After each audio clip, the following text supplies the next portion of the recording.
നമ്മളെ യൂണിയൻ ആണല്ലേ പ്രൊഫഷൻ്റെ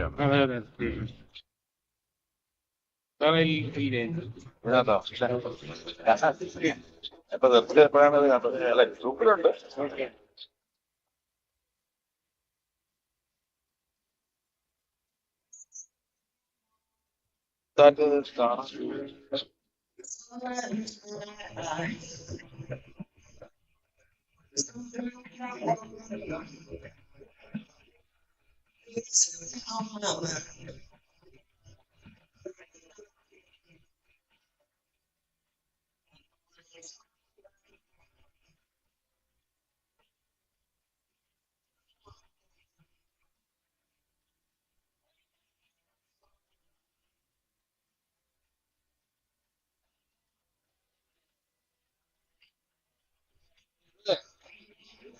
കാണാൻ പറയുന്നത് ഓഡിയോ കേൾക്കണ്ട ഓഡിയോ കേൾക്കണ്ട മൈക്ക് കേൾക്കില്ല.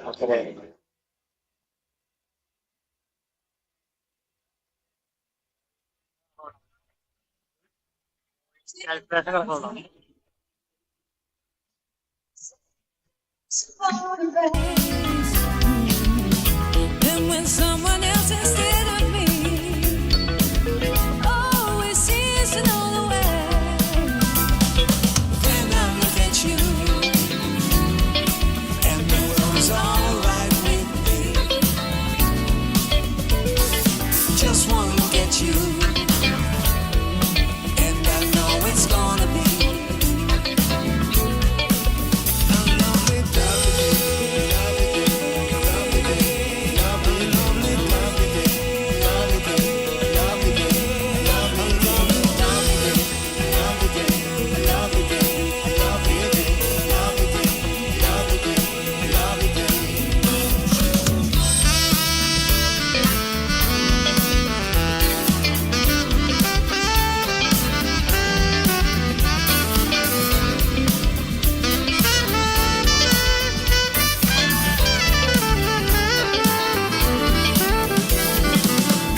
When the day that lies ahead of me seems impossible to face,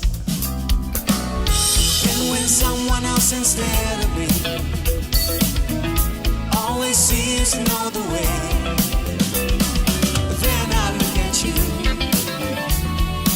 and the world's alright with me. Just one look at you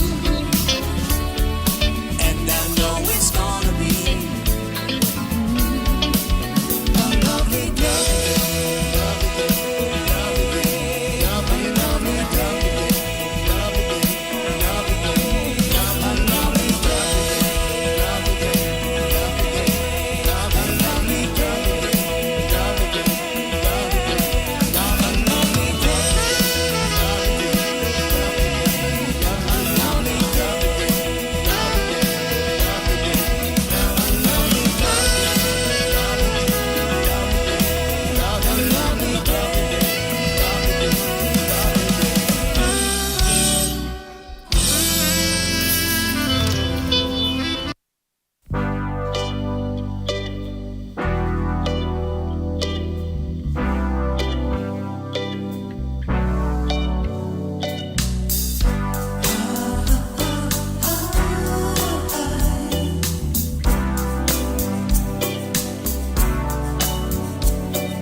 So true, funny how it seems, always in time, but never in line for dreams. Head over heels, we're toe to toe. This is the sound of my soul. This is the sound to the world, but now I've come back again. Why do I find it hard to write the next line? Oh, I want the truth to be said.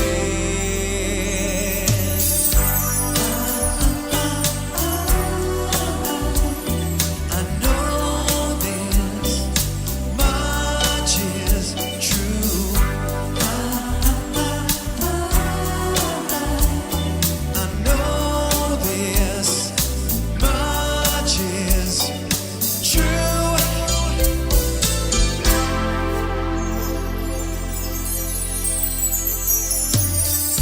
With a thrill in my hand and a pill on my tongue, dissolve the nerves that have just begun. Listening to Marvin, this is the sound of my soul. This is the sound,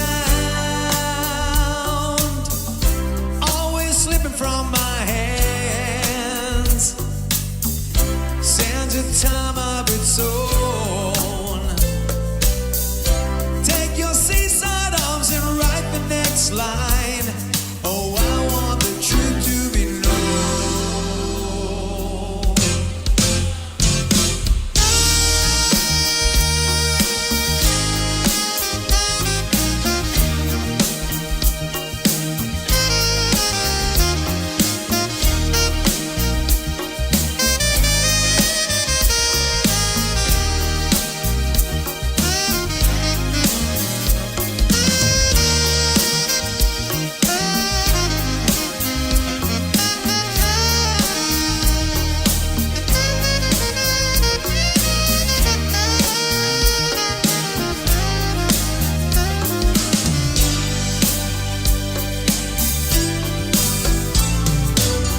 I bought a ticket to the world,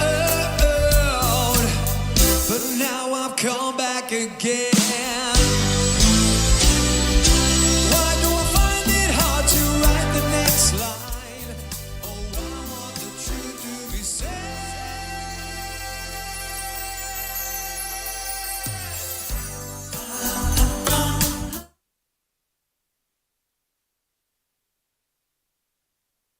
Much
When you can't feel pain, don't you know that love can grow?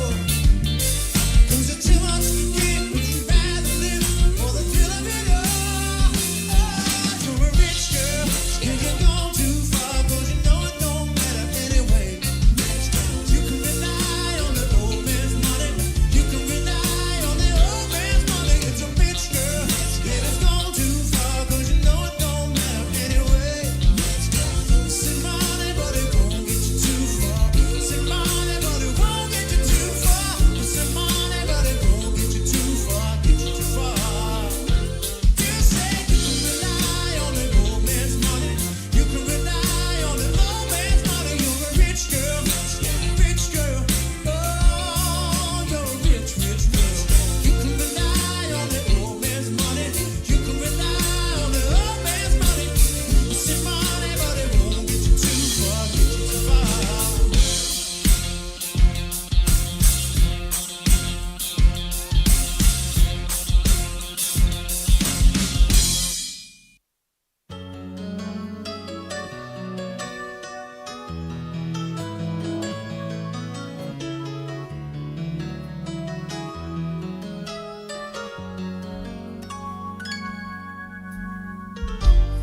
I was as wrong as I could be to let you get away from me.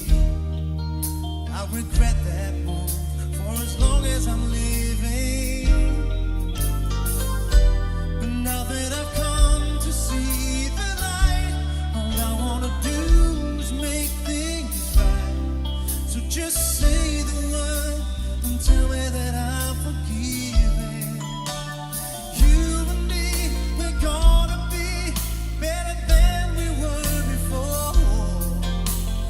Loved you then, but now I intend to open up and love you even more.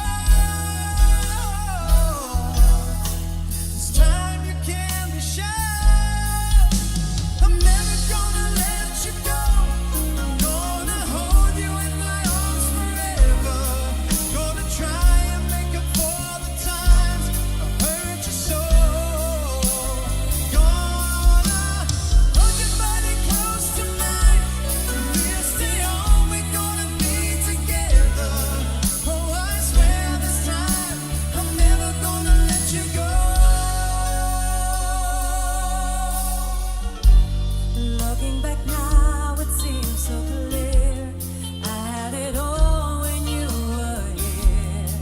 Oh, you gave it all, and I took it for granted. But if there's some feeling left in you, some flicker of love that still shines through, let's talk it out. Let's talk about taking chances.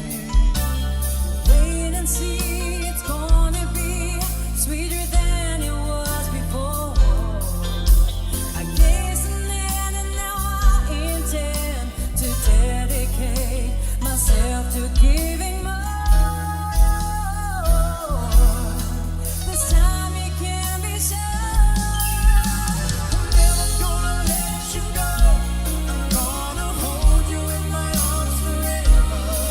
Gonna try to make up for the time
dancing out the ocean, running fast along the sand. A spirit born of earth and water, fire flying from your hands. In the instant that you love someone, in the second that the hammer hits, reality runs up your spine, and the pieces finally fit. And all I ever needed was the one, like freedom fields where wild horses run. When stars collide, like you and I, no shadows block the sun. You're all I ever needed, baby, you're the one.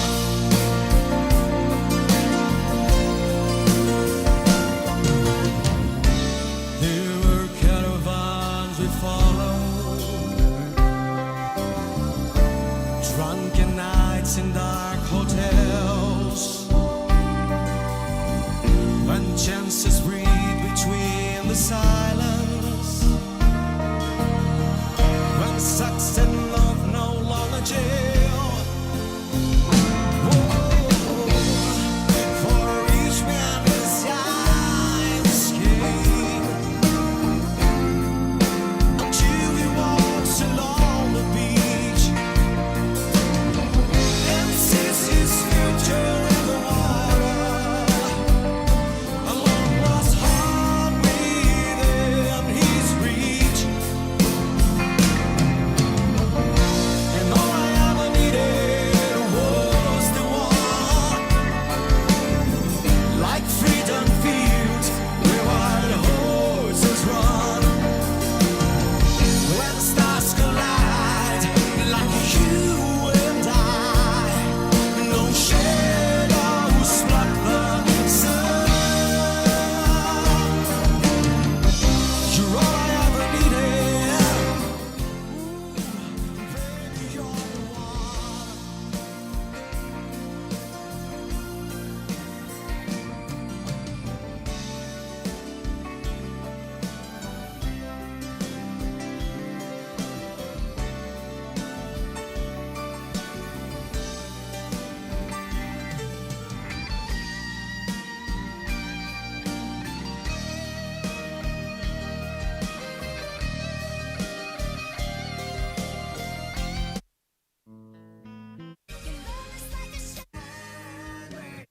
सुर में गाना सीखिए Padhanisa app के साथ AI powered personal music teacher from Saregama.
check, check.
Good morning, all. A warm welcome to the inaugural session of the International Conclave on Next Generation Higher Education. Let us begin the program with a welcome address by Professor Rajan Gurukal, Honorable Vice Chairman, the Kerala State Higher Education Council.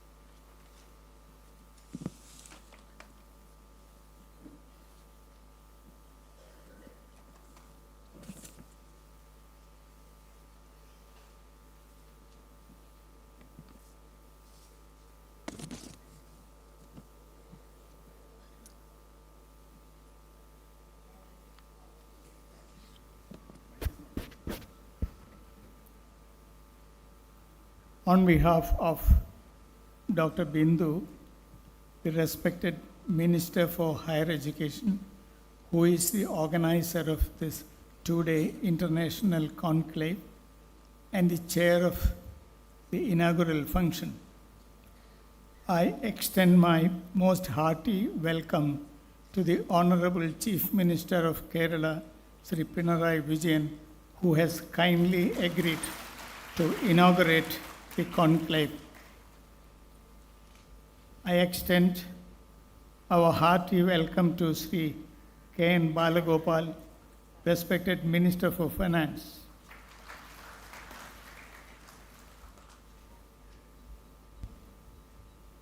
I extend hearty welcome to Dr. V.K. Ramchandran, who will appear online. Srimati Ishita Roy, IAS, Principal Secretary, Ministry of Higher Education.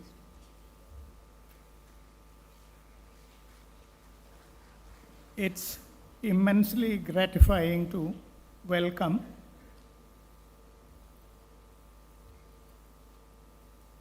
each and every one of our guests seated on the dais. Respected Professor Philip G. Artback, Boston College.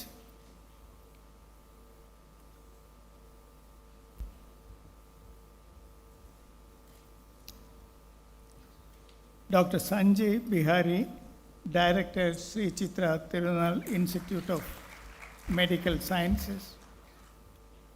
Dr. Nina Anhol, Global Lead, Tertiary Education, World Bank. Professor Ada Yonath, Nobel Laureate. She will appear online. Professor M. Junaid Burshid, Vice Chancellor, Cochin University. It's actually a self-contradictory thing to welcome him to his own university, but this is to specific context. Professor P.G. Shankaran, former Vice Chancellor, Cochin University of Science and Technology. I did not specifically welcome Dr. Bindu because my humble self is welcoming on her behalf, but still formality demands that as the Honorable Minister of Higher Education, I should extend her to hearty welcome to this conclave. Now, all the distinguished academics, especially vice chancellors, other distinguished personnel of the dais, teachers, researchers, and my dear students, above all lovers of higher education who have responded to our notification. Welcome to all once again. Thank you, sir. Now I cordially invite Dr. R. Bindu, Honorable Minister for Higher Education and Social Justice, to deliver the presidential address.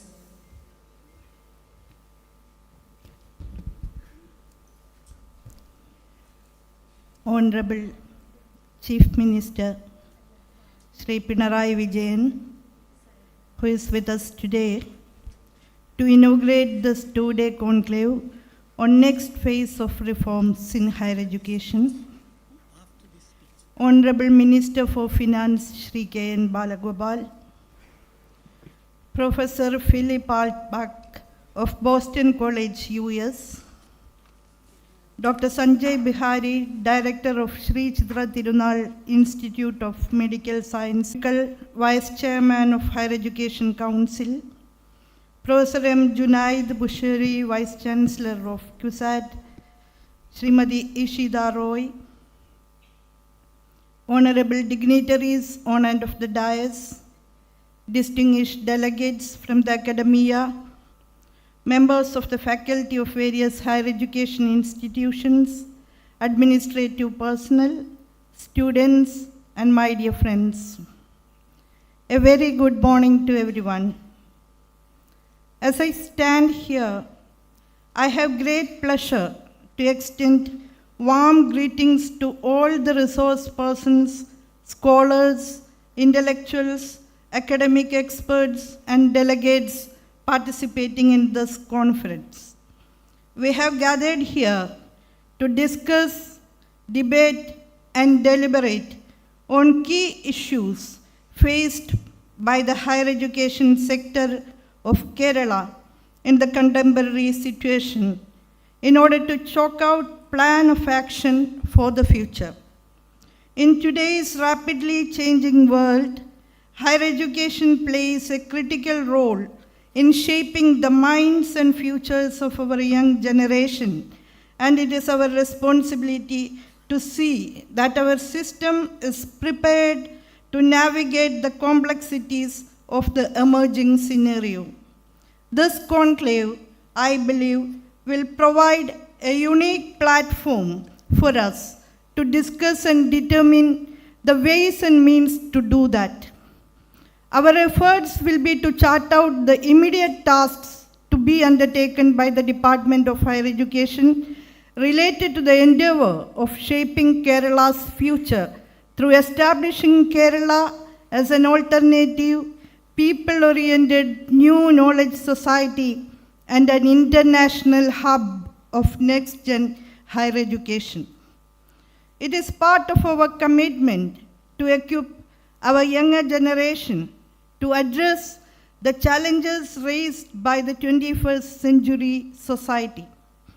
In the present globalized situation, we see acceleration of the processes of blurring of boundaries existing between national economies and national cultures. Trends of deterritorialization and de-differentiation get momentum, and the erstwhile models of knowledge have lost their validity.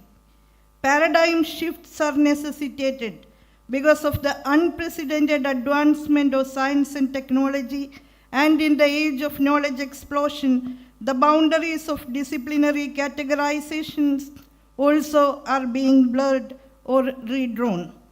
More interdisciplinary and transdisciplinary approaches are inevitable in an age in which artificial intelligence is undertaking creative endeavors in a better manner than human intelligence.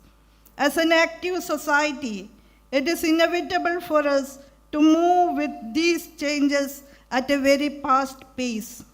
Otherwise, we will end up being outdated and will be thrown out. That is why we see it as an important and urgent duty to revamp our educational scenario with structural and pedagogical changes. That is why this government, immediately after its very inception, engaged 3 commissions to suggest changes which are to be brought about in the higher education sector. The suggestions put forward by the commissions are being implemented by the government in an organized manner. The first phase of reforms has brought about structural changes by releasing our academic programs from its erstwhile rigidities and shifting its focus to the learner. Before the implementation of 4-year UG program, a new comprehensive and holistic curriculum framework was formed by the experts. The new curriculum gives emphasis to experiential learning, and teaching are expected to be changed accordingly. The UG curriculum was formed with a way to inculcate research capacity even in the early years of higher education. This curriculum has research, skilling, and training for jobs and entrepreneurship as its major objectives. Skilling is undertaken with utmost importance in order to bridge up the gap between education and employment. Both employability enhancement and encouragement of research aptitude are ensured by the new curriculum.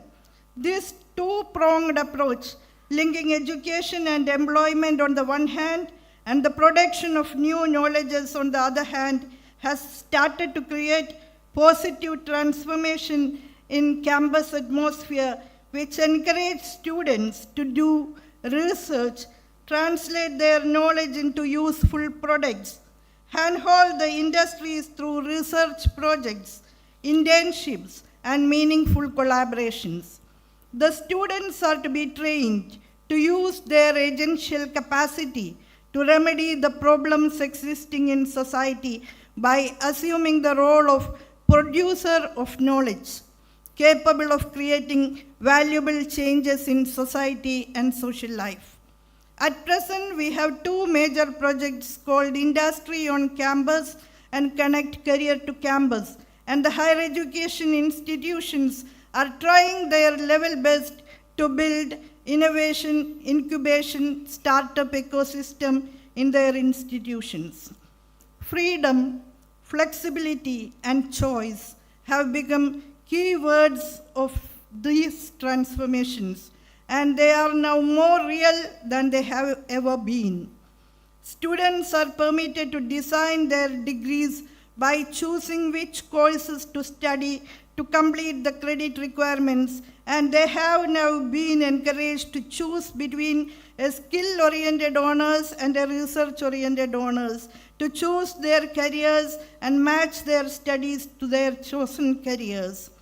Along with these changes, we have to carry forward the mammoth task of reorienting our faculty to to the requirements of mapping the courses to desired outcomes without necessarily compromising on the humanness that we have always valued in education.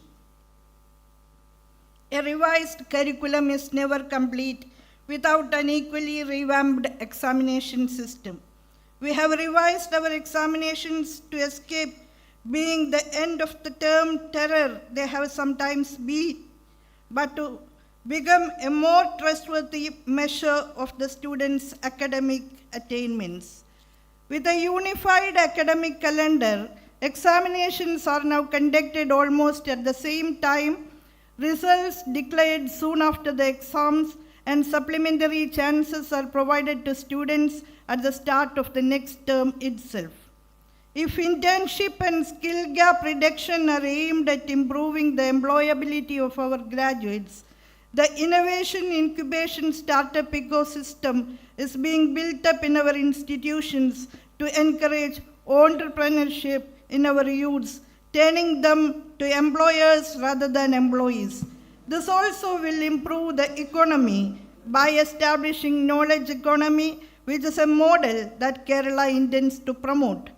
By developing a knowledge economy, we are planning to utilize knowledge, which is our greatest capital, to expand Kerala's economic foundations and to elevate people's standards of living. The establishment of a knowledge economy entails more research, both in quantitative and in qualitative terms. We need more research establishments, more researchers, and greater output. The government has started the process of establishing more research centers and centers of excellence. These centers are expected to spearhead research in cutting-edge areas, facilitating the growth of new knowledge in essential areas: genomics, Ayurveda, nanotechnology, One Health, astrophysics, graphene technology, neurosciences, etc. are some areas in which we have already started centers of excellence. The transformations we have aimed at also requires infrastructural investment. Since more research facilities have to be established in our institutions of higher learning, the government has spent 1,844 crores through KIFBI, 2,718 crores through the state plan, and another 212.8 crores as state's share of RUSA fund of 532 crores for infrastructure development in the universities and colleges.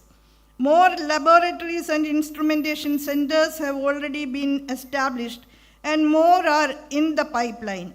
More than 150 crores have already been sanctioned to build international hostels and translational research facilities in various university campuses. We have plans to establish more inter-university centers of excellence also. Through PM Usha project, where the central government and the state government will be sharing project cost in 60:40 ratio, we expect to have projects of 405 crores for various campuses.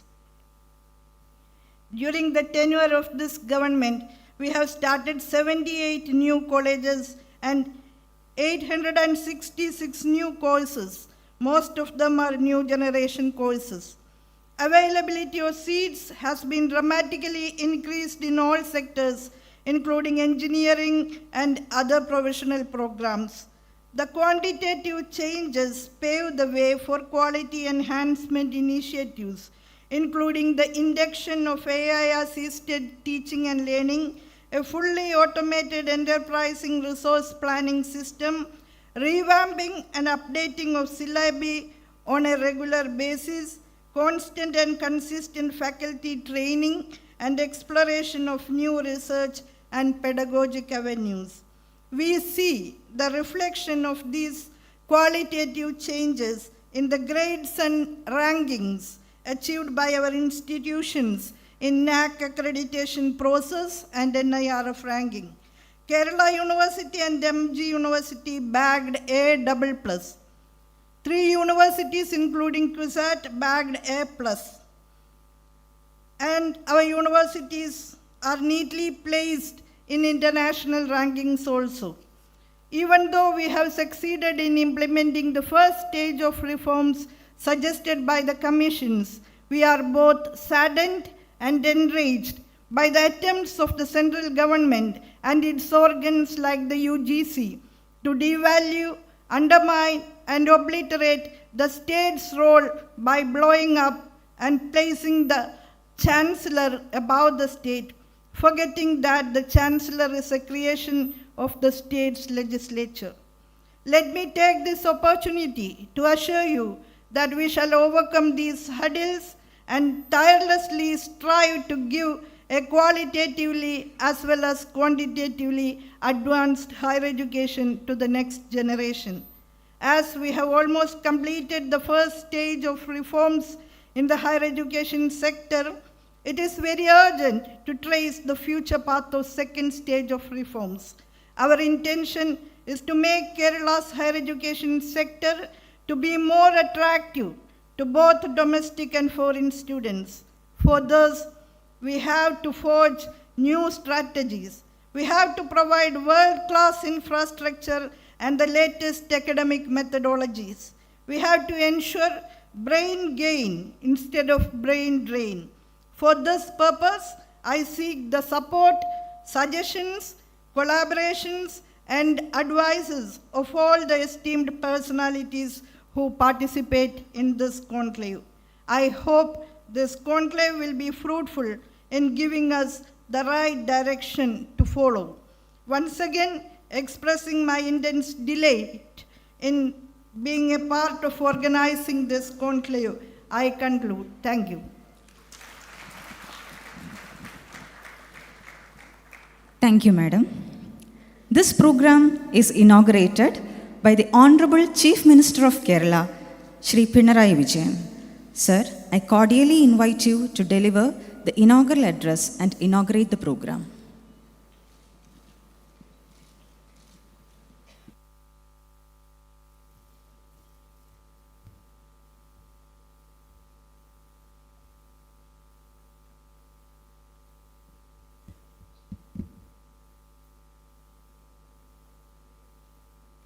Sisters and brothers, greetings to all those who have gathered here to be a part of this historic international conclave on next gen higher education titled Shaping Kerala's Future Towards a New Episteme. At the outset, let me extend a warm welcome to all the international participants of this conclave.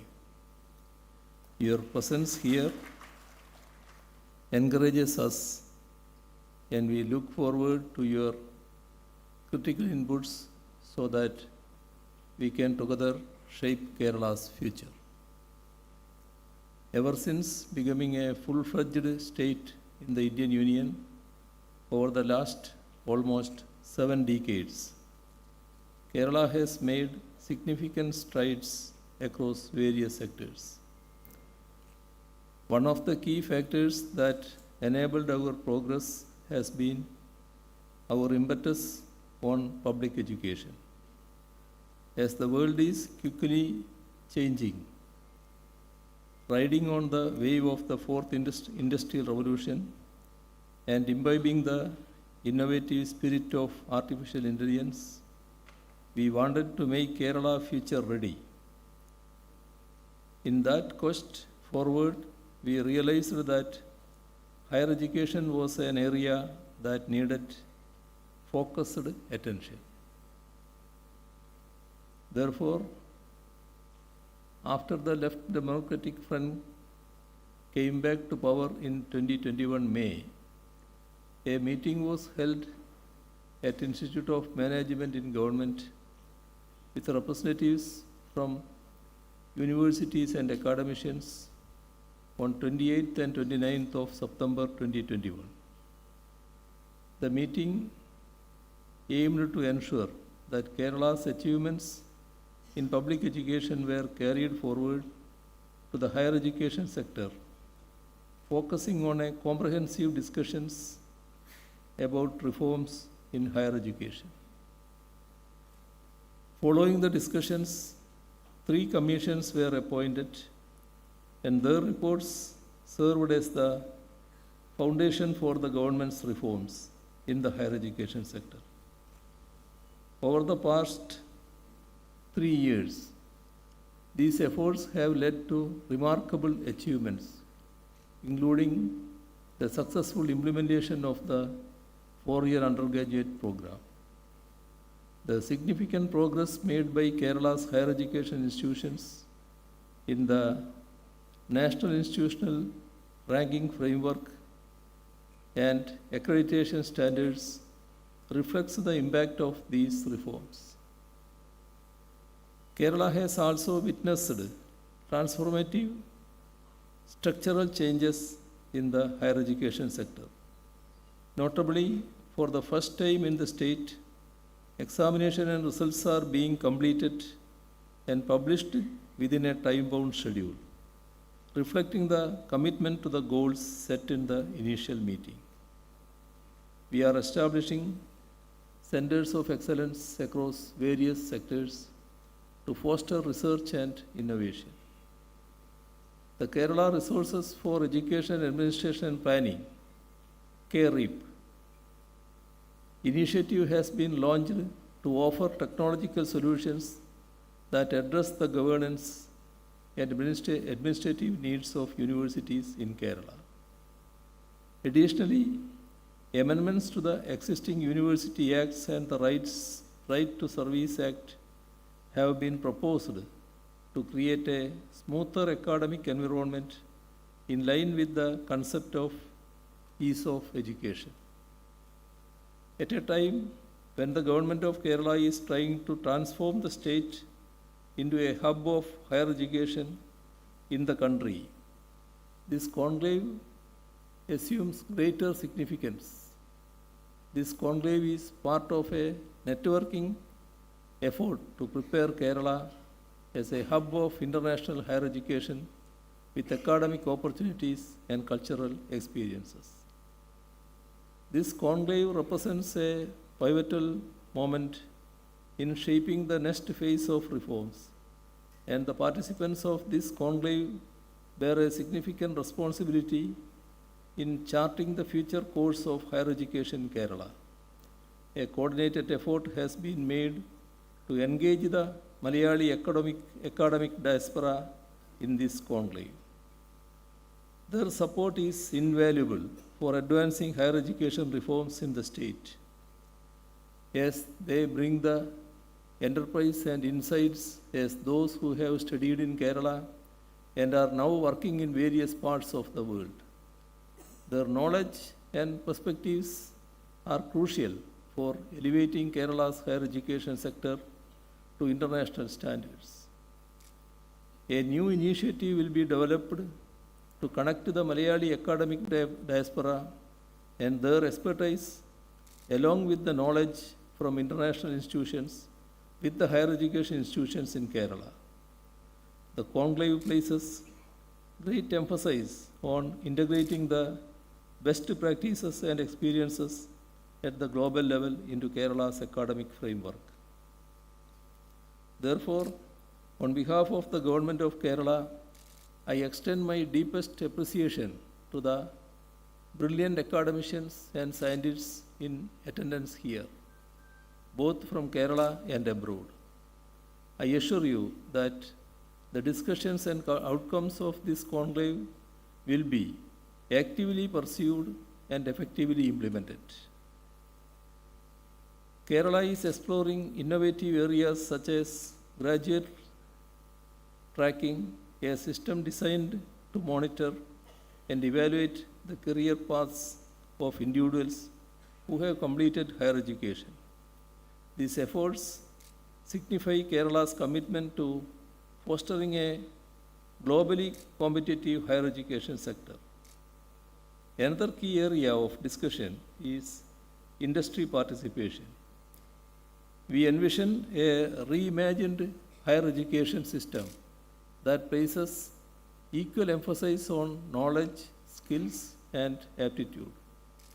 This vision guided Kerala's implementation of the four-year degree program, which was not merely about adding an extra year of study, but about ensuring that every student gains the essential knowledge, skills, and aptitude needed to succeed.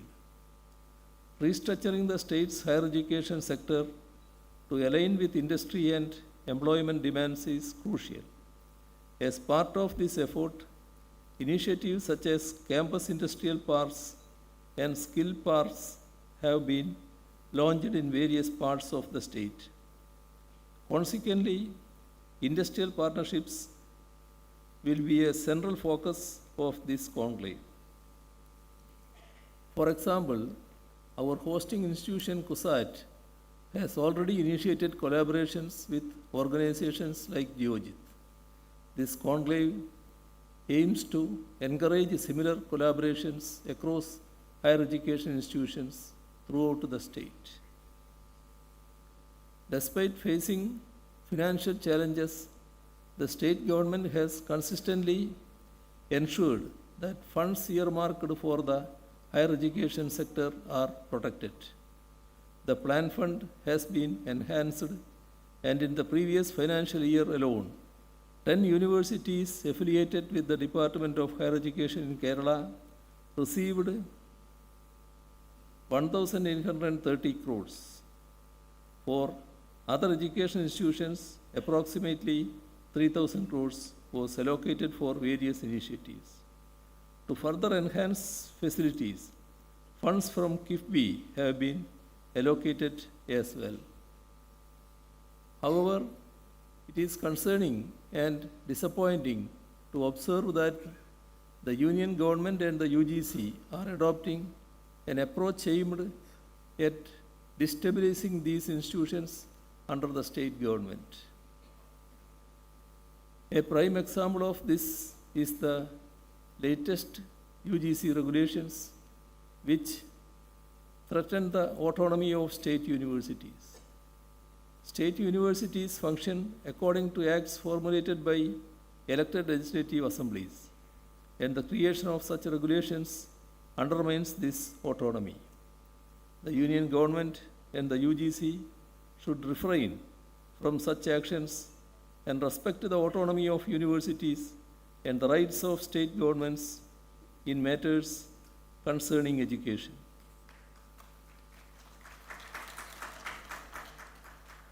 We have no opposition to establishing minimum qualifications for teacher appointments or similar matters, and we fully adhere to such regulations. However, the UGC overstepping its boundaries in this way is unacceptable. Most of the universities are funded by state resources with minimal center contributions. By pursuing such actions, the UGC and the Union government fail to recognize that these efforts could lead to the collapse of a publicly funded higher education system that is efficient, ultimately paving the way for more private educational institutions. Already, numerous private universities operate across the country, many of which do not even adhere to UGC regulations. If these attempts continue, they will not only harm public universities, but also undermine the very integrity of the UGC itself. Kerala is committed to transforming itself into a people-centric knowledge society, employing a dual strategy to achieve this goal. On one hand, the focus is on enhancing the employability of individuals by improving their skills and knowledge, with curriculum modifications made to support these objectives. This conclave seeks to further strengthen these efforts. On the other hand, equal emphasis is placed on knowledge of creation, with a focus on advancing research and innovation. Strong society connected knowledge can only be built through robust research, and this area must be further developed. Therefore, this conclave is crucial in contributing to and reinforcing both these aspects of skill enhancement and research-driven knowledge creation. Our goal is to make quality higher education accessible to everyone and inclusive for learners with different learning challenges and needs. Kerala's higher education sector is being transformed to meet local needs and global demands. We will welcome learners and educators who are ready to work cooperatively on local and global issues. Building a critical mass of international students and faculty for higher education, translational research and collaborative knowledge production is key in this effort. We will mobilize and motivate learners and educators to work with us for strengthening innovative teaching and learning. By attracting both national and international students, we will be promoting greater diversity in Kerala's campuses. A pre-conclave session on study in Kerala has already been held, and the next step is to develop a comprehensive strategy to attract students from across the globe to study in Kerala. Let me assure you that they will have access to the best courses and facilities here. Kerala is a rare landscape of natural beauty, health security, and social development with people of high self-respect and composite culture. Our aim is to create cross-cultural learning communities beyond any sectarian, narrow-mindedness of race, religion, and caste. In that spirit, this conclave is an international call of an emerging hub of higher education with many institutions of academic diversity and autonomous research centers of excellence. With these words, I declare this conclave inaugurated. Thank you.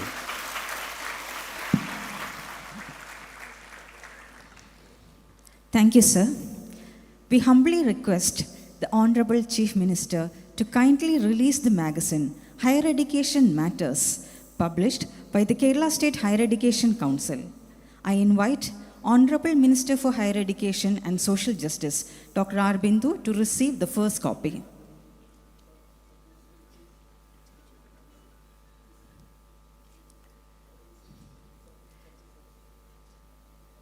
The magazine will showcase the initiatives of Kerala in the higher education sector and also the updates and trends around the world.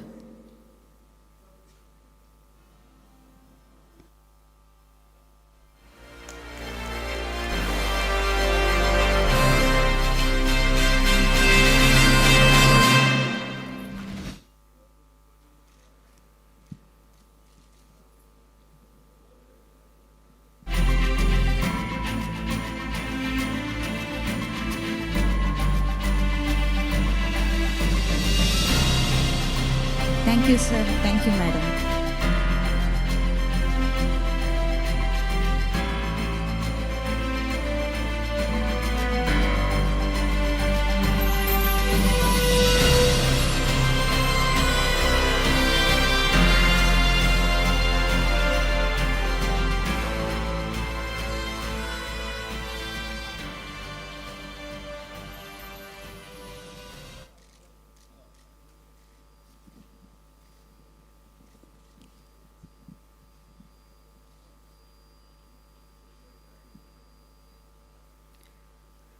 Thank you, sir.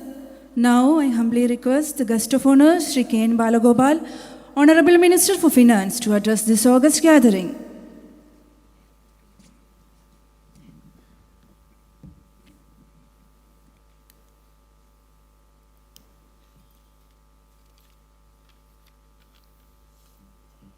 Respected Chief Minister, respected Minister for Higher Education, Srimati Bindu teacher, and all the guests who are assembled here, and discussions from other parts of the country, and dear academia, students and friends. It's a privilege to be here and address this August gathering at this higher education conclave, a forum which we are striving to do some collective committed activities for shaping the future of Kerala's academic landscape. Education has always been a cornerstone of Kerala's identity. Today, as we envision Kerala as the higher education hub of the country, we embark on a journey that redefines our aspirations and reimagines our strategies.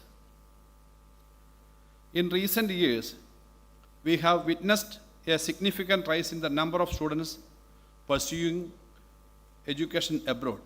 In 2022, 13.2 lakh Indian students ventured overseas for their studies, with approximately 4% from Kerala. This trend is not a cause of concern, but a reflection of globalization and the accessibility of foreign education. However, our ambition is to ensure that the youth of Kerala need not look beyond our borders to access world-class education. The state government is committed to establishing institutions of international standards right here in Kerala, offering cutting-edge facilities and programs. To this end, we will formulate comprehensive policies to reform higher education. These will be guided by the roadmap laid out by the Higher Education Reform Commission, established in 2022. Our focus will not only be on academic excellence, but also on integrating expatriate academic experts into our education system. I am delighted to inform you that this initiative, announced in our state budget, will be undertaken under the stewardship of the Kerala State Higher Education Council, which is always guided by the Higher Education Department. It will focus on crafting a comprehensive higher education investment policy, offering special incentives and packages to attract investment and fostering collaborations with reputed national and international institutions. This initiative will serve as a cornerstone in our milestone to elevate Kerala's higher education landscape to global standards. Kerala is witnessing a paradigm of shift in higher education, from focus on knowledge acquisition to its application. Our universities are not only creating new knowledge, but also driving innovation, nurturing entrepreneurs, and contributing to economic transformation. The Digital University of Kerala stands as a beacon of this transformation. As the first university in India to develop an AI processor, it has achieved 16 patents and established a state-of-the-art brain computing lab for neuroscience research. Nobel laureates Sir Andrew James' association as a visiting professor is a testament to the university's growing global stature. This institution has mobilized rupees 200 crores in funding from national and international agencies within just 3 years, and is now the largest hardware product incubator in India, supporting over 80 startups. Moreover, its partnership with the University of Oxford has opened new avenues for academic collaboration and research, with scholarship specifically for Kerala students. Over the last 4 years, we have invested 6,000 crore rupees in the higher education sector, including 2,000 crore rupees on infrastructure expansion. Project worth 700 crores have been implemented for the development of colleges and universities, alongside 632 crores for technical education institutions. The establishment of 9 international standard skill training complexes under ASAP and the creation of thousands of teaching and non-teaching positions reflect our commitment to education. Our focus on infrastructure development is evident in state-of-the-art labs at Kerala and MG universities, which are now the largest in South India, it is told. Kerala's higher education institutions are increasingly attracting students from across the globe. The number of foreign students who are studying in the universities in the state is tremendously increased. The number is with the commission now. Recently the reports came. By fostering international collaborations, enhancing infrastructure, and prioritizing innovation, we aim to position Kerala as a global education destination. The establishment of a new center of excellence in fields of microbiome research, nutraceuticals, graphene, and the establishment of translational research centers is only the beginning. Our emphasis is on science and technology will pave the way for Kerala's campuses to lead in developing groundbreaking products, processes, and solutions. The industry and academia collaboration, as our Honorable CM just mentioned, the Cochin University itself has a lot of experience how the collaboration activities are happening. Ladies and gentlemen, and my dear friends, the future of higher education in Kerala is not merely about retaining our talent, but also about attracting the best minds globally. It is about creating a system that fosters excellence, inclusivity, and innovation.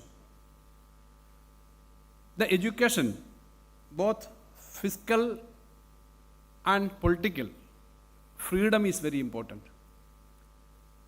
Just mentioned, Honorable Minister for Higher Education and Honorable CM mentioned about the recent developments in the higher education sector as well as in any other areas.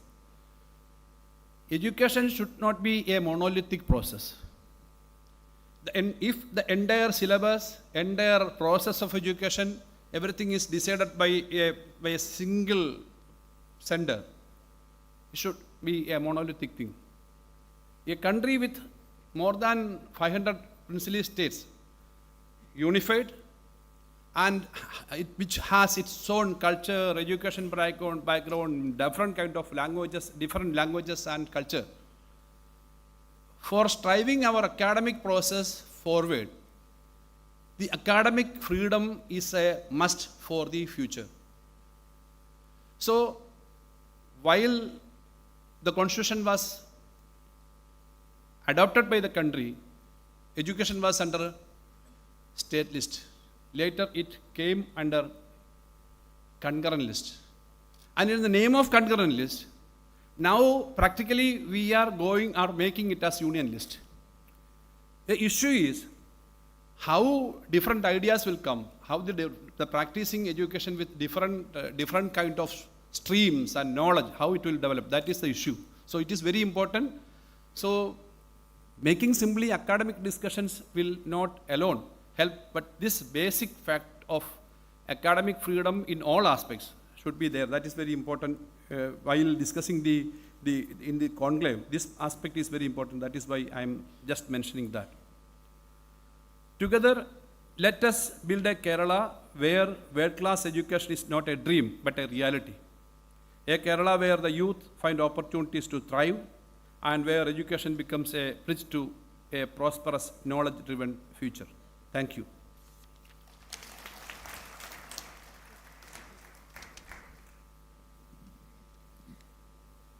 Thank you, sir.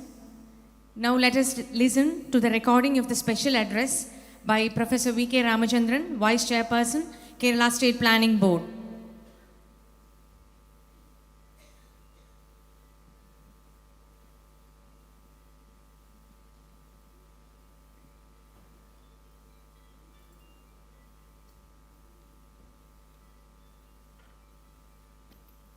Distinguished participants in this inaugural session of the International Conclave on Next Generation Higher Education in Kerala. Thank you very much, Professor Rajan Gurukal, for having invited me to speak at this session. It is, of course, a great honor to be here. I shall speak a few words on planning the process of planning in Kerala and higher education, particularly with respect to the last, the period of the 14th plan, the last few years. We are of course aware of the vital role that higher education plays in a society's efforts to further human capabilities and development in the widest possible sense. Improving the quality of higher education is, we believe, a necessary condition for the next stage of Kerala's social and economic development, particularly given our commitment to a knowledge-based society and to creating high-quality employment in all spheres of the economy for young people in our state. We are, of course, aware that Kerala has received international recognition for its advances in education in general, but particularly in universalizing and improving the quality of school education. Less noted are our advances in higher education, and particularly the broad basing of social entry into the higher education system. This is not to say that we do not have immense tasks in this sphere before us. The first task is related to raising the gross enrollment ratio in tertiary education. When in the election manifesto of the government, it declared its objective of raising the gross enrollment ratio from the low 40s now to 75%. We recognize that the task of raising the gross enrollment ratio involves providing higher education to hundreds of thousands of new students.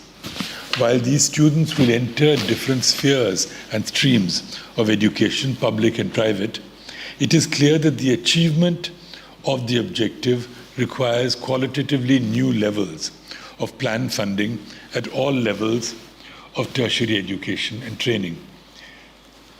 We also, secondly, the state has the task of providing youth with high standards of undergraduate, graduate, and research education. We have, broadly speaking, the state has invested heavily in higher education in the 14th five-year plan. Despite the financial difficulties that have now been imposed on the state, in the first year of the 14th five-year plan, there was a 25% hike in the allocation to the higher education sector. An allocation that has slowly moved upwards and has been sustained. This upward movement has been sustained throughout the entire plan period. The investment has been first in infrastructure, but also in teaching and curriculum development, in institutional reform and innovation, in networks for teaching, research and student exchange, for library development, and for the development of IT on campus. And in addition, a very important part of our policy is equity. The policy efforts of the government, the continuous policy efforts by the government, includes ways and means of ensuring and deepening the socially inclusive character of higher education and ensuring regional balance in higher education. The plan thus supports new scholarships, improved hostels, free access to digital infrastructure, and assistance to students for conference travel, exchange programs, and so on.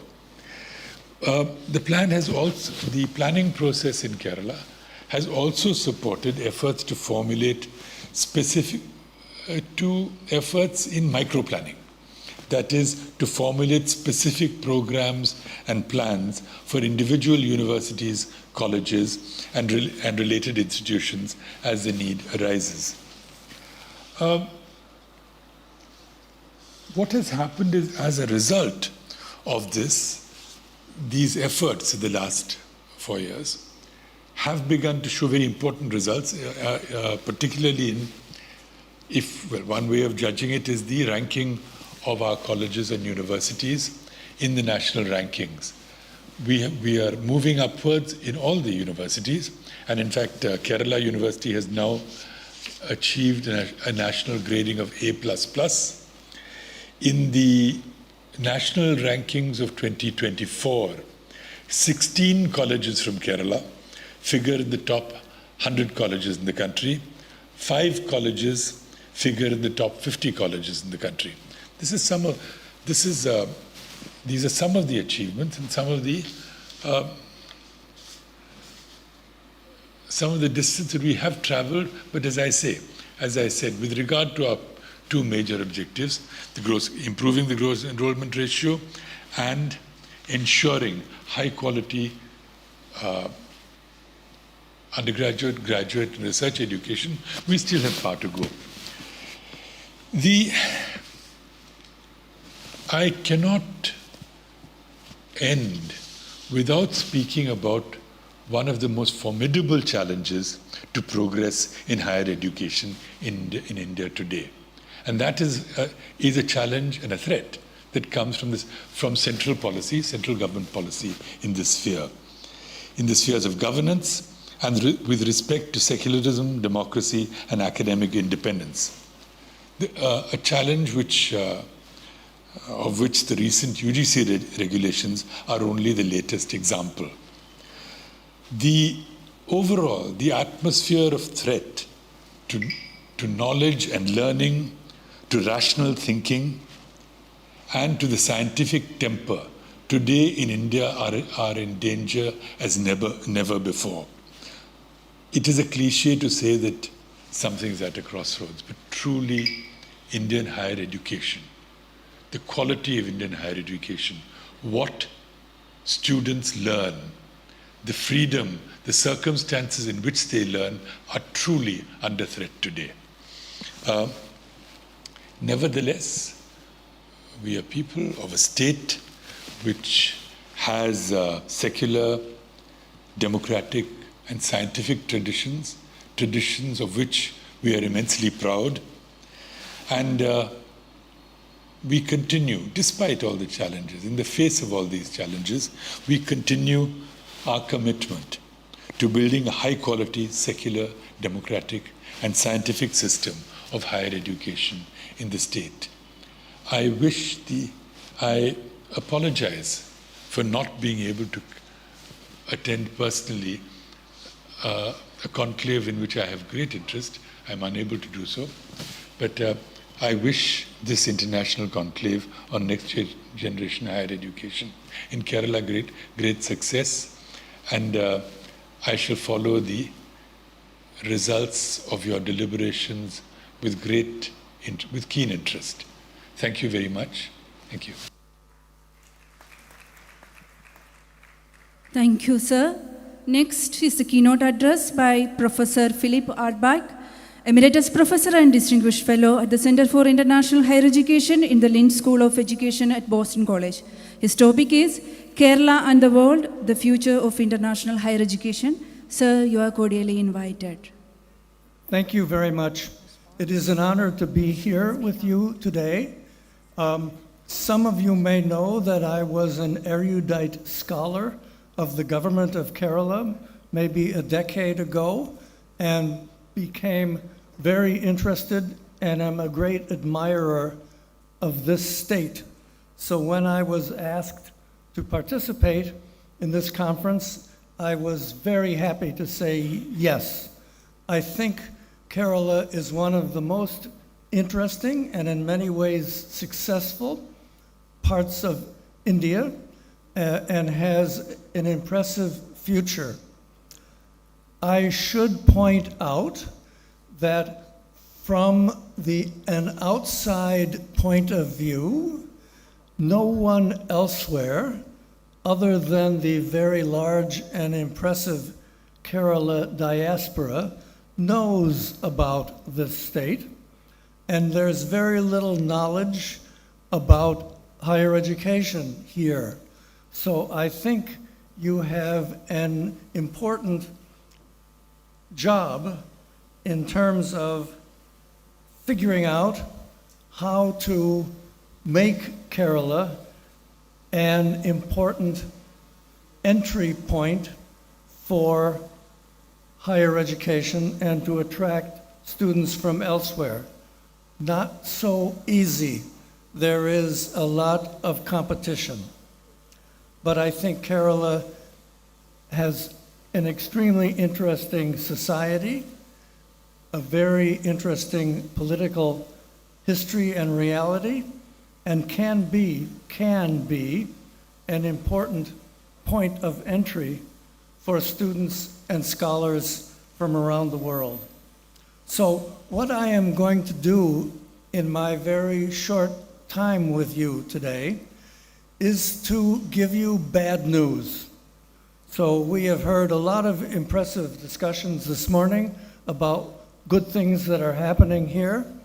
I'm going to tell you about bad things that are happening outside in the rest of the world that will importantly affect higher education and society in India and in this state. First of all, you all know we are part of a globalized world. Our economies, our education systems, our research capacity are all part of an international system. And that system is today under significant strain for reasons I will describe to you in a few minutes. You all know, of course, that globally, higher education is a major industry, that higher education and science are increasingly globalized, that despite the advances of mid-tier economies, China particularly, India as well, still world science and the prestige universities globally are still largely in the rich countries of the West, and I do not see myself any dramatic change in that development in the coming future. So everyone, including colleagues here, need to understand the nature of the global higher education realities. They are just there, and they are largely unequal. So you are competing in an environment in which you have some advantages, but also many disadvantages.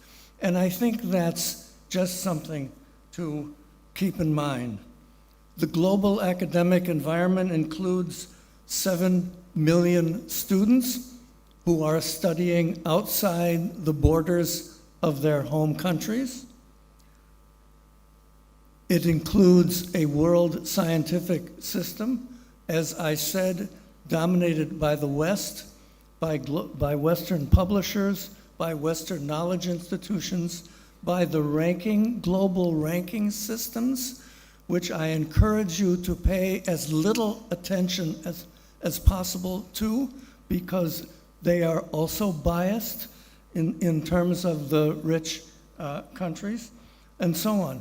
We are in a world where we are now seeing the rise of branch campuses in different countries, mostly Western institutions, going to middle income and developing countries. India has, we all know, opened the door to such branch campuses. My own opinion is, with a few exceptions, not very many will be rushing in because the environment here is still very complicated. So,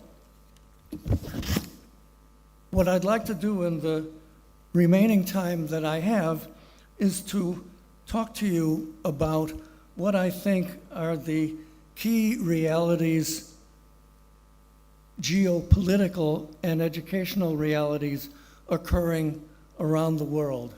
And you will have to figure out how these realities will affect this country and this state. Maybe the most important of these developments is the rise of populist governments in a number of countries. And of course, I am thinking and dreading and fearing the advent of Donald Trump as American president in just a week from today in the US, and the changes which that will bring to American society and also to higher education. And I will get to that in a few minutes. But the US is not the only country that has seen the rise of populist nationalist governments, which generally speaking have little interest and provide a diminishing amount of support for higher education and research. And some of them, and we have heard a little bit of that from our speakers today, some of them are interfering in academic freedom and in the independence of higher education institutions. So I really cannot emphasize more these important global geopolitical trends. Even in countries which have not seen the rise of populists in government, I think here of the United Kingdom and Australia, still developments in areas of higher education mobility, funding higher education, immigration issues, and I think that is a particularly important and difficult situation for a country like India, and maybe especially for a state like Kerala, which has a huge diaspora and in which many students who study abroad have the idea of staying and working. So we don't know we don't know what are the exact trends in global mobility of international students, but we can see a number of trends. For example, the number of international students in Canada is down by 27% in the last year. In the UK, down by 18% in the last year. In the US, down by 6%, although up in the area, modestly up, in the area of enrollments in postgraduate programs. So we are seeing some changes. What will be the impact of the Trump administration on higher education? We don't know exactly, but it will affect us. It will affect us all. Certainly, the ability of international students to remain in the US after they graduate from their academic programs will be limited. Discussions in the US about ending the OPT, optional practical training program that sort of automatically permitted foreign graduates of US institutions to remain in the country for a few years. There are discussions of that being completely ended. My own opinion is it probably will be. At least it will be made much more difficult. The ability to obtain a student visa will be more difficult also. The regulations may change, we don't know, but certainly we're going to see a slowing down of the process of visa decision-making by the American authorities. We saw that in the first Trump administration, and we are going to, without any question, see that again. And we already have an issue of visa denials. Statistics show that about 35% of visa applications from India are rejected. So these are patterns which are not only linked to the coming Trump administration, but exist at the moment. The deterioration of China-US academic relations will no doubt intensify, and that will have implications I think, for global research collaboration, as well as US-China research collaboration. We're seeing a downturn in the number of Chinese students who are wanting to study in the United States, and we are seeing a upturn in the number of Chinese graduates and even Chinese professors who teach in US universities who are choosing to go home because they no longer think the United States is a welcome environment. European trends vary significantly, and I think it's worth mentioning a few. We have seen in Europe, of course, with the rise of nationalist and populist governments in a number of countries. The most famous case is, of course, Hungary, but we can also see recent elections in Italy, in the Netherlands, and a few other countries, which have brought political parties which are against immigration and indeed want to send some of the immigrants and refugees back to their countries of origin. I'll give you a few amusing examples. The Dutch government, which now has a right-wing populist party in power, has decided to reduce the number of academic programs offered in English, virtually eliminating them at the undergraduate level. This, of course, will have a major effect on the desirability and ability of students from elsewhere who wish to study in the Netherlands because, to say the least, the Dutch language is not exactly a world language. In Germany and largely in France, international student policy remains unchanged, and the doors are open still, but elections are coming up in both countries in 2025, and we have seen the rise of the populist right in both countries, and we will have to see what happens in those elections and whether those parties, if they are successful, will make changes in immigration policies and availability of places for students. Denmark, a small country, but a very interesting one, tried an experiment a few years ago when a right-wing government cut international enrollments, stopped most English language programs, and they found that the skilled migrants who were needed for their economic system stopped coming, not a surprise, and they reversed policy. So now the door is again open and English programs are there and so on. Why? Because rich countries need immigrants who have top-level skills, as is the case for many from this state, to help their economies.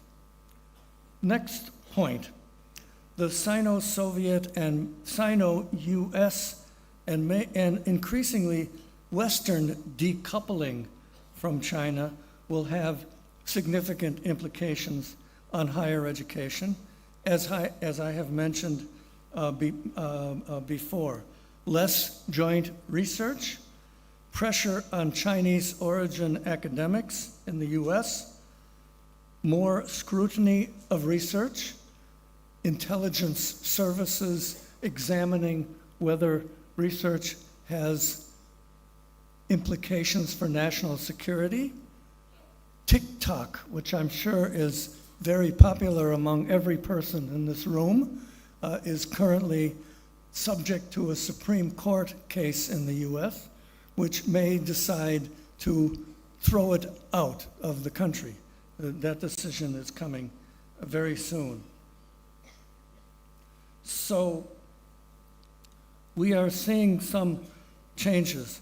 We're seeing some policies in the Anglosphere countries, the US, the UK, Australia, New Zealand, Canada, etc., which are cutting back on international student enrollments, mainly because of housing problems and changes in attitudes about immigration, because international students have to live someplace, and the local population is subject to housing shortages and increased rent and housing prices, and that has caused a number of these governments to cut back on the number of international students. So in some of these half-century requirements are going to affect us all. One, dramatic and often quite irrational pressures from populist governments, likely some realignment in the direction of international student mobility, with increases in south-south mobility. As I said, changes in the policies and realities in the Anglosphere, increased number of joint degree programs, and I think you're seeing that here in India, where universities in the rich countries, rather than having students come to them, offer degrees abroad, and that is an interesting development. Overseas branch campuses may extend, and all of this is placing great pressure on our understanding and on the reality of international higher education. Well, ladies and gentlemen, I have not presented to you a happy picture, but I think I have discussed the realities of what is happening in the global higher education situation. And with that, I thank you very much.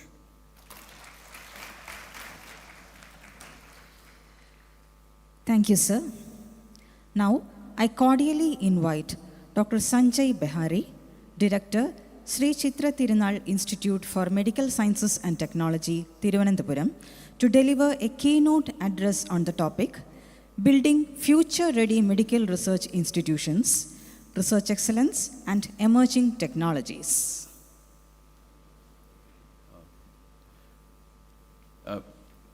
Good morning. It's an honor and a privilege for me to be here. And I'm absolutely grateful to Honorable Chief Minister, Honorable Finance Minister, Honorable Minister of Higher Education, Dr. Rajan Gurukul, Mr. Balagopal, Mr. Padma Kumar, and all functionaries of the Kerala State Higher Education Council for having me here.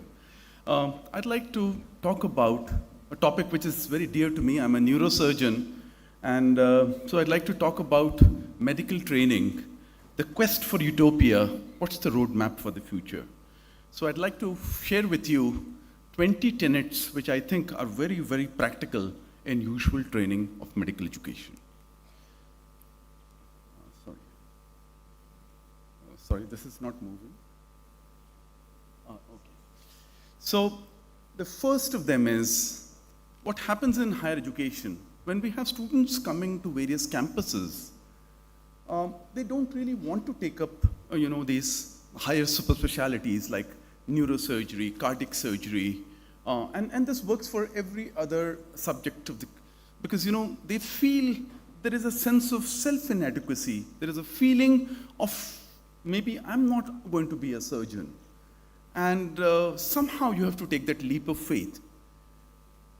But the biggest issue which comes up is that we need to give them sufficient exposure during their basic training programs.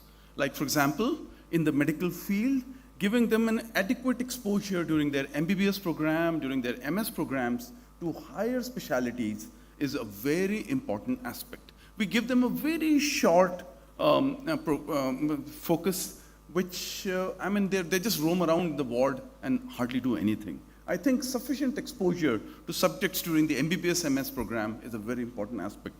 And then, of course, comes a very important thing that immediately after MBBS, we can have a 6-year program in which those people who are absolutely determined to carry and pursue one particular aspect can actually focus on that area.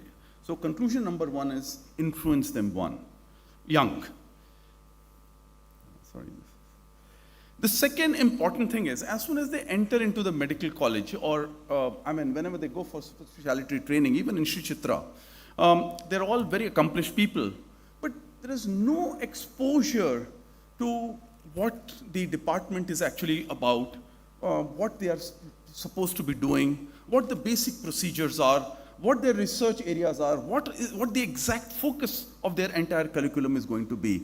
And I think the first 1 month we've introduced this in our institution, that every individual who comes for higher super specialty training is actually given 1 month of actual exposure to the hospital, to the actual department.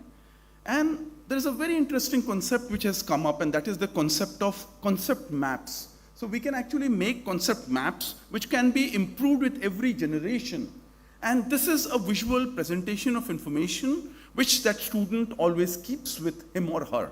And this actually gets that student a direction, it gives a direction on which the person can be established. The third very important aspect is that the traditional and archaic teaching methods need a major overhauling. In neurosurgery, we had all the residents of India actually appear for a quiz, and they gave a very interesting presentation. They said that they are only interested in clinical case presentations during their teaching program, and only in seminar presentation, in journal clubs, and preoperative discussions. So it has to be participative training. There is no role for long hours of lectures, for having these didactic lectures which we often give. And what they said was that we don't want a lecture for more than 20 minutes. And even in that 20 minutes, we want it to be a discussion. So participative training is extremely important. Bedside teaching, mentorship in surgery, cadaveric dissections, group discussions, evidence-based training, clinical pathological correlation, electronic teaching methods to be included, short focus training and teaching for less than 20 minutes. And of course, electronic resource material. Nobody wants to read books now. The third very important aspect is medical simulation and virtual reality. So we have to develop new systems. We have 3D printing, which has come up in a big way, and we are using it regularly in our surgical procedures. We make those 3D prints from our CT scans, the 3-dimensional rendering of CT scans, and we have to use those for a haptic feedback. Even in the computer simulated program, we have to have haptic feedback, in which we can actually have 3D printing along with tissue deformation, so that they can actually learn hands-on, and it gives them a special ability to really understand things. So one important thing is computer-based methods with haptic touch and skill assessment are absolutely needed. The other important thing is we have, it happens in every aspect of science. You first talk about anatomy, which is completely different from physiology, completely different from biochemistry. And then by the time you reach your final year of examinations, you have forgotten all your anatomy and physiology. And even when you are actually focusing on these basic sciences, you don't know the importance from a clinical perspective. Just to give you one small example, I was taking a class for neurosurgeons in All India Institute of Medical Sciences, Delhi. And there was a cadaveric program, and there was an operative program, and then everything was done. And I was talking about a 1 millimeter bone, which is known as the anterior clinoid process, which is the pathway to the orbit, to the frontal lobe, to the temporal lobe, and to the base of the skull. I talked for about 45 minutes on the anterior clinoid process. And the professor of anatomy of All India Institute of Medical Sciences, Delhi said, why are you even focusing on this anterior clinoid process that we have never ever, spent 5 minutes on in our lecture theater?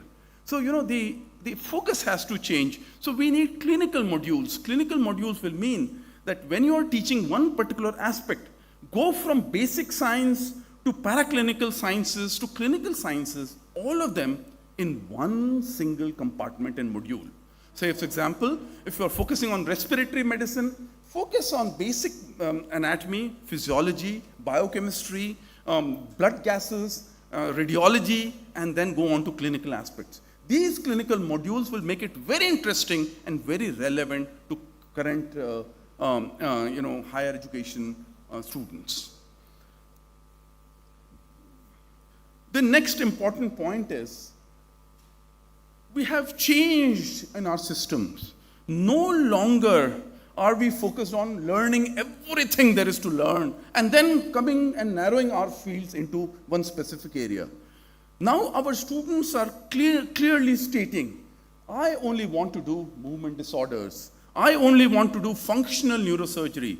I only want to do skull-based neurosurgery. I don't want to waste my time on spine or vascular or whatever, or pediatric neurosurgery. So each one of the students has a very focused area of work. And therefore, we have to have a flexible complementing subspecialty scheme in which as soon as this higher specialty student comes into the system, the student makes the demand based on his or her own interest. And based on that, we focus and make it an individualized curriculum for that particular student. For example, if the person only wants to focus on functional neurosurgery, of course you can give a background of a lot of work. But then the entire focus of the super specialty training should be on the area that the person is actually interested in. So one conclusion is, teaching should be based on flexible specialization, which could be dictated by the student himself or herself. The next important part is structured training format. There is no feedback from the student. So what is very important is that we need feedback from the students. Say, for example, in one particular semester, the student says, I need more research. Then the focus has to be more towards research. The person says, I need to learn this particular area. Then the focus has to be towards more of that area. It's not undoable. In the UK system, there is a central college, and every student, every 6 development. And who else will actually give input into technology development if it is not the end users themselves? So as an end user, as a neurosurgeon, I am the person who's most suitable to actually tell the engineer or the scientist, this is what I need for my operation theater, for my outpatient clinic, for my laboratories. And this is not happening. So one important focus is on biomedical technology development that needs to be done. And this has several focus. You have to have a proof of concept. You have to know how patenting is done. You have to have a pilot production phase. Then there is a preclinical evaluation. Then there is a clinical evaluation. And most of us don't know this aspect of science which we should know. Another important aspect which is completely missing is immersion. So what happens is that somebody is learning computer science, somebody is doing brain surgery, somebody is doing basic research on chemistry. But it never happens that the person who is doing computer science actually visits an hospital to really spend 1 month in the hospital to see what the actual end user requirements are.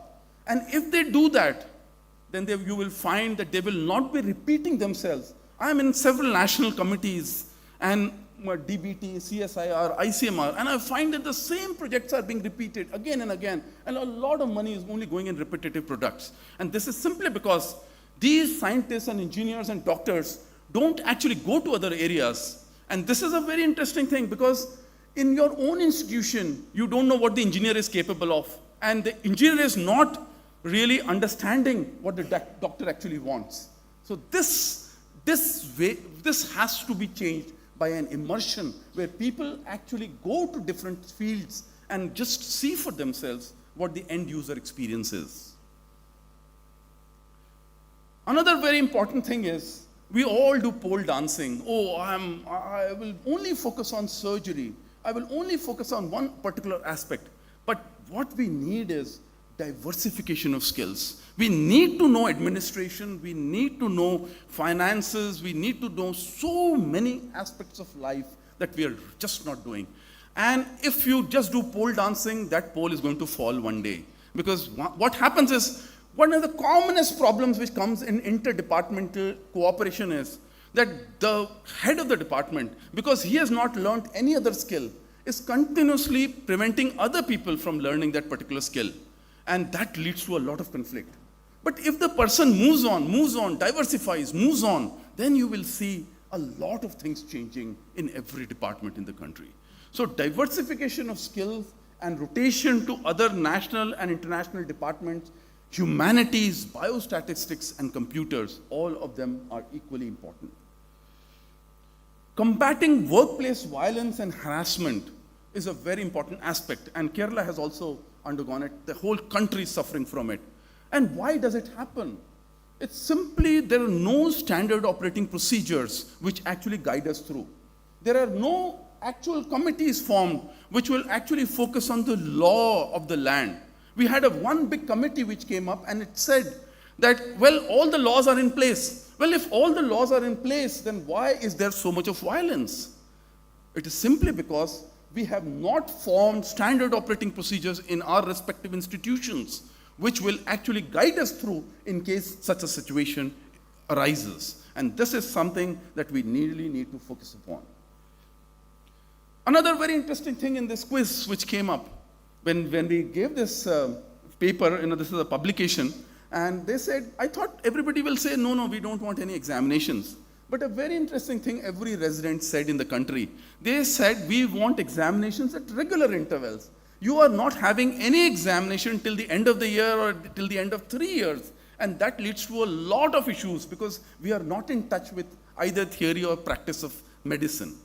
But if you have regular examinations after every rotation, every area that you think needs to be covered, then it will lead to a very, very interesting aspect.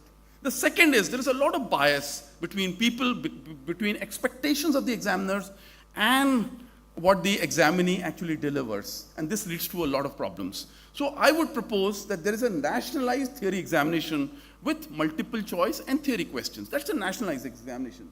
But there has to be partial OSCE, which is OSCE is clinical tests. So you give clinical situations which the actual department assesses for every doctor. And along with that, there has to be an internal assessment included in the curriculum. So this is a three-pronged examination which I think every doctor needs to focus upon. Finally, one important aspect which is very, very problematic is we think we are all macho people and we can just sacrifice our family and work like crazy, morning, night. We have worked for 24 hours, 72 hours I have worked. But the problem is, this is now changing. Everybody wants a work-life balance. And the sooner we come up with laws which govern this work-life balance, the better it will be for the country. Because in the time available, that particular scientist, engineer, or doctor will be doing justice to the thing and not get totally tired and start making mistakes. So work hour regulation must be focused upon. Another very important aspect in higher education is the gender ratio, improving gender ratio. You know, when you see the statistics of any medical college of the country, you will find that all the toppers, amongst the first 10, at least 7 are girls. Then what happens suddenly when they reach higher education? When you look at all the faculty of every single institution, you will find that suddenly at that level, there are no ladies. So what goes wrong? It is expected that there is no lack of flexi time. I think that has to come into the system. We all have mothers, we have all had sisters who have done double the amount of work which men have done. And we have to give them flexi time. And there is another important thing. In the interviews, we say, oh my God, we don't take this person. This is known as benevolent sexism. We don't take this person. Oh, this will happen. Oh, this person will marry. This person will go away. We don't want this person in the faculty. No. We have to make sure that women in workplace is a very important aspect. Because 50% of your workforce you are neglecting simply because you're not focusing on women. And in the Harvard Business Review, they had competencies and top leaders, and they found that women were faring better, if not equal to men. One important aspect which I find is sorely lacking, it happens in some of the IITs, but aftermath of training is very, very important. Why aren't we having campus placements on a regular basis? Why aren't the heads of departments actually going to the industry and telling them, okay, this is one person who's outstanding and we should take this person? Why aren't we having focused subspecialty national and international training where the heads of department, after the person completes the curriculum, says, yes, I will send the student abroad. I will talk to my friend who's in the US and make sure that this person has adequate exposure. We started dual degree program for the first time in India. We started DM or MCH in neuro and cardiac surgery with PhD. So in 5 years' time, the student can do PhD program. This was the first time it started in India, and many other colleges are now asking for the curriculum. It is also available on the net for anybody who wants to adapt it. But the advantage of that is that we have a public health wing, we have a hospital wing, and we have a biomedical technology wing. And when the end user wants to do some more research, then the person can actually do a 5-year course where he gets 2 degrees. One is a DM or MCH, and the other is a PhD degree. And I think there are at least, it's almost 12 students have already taken this. And I'm hoping that this will lead to a lot of revolution in the country. Another important thing is alumni input in training. As soon as the person goes from the system, out of sight, out of mind, but they are all very qualified alumni. Why aren't they being called back to actually train and teach students? They won't take any money for it. There has to be a system for alumni to come and actually train and teach students in whatever aspects they have learned along with their lives. And another important thing is reassessment of skills every 5 years. This is very important. It's not like you fail people, but just the fact that there is a Damocles sword on your head that, oh, I have to give this exam, which is going to be a simple, easy exam. But yet, that makes a lot of difference to the trainees as well as teachers. So conclusion 20 is proper job placement, following up assessment, and revalidation is necessary. I'd like to end by just quoting 4 beautiful quotes. So when some conflict comes to my institution and I'm supposed to be handling it, there is a beautiful quote. Everybody's perspective of themselves and others is based on the limitations of their exposure. The greater your exposures, the more cities you have traveled to, the more countries you have traveled to, the more mature you are in your reactions. And if you stay in one city, one place, one university, and your dimensions become very narrow. So everyone's perspective of themselves and others is based on the limitations of their exposure. The second important thing is, whatever one can imagine is real. So don't be afraid of imagining things, because what you have imagined has come to you through providence. And it is providential that that particular thought has come to you, that particular dream has come to you. And somehow, with a lot of epiphany, you will find that you will be able to complete that dream. So please do not neglect any thought or dream which comes to you during your formative years. The third is very important for the students in the hall, especially in the first 10 to 15 years. Your regular resume is not an authentic representation of you. When you appear for an assistant professor's post, they will ask you for your curriculum vitae. But that is not an authentic representation of you because you don't have sufficient exposure at that time. You don't really have that many notches up your belt, so to speak. In a super competitive job environment, you need to be able to tell a multi-dimensional story of who you are as a person. So, Future. Thank you.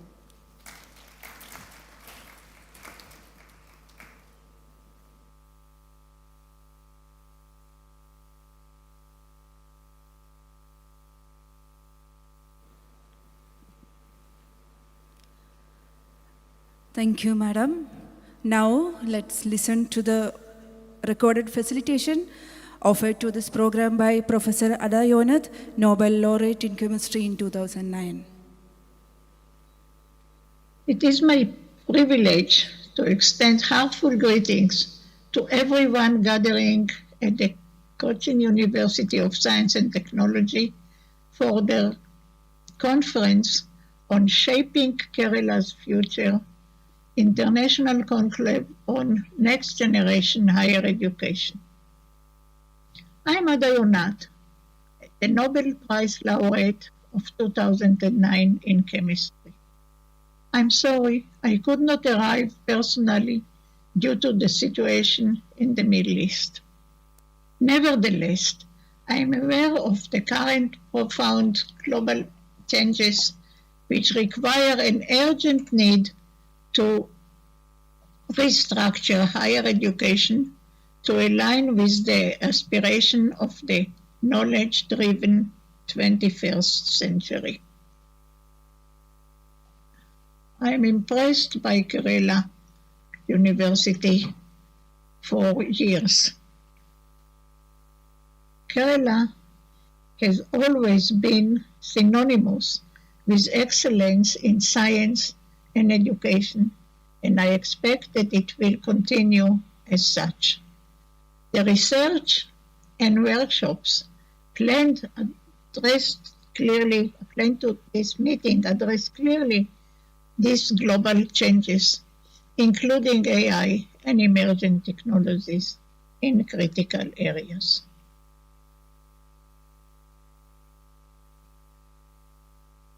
Kerala immense potential to provide practical strategies for overcoming obstacles while staying true to the principles of inclusion are noticed and blessed.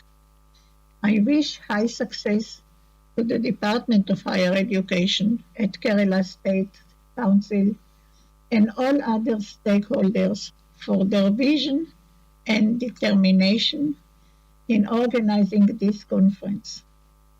I also express my deepest gratitude to the eminent speakers, experts, and participants who have joined from across the globe. Thank you very much, and may this conclave continue the outstanding achievements for Kerala higher education sector. Goodbye.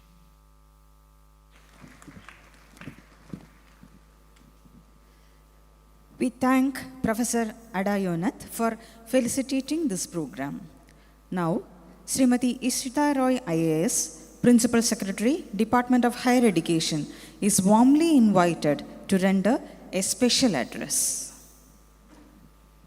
Honorable CM, Honorable FM, Honorable Minister for Higher Education, distinguished dignitaries on and off the dais, the distinguished participants, delegates, academicians, experts, students, teachers, a very warm welcome to all of you to this very important international conclave. I have nothing special to say, except the fact that you heard the CM, you heard the commitment that the state, the priority that the state accords to the higher education sector.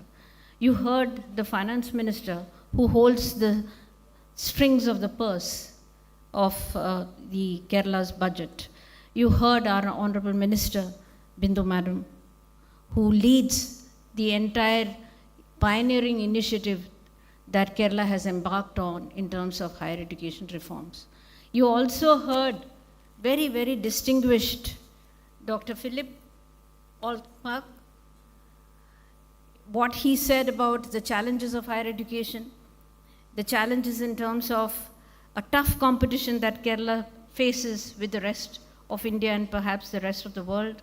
He talked about the challenges in international migration, student migration, how increasingly the West and even Europe is getting more and more protectionist in their approaches. The populist and the national governments which have come over there, which only perhaps are a signal to the challenges that we are facing at the moment, and maybe more severe challenges that might come our way. So we have to keep an account of that. We have to be very aware of that. We heard Dr. Sanjay Bihari, the director of Sri Chitra Tirunal Institute of Medical Sciences, a neurosurgeon himself, but a director. So you see the multiple hats that he wears. He talked about the leap of faith. He talked about how important it is for us to diversify, at the same time to be specialists in our own ways. He talked about the last proverb that he ended with was a Tanzanian proverb where he said a little by little that little becomes a lot. So we are happy that the Tanzanian team is also here. We heard Dr. Nina from the World Bank, who outlined the challenges that we face, and of course we hope that with her Vice Chancellor, Cochin University of Science and Technology is cordially invited to render felicitation.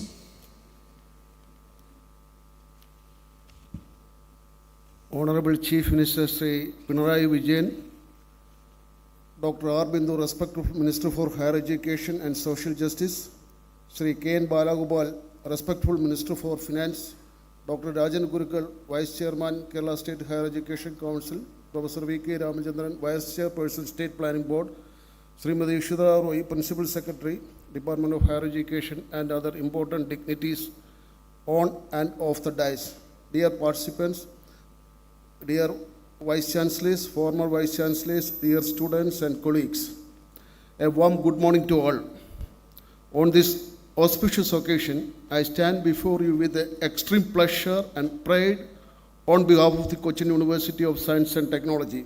First of all, let me express my deep gratitude to the Honorable Chief Minister and Honorable Higher Education Minister for giving CUSAT this opportunity to host the International Conclave on Higher Education. The International Conclave is envisaged as part of the Study in Kerala initiative of the Government of Kerala, with a larger objective of internationalization of higher education in Kerala by upgrading the curriculum, improvement of the infrastructure facilities and resources in the sector at par with the global international standards. Moreover, the present era demands concerted efforts and effective measures in industry-academia partnership, collaborating entrepreneurship to achieve the above goals. At Cochin University of Science and Technology, we have always strived to provide our students with a world-class education, industry academia, and international collaboration, innovation, and research that prepare them for the challenges of the 21st century. We are proud to host this conclave, which brings together the best minds in higher education. It becomes even more special at this juncture when we have achieved the first position in the Kerala Institutional Ranking Framework instituted by the Kerala Higher Education Council. Over the next 2 days, we will engage in intense discussions, debates, and brainstorming sessions to identify the key challenges facing higher education in our state and explore the innovative solution to address these problems. We will also showcase the best practice and success stories from our universities and other participating universities and institutions, highlighting the impact of the higher education on individual communities and society as a whole. I am sure that this conclave will achieve its main aim through the valid thoughts, ideas of renowned eminent scholars and dignitaries participating in this conclave. I would like to thank our keynote speakers, panelists, and participants for their valuable contribution to this conclave. Your expertise, insight, and experience will enrich our discussions and help us to chart a roadmap for the future of higher education in our state. Thank you once again for joining us, and I wish all 2 days of this productive, informative, and creative interaction and enriching experience at this conclave. I also wish the conclave a great success. Thank you all. Thank you, sir. Next, Professor P.G. Shankaran, former Vice Chancellor, Cochin University of Science and Technology, as well as the coordinator of the organizing committee, is invited to offer felicitation.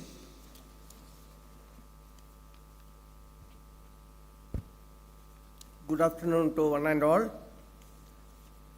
Honorable Chief Minister Sri Pinarayi Vijayan, Honorable Minister for Higher Education Dr. R. Bindu, and President of the function,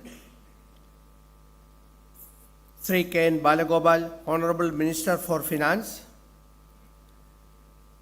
Professor Rajan Gurikal, Vice Chairperson, Kerala State Higher Education Council,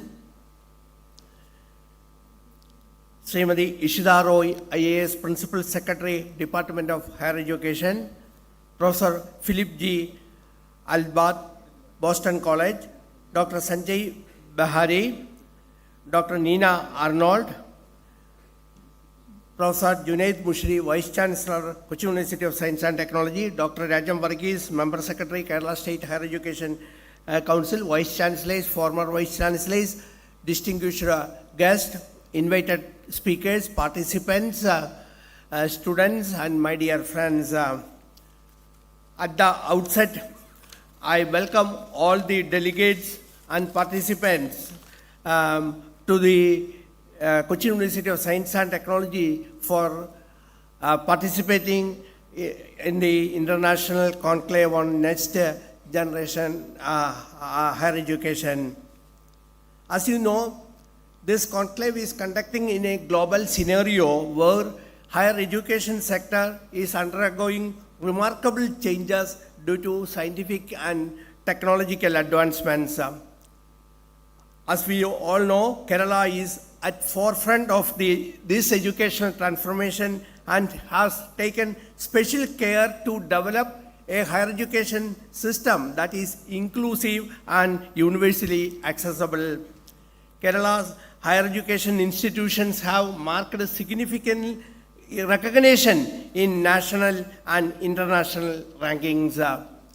As mentioned earlier, two universities got Kerala University and Mahatma Gandhi University got a AA+ ranking in NAC accreditation, and many of the universities and colleges in Kerala have very good positions in NIRF rankings. CUSAT has initiated several schemes in tune with the higher education transformation at international level. As mentioned by our Honorable Vice Chancellor, we have implemented different schemes for improving the quality of the higher education, and we have started 5-year integrated program along with the 4-year program in different disciplines. We have systematically modified our syllabi and curriculum of engineering programs to include the internship track in the discipline. We have made significant progress on university-industry collaborations. The research collaborations with synthetic industries and geojet industries are the examples of this type. We also started a joint MTech program with Apollo Tyres in MTech in Polymer Science, which is another new initiative in this direction. The fact industries, they have started a chair, university academic chair in School of Engineering, which also focus on research and development in different engineering disciplines. We started several international collaborations, both in teaching and research. We already signed an MOU with St. Petersburg Technological University, Moscow, to start a MS program, and this program will be beginning this year. We are also have an agreement with James Cook University and Washington University for starting a joint MBA program. We could improve our ranking during the last 5 to 6 years. We are now in the 34th position in the national university ranking framework and first position in the Kerala institutional ranking framework.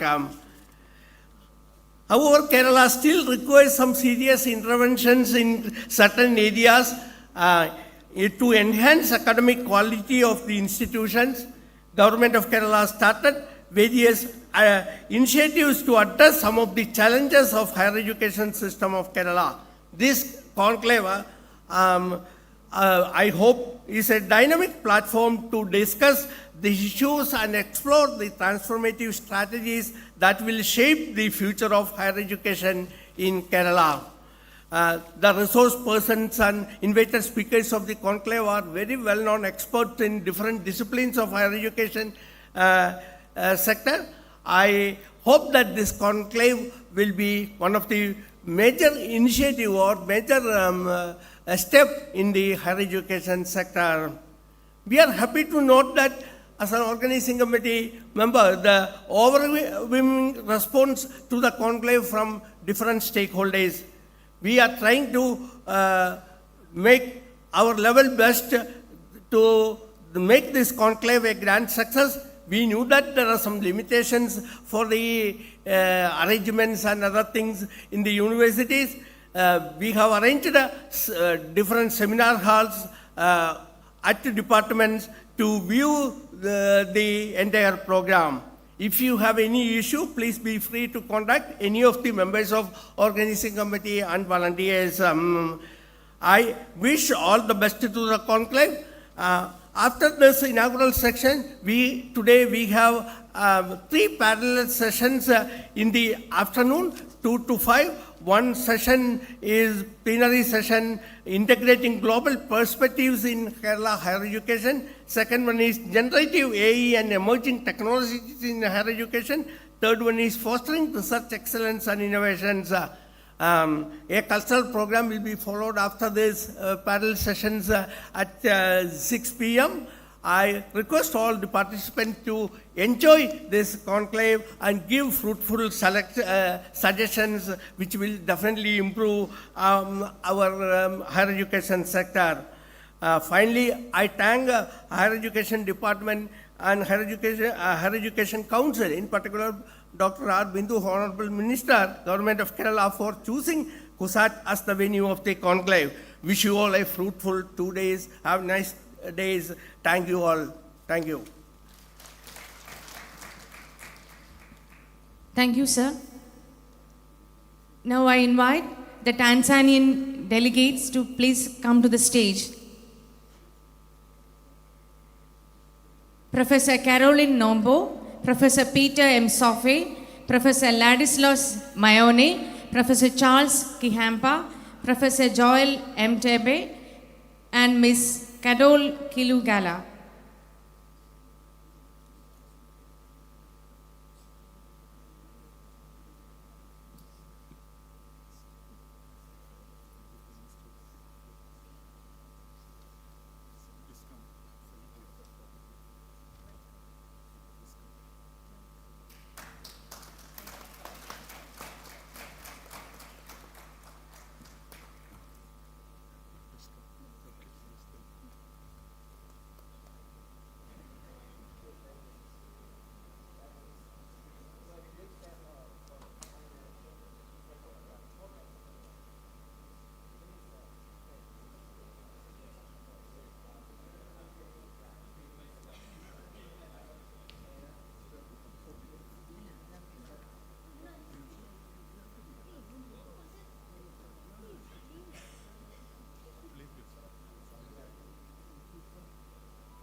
Thanks to the Tanzanian delegates.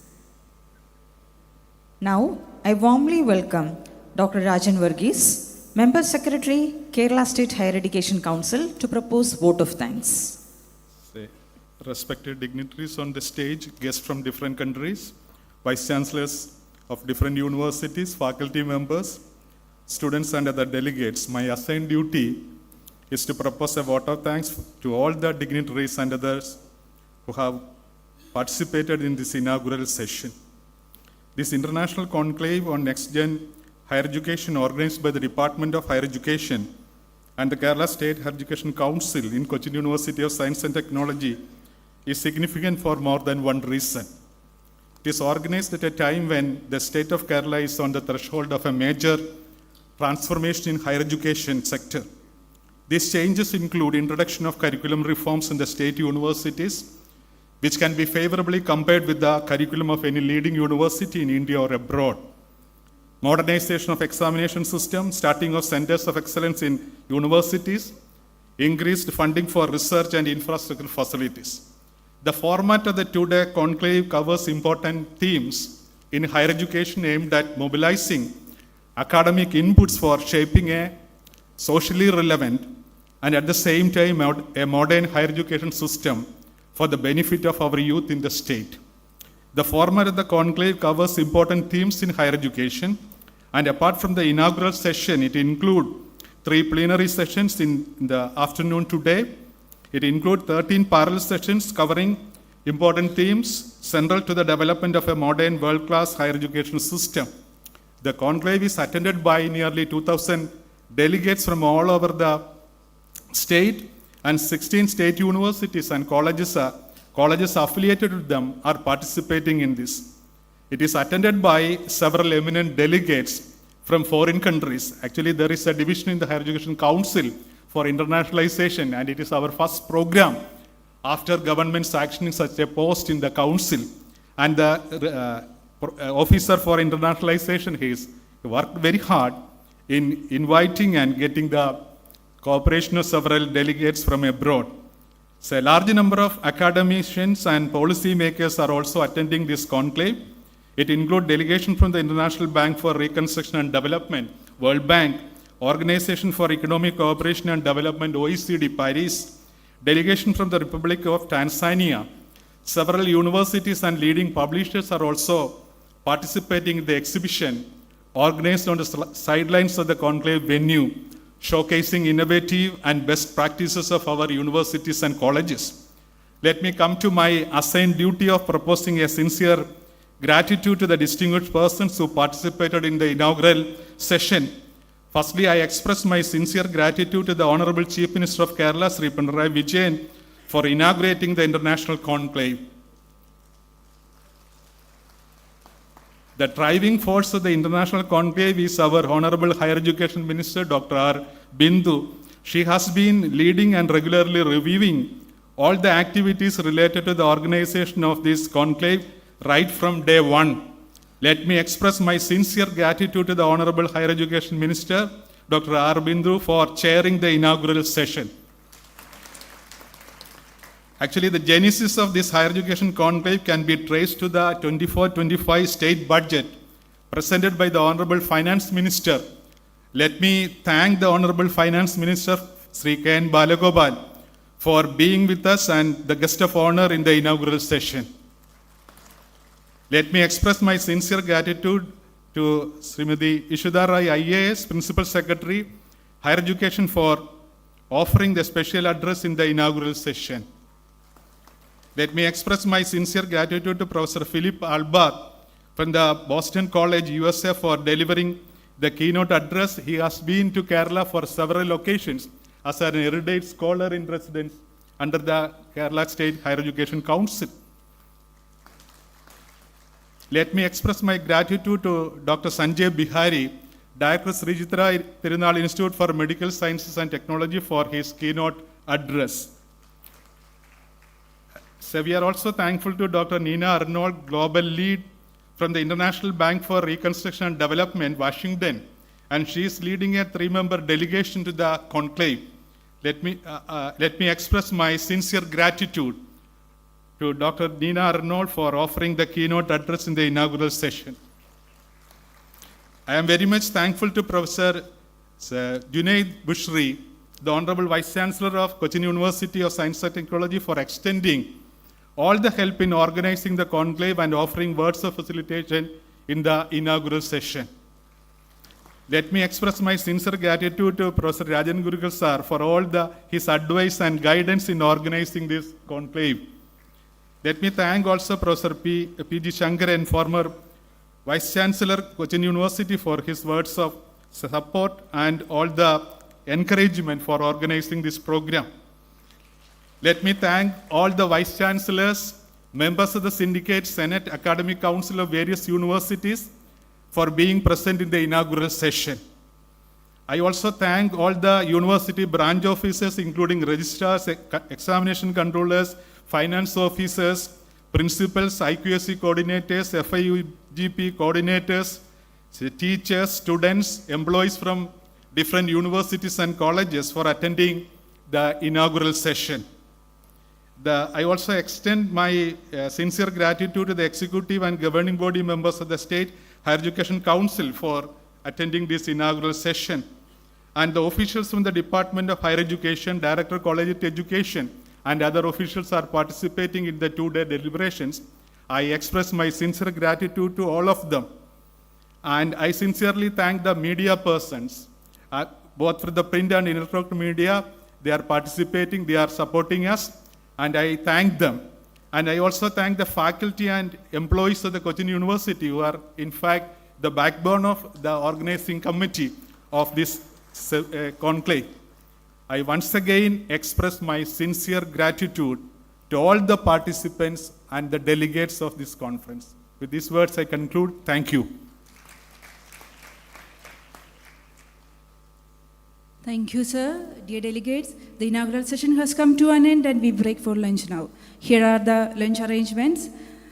All the invited dignitaries are requested to proceed to the CUSAT guest house. Delegates who have been issued lunch coupons may proceed to the Cafe CUSAT canteen adjacent to this seminar complex. All officials and internal committee members of the conclave are requested to go to the CUSAT guest house top floor. Also, our volunteers will guide you. The plenary sessions will begin at 2 p.m. sharp, and I request everyone to reassemble in this hall at 1:50 p.m. Once again, thank you all for your cooperation.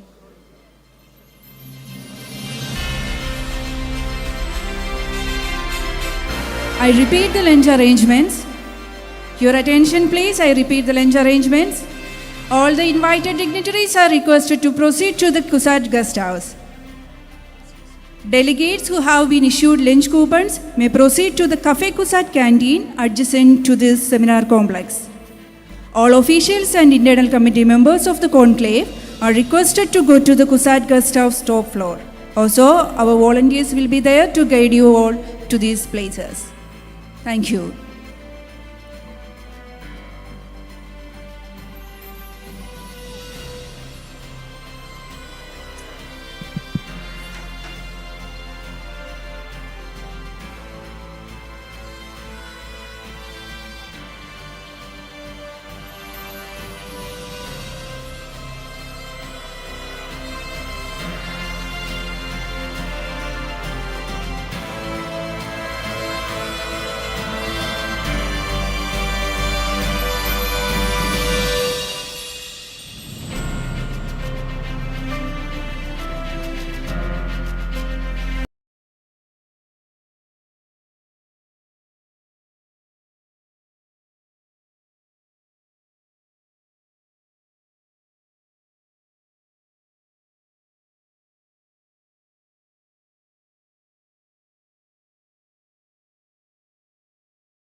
not employed, to be employable or employability. So some of the skills that one requires to be career ready is critical thinking or problem solving, written and oral communication skills, teamwork, digital technology or understanding of technology, leadership skills, work ethics, career management, and global and cultural fluency. So this is broadly what the career readiness, and this is the space within which the institutions of higher education work. And one of the aspects that has not come up here, but this comes up very often in the US context, is K through 12. Yes, we can do, and I think this is very important for us to recognize, the institutions of higher education can prepare the students to be employable or can work on the employability only if the K through 12 or the school system also follows the same system, where students are then handed over so that they can be upskilling. Then the next comes employability. So once a student gets into a job, the phase of employability is, or the skills required for one to have the employability skill is to progress within that job or to progress to other tasks and other jobs. So employability leads to the progression in one's career. And broadly, the dimensions required for employability are career identity. So career identity has quite a few things, and one of the major one is one's ability to relate and associate with the task that they're doing. So that is high competency for what they are tasked to do, primary task. Personal adaptability, and this comes in with the dynamics and with the changing nature of the industry. One need to be able to adapt. And the third one is the human and social capacity. The human and social capacity is one's ability to network and build a relationship within an organization which would foster or which would lead to one's ability to move up in the career. This morning we heard about career competencies. I really want to focus not on the career competencies, but what really leads. And we also heard about knowledge, skills, and attitude. I'll just mention a few things in that and then hand over. So what is the knowledge? When we're really talking about, when we're really talking about knowledge skills, the key is the soft skills. Yes, when thousands of students are graduating from an institution, what will make you stand out? So your knowledge, skills, and attitude should incorporate global and cultural competencies. And it is those cultural competencies and your ability to work in group is what really would lend you the ability to progress in your career. So it is very important that institutions of higher education not only focus on the hard skills, but also recognize the importance of soft skill for the employability of their students. Thank you. Thank you very much. I'm very happy that you did not focus on employment, but focused on employability. As many jobs that we have today will be disappearing in the coming years. Just mentioned in the morning. If that is the case, if you talk about the skill development, the question will be asked, skill development for which job? What type of job? We may not have an answer. There is a sense of uncertainty. And also in the employment market, a trend that you find is that informalization of jobs, even in the formal sector. I'm not talking about the formal and informal sector. Even informalization of jobs, even in the formal sector. Therefore, the skills that are required are very different. But what we need to have in education is employability, means skills to pick up skills when the skills changes are becoming an important dimension. Thank you very much for that. May I request Dr. Shakila?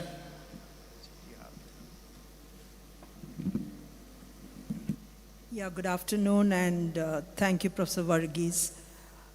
Firstly, let me actually be grateful to Kerala State Higher Education Council for giving me an opportunity to be a part of this very esteemed panel and this very pertinent conclave that we are having at the moment. let me also take this opportunity at the cost of reducing my 8 minutes to wish every one of you a very happy and successful new year, and also on the occasion of Makar Sankranti, Bihu, Pongal, and a number of festivals that are being celebrated today. So having said that, I am going to have a very textbookish way of going about this topic of integrating global perspectives into Kerala's higher education.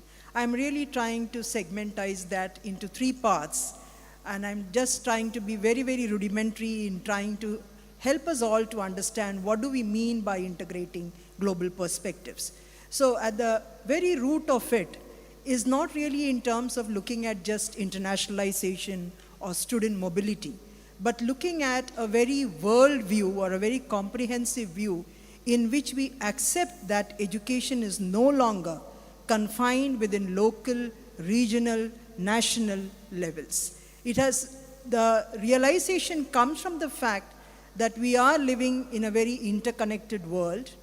We are very much scientifically and technologically advanced, and both the advantages and the disadvantages of disruptive technologies, which are putting threats to the kind of jobs that we may be having, the kind of changing profiles that may be having, all lead us to look at how do we empower our students, faculty, and educational institutions in this very volatile, uncertain kind of a complex world that we are living in.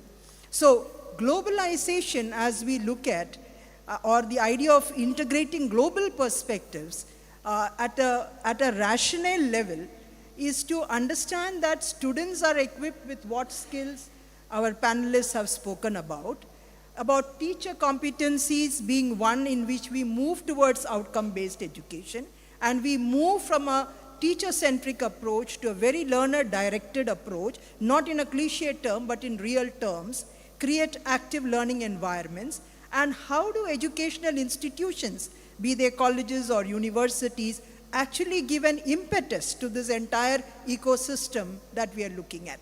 So I would say that the rationale for integrating global perspectives is not a matter of choice any longer.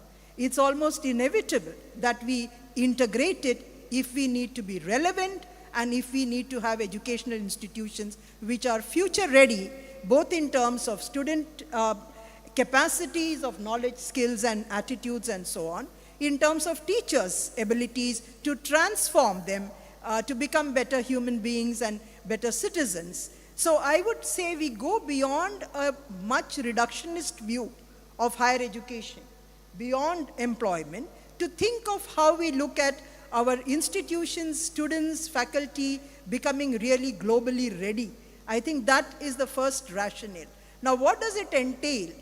As I said, it might entail looking at a student to be a global citizen, and a global citizen working in cross-cultural environments, looking at the idea of student mobility, teacher mobility, which all try to give you a certain sense of appreciation of others. And rather than thinking of othering someone else, you think of including them within part of your mainstream. And that becomes very important in the context of what Altbach said in the morning, that you have nationalist, populist governments which are looking very, very inward. And I think there is a reason for us in academia to look at a kind of a very integrated view of the society. And Sustainable Development Goals, SDG, I thought Sriram would touch upon it, but somehow he had not touched upon it. So the SDG Goal 4, I don't have to say that, plus the target of 4.7 in higher education cannot really be realized unless we look at a global perspective of higher education. It cannot be achieved within smaller efforts. It has to be very integrated approaches. Now for you, the last part that I would like to tell is how do we actually do this? So India is a very large country, very complex, 1,200 universities, 48,000 colleges, and in the Kerala landscape we may be much lesser. But these numbers add to the complexity and the diversity of these institutions. So there is really no one-size-fits-all approach that can happen. Each institution needs to create a strategic plan, how they go about it, And some of the points that we could say is where the Honorable CM said that there is a commitment from the state and the department that they go in for integrating global perspectives. Now that is your first hurdle that is overcome, because you have the governance that is really supporting us. Then comes the institutional commitment, and the very fact that we have the Honorable Vice Chancellors of all the universities represented here is an indication of their endeavor to move towards this effort. Internationalizing curricula can be done in multiple models. It could be a talk, it could be the way you infuse international components into your curricula, or you go in for joint degrees or dual degrees, or you also have the fourth approach that is being talked about, which seems to have been completely lost in the recent past, is how do we have a social responsibility angle to global education. And that needs to come in, because if you're looking at becoming a global citizen, you need to be humanistic by nature. You need to accept the diversities that are there and yet think of it as being a very harmonious society. So I think the teacher's attitude and to move towards outcome-based education with socio-emotional capacities also becomes very critical to really make this happen. And I'm sure if we all put our efforts into it, I'm sure it's not going to be a very difficult task, because I think the commitment is there, and I think the passion with which all of us are here today resonates with that idea of integrating global perspectives in higher education and also in Kerala's higher education. Thank you. Thank you very much. It was very interesting to listen to you. And I think this point that global perspective is not a matter of choice. That's a very important statement that you are making. And also the point that higher education should think beyond employment.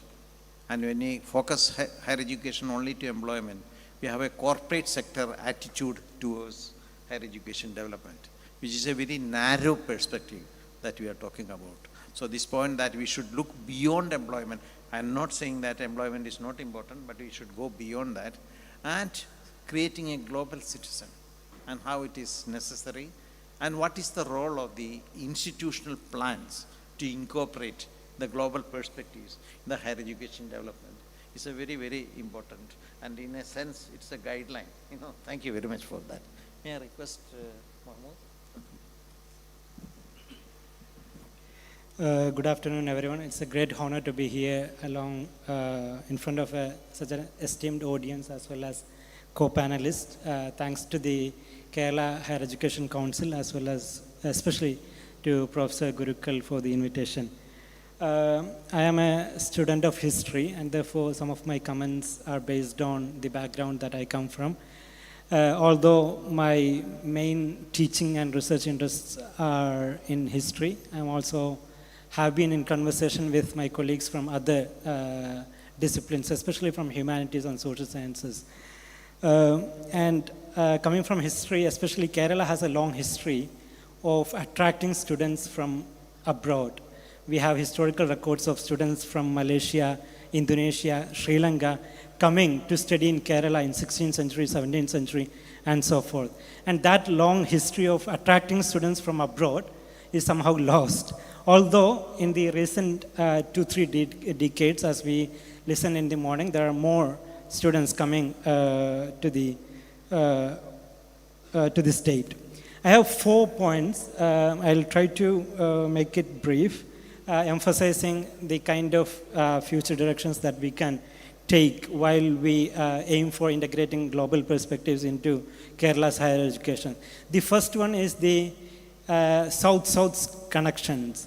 Usually, we always have been looking at towards the northern institutions, by which I mean the Western institutions. And several speakers before me mentioned how the West is going into a decline, which is somewhat true. And we see clearly that the roads and infrastructure in several countries, like maybe in Tanzania or Indonesia, are far better than the roads in Scotland or UK, as well as infrastructure. And the universities in several European and American institutions are struggling for money. while several institutions in the global south are thriving and they are putting a lot of investment into education. And therefore, one way forward would be, instead of looking more and more to the west, we should be looking into the more southern countries, especially in Africa and Asia, where, like, whether it's in South Africa or Japan, Korea, South Korea, or Singapore or Malaysia, all these places have fantastic not only infrastructure but also aspiration towards better higher education.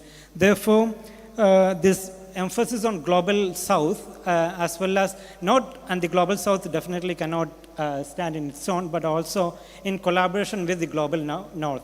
So south-south-north connection would be one way in which our future achievements, our future initiatives should be emphasizing. And that particularly from an Indian Ocean history that I specialize in, we have a lot of inputs. And this is also something that I see. The second point is about the particular historical repertoire available in front of us.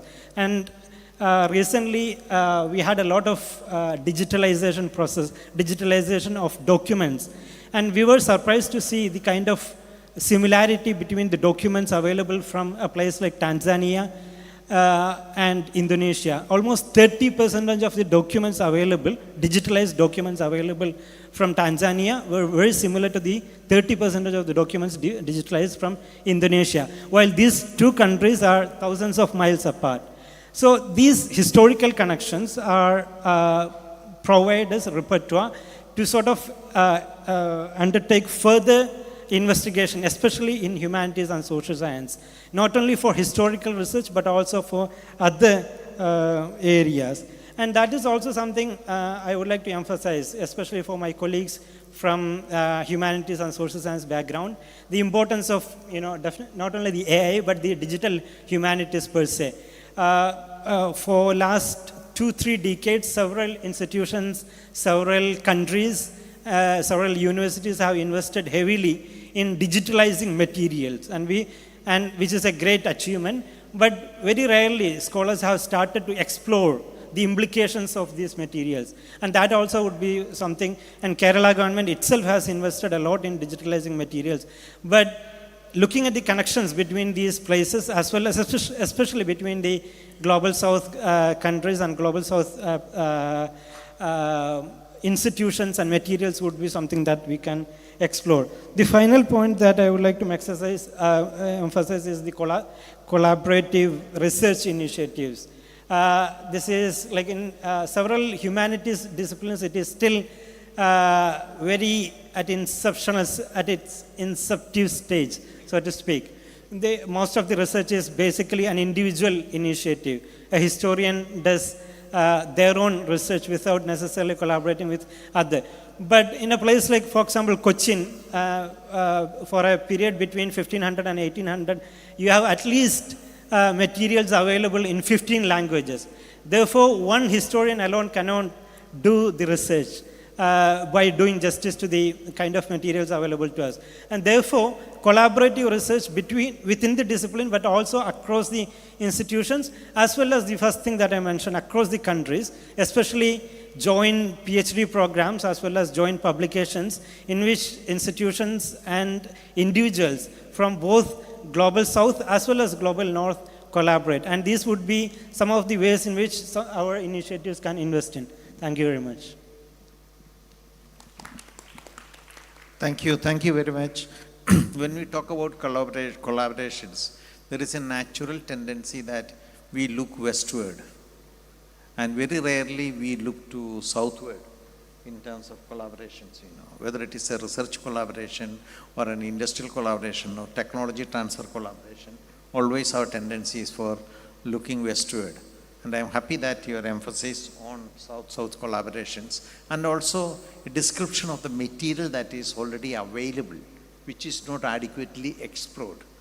And therefore the collaboration, not only in terms of spatial collaboration in terms of the academic disciplines and the branches, that is very important. Friends, I should thank my panelists that they maintained the time very well, and not because of me, but because of their own self-discipline, I can permit 2 or 3 questions. Very brief. It should be questions. It should not be too much long commentaries, Although I enjoy commentaries, but this is, given the time, I don't have permission to that. 2, tell your name, tell your institution, pose your question, and 2 or 3, please. Yes, please, sir. There. Here. Sorry, sir, I'll come back to you. You showed your hand first, actually. Yes, please. Can you hear me? Yeah. We can hear you. If you can stand up, others also can see you. So my name is Joseph Martin. I work for PricewaterhouseCoopers. My question is, I'm alluding to the points Professor Sabu and Dr. Shakila told. The purpose of education is to create a talent pool who can respond to the stimuli and then contribute to the economic and social development of whichever countries they are in. The highest risk which we are facing, according to World Economic Forum, is the misinformation risk. This misinformation risk was there for a long time. But because it is elevated, do you think any policy nudges or any curriculum nudges is required to address this risk? Because this is going to be the biggest risk in terms of the talent pool participating in the development of a country. Okay. Thank you very much. Here. My name is Pradeep. I teach at IIT Madras. So my question is that while our education has become global, the tools for embracing global knowledge have enhanced. Societies have become more and more inward. And this was reflected in the inaugural session as well. What are those sort of reasons why societies have become inward, and how would education protect itself? Thank you. If there are no further questions, I'll give, last one. Oh, I didn't see that.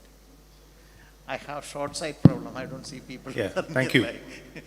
Yeah, my name is Sunil Kumar. I am from CUSAT. Yeah, you spoke about quality education and quality research to enrich education. That was the content of a couple of panelists.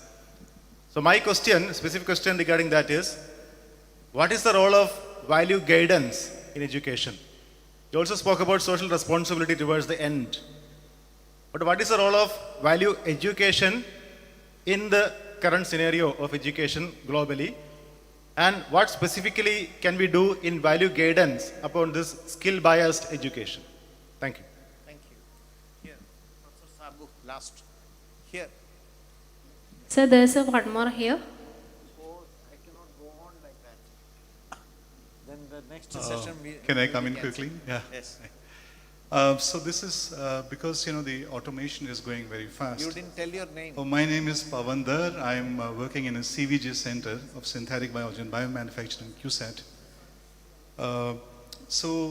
What I was trying to say is that given that automation is picking up very fast, what would be and this is coming up in the near future, what would be the role of education in a post-work society when automation has taken over routine jobs? And at that time, will soft skills overtake the hard skills in terms of generating the jobs? Thank you. Thank you. Professor Sabu, last question. Yes. Sabu Thomas, Mahatma Gandhi University, Trust Park, Trivandrum. My question is to Sri Ram. See, the transformation of a universe, one of the best universes in the world is something amazing. How do you manage to do it with a short period of time? And your idea of benchmarking is something very interesting. Would you please elaborate? Thank you very much. Now I give chance to, starting from Dr. Shakila. Okay, just 1 minute and I'll try to touch two of them. One, of course, on misinformation, we are living in a post-truth world, and I think thanks to the social media and a number of other things that flood us, this is something that I think it's something like a self-discipline that we try to bring about. So institutions, when we talk about, they are made up of students and teachers and so on. So when we look at the curricula, I think there must be a certain kind of an integrity that we maintain, especially when we are living in a post-truth world. And that resonates with this whole idea that was also asked about social responsibility and value-based education, because if you are seeing a decline of many things that was once considered as significant to holding human beings together, be it violence, be it discrimination, be it many forms of things that you're seeing, even war that is happening and the need for peace that needs to come about, I think it needs to come with an understanding that it is education which elevates us to start looking beyond boundaries. And I think, therefore, it is integrating value-based education in a very, I would say, conscious manner, not seeing it as something that, okay, we all know about honesty, we all know about ethics, but making a conscious effort to see that we integrate that, and with values come in the social responsibilities. So I don't see it is not doable. I think these are all doable if we put our hearts and minds into it. I think just quickly, I believe that industry engagement is very crucial for our young people to understand the real problems. And also, as I mentioned earlier, I'm repeating that, I think a clear understanding of global challenges is very much needed in our society. Because, I really question the big leaders of our world today. They are absolutely in a terrible situation, being unable to make decisions even. So decision making, from that skill to understanding the needs of their own country and the value of being interconnected in this world, the interdependence in this world. So I was at, just one quick example that I need to give you is, I'm advisor to the government of Oman. So I was there, actually asked a question about food insecurity to planners. And their response was actually, no, we don't have that problem. We have enough food. They forget the fact that 80% of their food is imported. So if there is a flood in Haryana or in Lahore in Pakistan or in Thailand, then they are, it's not going to, the country is not going to function. So in that kind of knowledge is very much required. And the industries like, industries and leading institutions should come forward with a radical policy to influence the young minds. And for which I think, we have technology. Today, we can very easily connect PricewaterhouseCoopers to an institution in CUSAT. Very easy. We can easily bring, so if you bring one expert from a world to a classroom for 1 minute, that'll make a difference. Because the students will remember that experience. So use the technology as much as we can, as well as, these forums should really lead to outcomes, tangible outcomes and productive outcomes. Thank you. I'll just refer to the value and misinformation. I think it's very important that the classrooms now needs to be a platform for open conversations where we need to be very cognizant of the formal, informal, and the invisible curriculum. This is something that we never pay much attention. That is the bias of the faculty itself. The faculty also need to be equipped where they can facilitate conversations where they're not talking at each other, the students or the faculty, but they're talking to each other, whereby they can acknowledge that being different is okay. And what makes us better is the difference within us and among us. Okay, I think my question, pointed one, is about benchmarking. I will answer that directly. Benchmarking involves faculty members' quality and research outcome and impact. Second aspect is how we teach the students and the quality of coursework and outcomes of the students. And then third one is infrastructure. Is it world class? So these are the three things. It's coming to other questions is misinformation. I really agree with you. The world is suffering from misinformation and fraudulent information, for sure. The only way to handle this is we have to, maybe I explain. All our students in NUS, they use regenerative AI, submit their assignments. It's very difficult for us to really assess them. They all look very similar. So the only way you can do is to make sure they become critical thinkers and deep thinkers. Otherwise, the whole generation will be lost. And that applies to everyone else in the society. Coming to inward minds, why is that happening is globalization basically opened up everything for everyone. So that exposed intense competition that naturally brings insecurity. It's the human nature. When you are exposed to insecurity, you have that flight syndrome and you go towards inward thinking.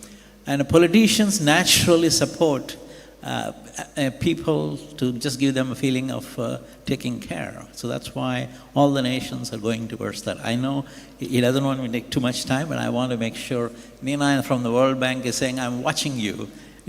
She sent me a message on WhatsApp, so I must answer everything. The value guidance, Shakila actually, I was saying in her message, I was hoping you talk about sustainable development goals. We wrote a report recently, a UNESCO report, which talks about this. So to bring value guidance, essentially we have to talk about, in every subject, every discipline, about 17 sustainable development goals. We have a report which is 120 pages, you can download it. It tells you how it should be done while you leverage global knowledge as well as indigenous knowledge. And the last question is automation. Does that mean we have less importance for hard skills, more importance for the soft skills? Answer is no. Even if it is highly automated, you still need a high quality hard skills if you want to really have a future generation systems. You have to be at the forefront. But it's true for most people that are leveraging automation, human-machine interfaces, they might just get away with soft skills. They can speak well, like the way I'm speaking to you. I can just get away with speaking nicely, smiling at you. You probably think he's a good panelist. While Professor Varghese thinks he must be the lousiest panelist I have here. Thank you. All right, I'll try to be very brief, especially maybe taking this one question on automation. And I would say I'm very positive at the kind of possibilities that automation would bring to humanities and social sciences particularly. And many traditional disciplines such as whether philology, linguistics, or even history or epigraphy, automation helps quite drastically to lessen the burden for the research that a person has to conduct. I'll give you a quick example. I remember going to the Dutch National Archives and trying to read 17th century Dutch paleography related to one port town in Kerala, Ponnani. And even to figure out one word, it would take at least 2-3 minutes. And one page would require a day in order to read. Now, thanks to the great initiative by the Dutch government and the Dutch National Archives, all these are, machine readable. Therefore, now I can actually do the research instead of spending time trying to figure out the paleography. And the same goes for many other disciplines. And therefore, I think the automation helps quite dramatically or quite drastically for many disciplines. And it is our task to make better use of the possibilities the automation and the AI and other tools provides us. Friends, as you can imagine, with 5 people on the panel, it was not an easy task to complete this on time. And I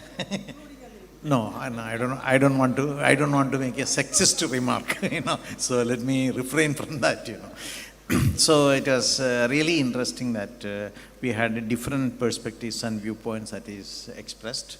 I think one major point that is coming out from this is that if you want to change the higher education system, we have to think globally and act locally, in the sense that the institutional plans which Dr. Shakila made, the institutional plans should reflect an international perspective.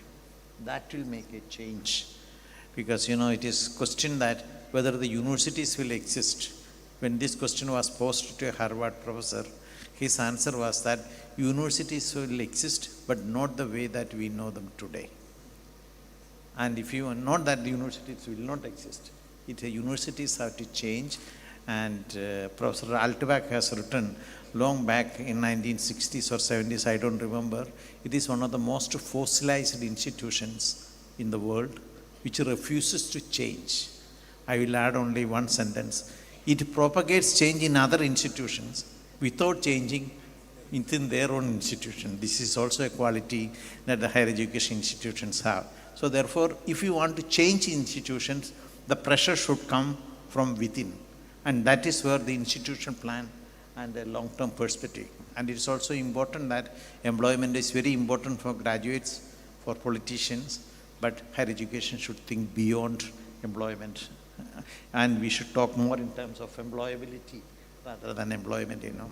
Friends, we come to an end. I was not trying to conclude or make any drastic conclusions about this, but these are some of the trends which are inherent, which are hidden in the open discussions that we had, you know. Thank you very much. Now it is for you.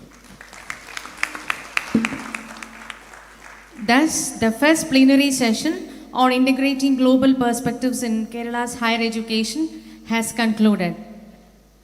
Thank you, Professor N.V. Verghese, as well as the panelists, Professor Sriram Ramakrishna, Professor Sabu Thomas, Dr. Zakaria Matthew, Dr. Shakila T. Shamsu, and Dr. Mohammed Kuria for making the session vibrant. Thank you, audience, also for your active participation. Thank you.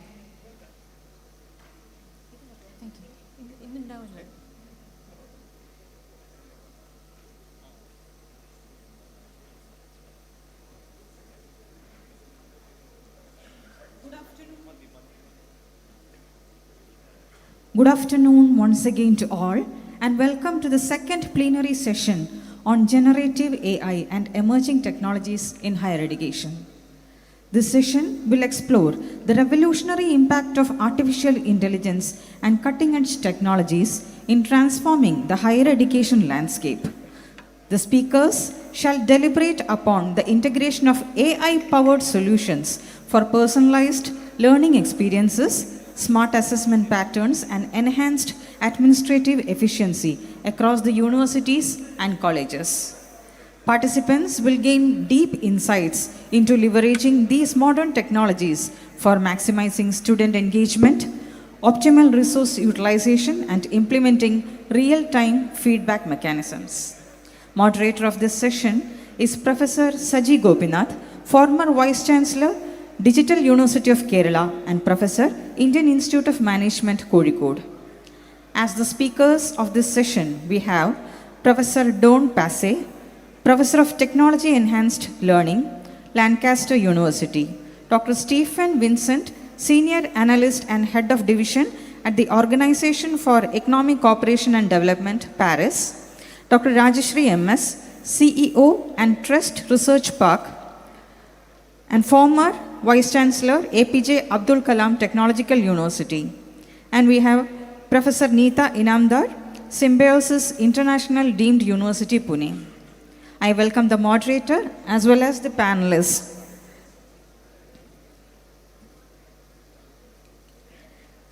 And I cordially invite Professor Saji Gopinath to moderate this session. Good afternoon and welcome to the second panel. We have a very important topic which is very close to us, because I'm sure that we all know that the way the AI and generative AI especially is actually making the great impact in various sectors, various parts of our life, and especially in higher education. So we know that in fact the theme when we spoke about saying that it is a revolution. So I believe that maybe we need to start looking at that, whether there is going to be a revolutionary change. Is there going to be a fundamental paradigm shift which is happening because of the generative AI and maybe AGI, which is coming in maybe in very recent future itself. So in this particular session, I believe that we are primarily going into the details of this, because of all the sectors where the AI is making impact, perhaps one of the sector which is going to get deeply impacted is going to be the higher education sector. We know that when different models of industrial revolution has happened in the past, we have seen the type of changes which is happening in and around us. Because of the earlier verses of the industrial revolution, quite a bit of physical labor has had been automated. Now we today speaking about AI and generative AI and other digital technologies are going to automate quite a bit of cognitive work.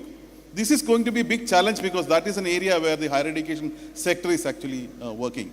So primarily, I believe that we need to look at in this session 2 or 3 aspects of this whole gamut, and we have very eminent panelists who are here who will be deliberating on this topic. The first thing which we need to look at is what are those challenges which is and the requirements higher education sector is being faced with when we are actually looking at the generative AI and the other emerging technologies which is coming into front of us. In fact, the morning session we discussed about the type of new skills and the 21st century skills which has to be given, and living with AI or mastering the AI is going to be a key element for all the future generations per se. So how do we actually transform our education system to address that challenge? Could be one of the areas which we will be discussing in this panel. The second thing is, we also know that the time in which this technology has been adopted, thanks to the new business models, is very, very short. In a very short period of time, the technology, especially Gen AI technology, has come to us. And when AGI comes, it may even be faster. But when some technology comes such a fast manner to change our lives, there will be a lot of challenges coming along with that. Could be ethical challenges, could be privacy challenges, regulations are not kept up with the time. So how do we actually look at it? Plus, there is quite a bit of a need for deep research in the type of technology, social and other aspects which are changing along with that.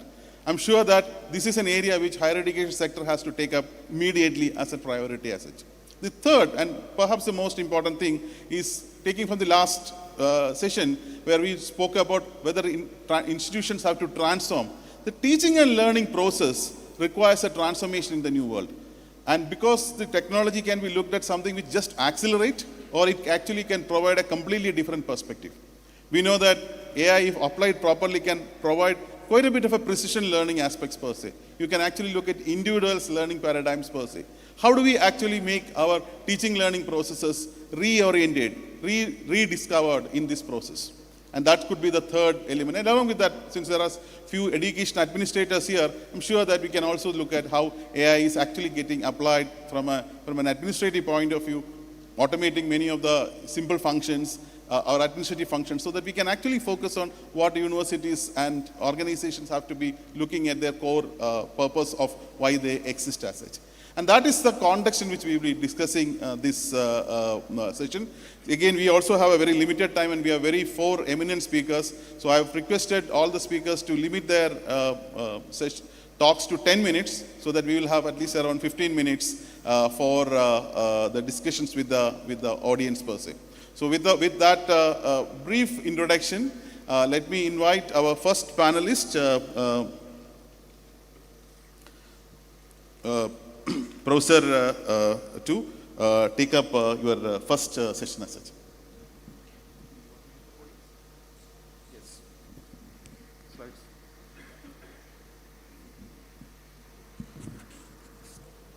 You want to use a podium or you? No, yeah. Do you have a clicker? Okay. Good afternoon, everyone. Change the slide with this. Yeah. Good afternoon, everyone. First of all, just to say that I'm very honored to be asked to come to the conclave, and I'm very happy to be able to talk about topics that are very dear to me and of concern to me. I should say that these were the points that were requested that we cover, and I'll try and cover some of those within the next probably 9.5 minutes. A little background about me, just to say that I don't come, although I'm a professor of technology enhanced learning, I don't come from a technology background particularly. I come from an educational background, and therefore I'm concerned with education I'm concerned with teaching and learning. I'm concerned with how people use technologies to benefit teaching and to benefit learning. And I'm interested in emerging technologies, how we continue to take on board the technologies that I've been looking at for some 35 years. And I've seen some come, and I've seen some go. And I'm sure that that's going to continue to be the case for the next 35 years. Just to say that it's interesting that in the AI field, and I'm talking here more about generative AI than AI, because AI has actually been around for a long, long time. But in the generative AI field, there tend to be two quite polar views about it. It tends to be thought of as either something which is very beneficial or something which is causing great concern for the future. Now that's particularly interesting. It indicates that there's not at the moment a really balanced view of what happens, of what is happening, what can happen, and what should happen. That means that we don't really understand what is happening, I would suggest. We don't have enough research knowledge about the field to understand what it is that we're looking at and where we are going with it. And that is of particular interest to me, and I think should be of particular interest to anyone who is exploring this field of generative AI, that we need research in this area, and we need fundamental research if we're going to move forward positively with it. I think that those who advocate for the uses of generative AI are often advocating on the understanding of time savings. But one question I would ask is that always the case? Is our use of generative AI always helping with time savings? I think I could probably find a few examples where I would say it hasn't helped. So again, we're in a situation where we don't fully understand how we can use these systems to get the best out of them. Also, I would say that those who advocate can be critical of their uses. They can see the benefits that come out of them for them, and then they pass that on to others. And that criticality, to me, is particularly important. Critical thinking and criticality seem to me to be fundamental if we are to continue to use generative AI in the future. And I would say that for anyone who is using generative AI, we need to ensure that critical thinking and criticality of skills is there at the same time. We need to build that. And I don't actually think that that's just down to higher education. I think that's actually down to society. I think it's because generative AI is something which is affecting all of us as citizens, and it's also affecting young people before they enter higher education. But I still believe that criticality and critical thinking are fundamental if we're going to move forward successfully with generative AI systems. I think that AI-powered solutions do, however, provide personalized experiences. They can do that. But the assumption is that it can benefit all learners, all teachers. I'm not actually convinced by that yet. And I think that there is some evidence, and there are some statements being made, that actually generative AI systems at the moment are not being as inclusive as they could be. And this is actually relatively typical of technology systems that are developed. Technology systems are often developed for the widest audience, but they don't necessarily take on board all of those who can be included. So, for example, there are statements currently that those who are visually impaired are not supported by generative AI systems as well as those who don't have those difficulties. So again, these are developments that need to be considered for the future if we are to be fully inclusive with regard to the use of generative AI systems in education for all of our learners and for all of our teachers, I would say. I do see chatbots, use of chatbots being developed within higher education quite extensively actually at the moment. I see this internationally, particularly for student engagement when it comes to administration, support, and inclusion systems. So I think that there is a case to look at what is happening here elsewhere across a wider university range. I would say that there's a need always, if we're to move to the use of generative AI systems, if we will need to move to more virtual and online systems. That means that there's a need for a strong underpinning infrastructure. One question I would say that always should be there is, do we have that? Now I've been in Kerala for a few days, and actually I've experienced what I would say is quite a strong, wide mobile network system. So it seems to me that there are elements of infrastructure that are there, but they also need to be there in terms of the networking, they need to be there in terms of the hardware and the software that's going to be developed if virtual and online systems are to be used in terms of generative AI. There are ethical concerns, and I'm not going to focus on this because I know that another one of our speakers is going to focus on that particularly. But just to say that AI depends upon three fundamental elements as far as I can see. It depends upon a data system. It depends upon the way that the questions that are asked of it are then asked through that system. And it depends upon how the answer is presented. Now, for ethical concerns, it seems to me that there are ethical concerns in each of those. To what extent do users actually agree or not to their use of the system then being incorporated into the background data? To what extent do they agree to the use of their questions being used again within the system? And again, should the output be critically concerned? And are we being ethical enough about the critical concerns of the questioning of the outputs?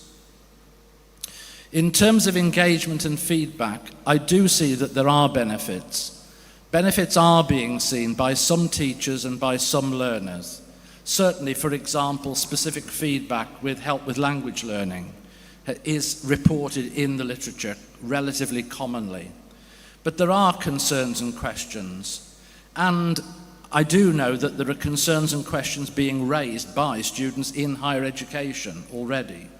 And those are to do with things like misrepresentation, incorrect output, misleading information. For me, it all now comes down to one thing, that to maintain and ensure human criticality is going to be important, paramount, if we're going to be successful with AI-powered systems. And I suppose I would say that for those who are on the non-advocacy end of talking about generative AI systems, I would say if there is a terrible concern about the future, the generative AI systems depend upon power. Should we always be able to turn them off if we need to? And at that point, I'll stop. Thank you. I think the issue of inclusivity is actually a very important element. I think we'll discuss this in much more detail later. So let me invite Professor Rajeshri for her presentation. Good afternoon, distinguished panelists and esteemed audience. I will stop at where Professor Don Passe stopped. I'll start from there. All of us know that technology has been extensively used in higher education, and the advances are very profound influence on higher education. The primary use of technology is to introduce more effective student engagement models and for easing administrative tasks.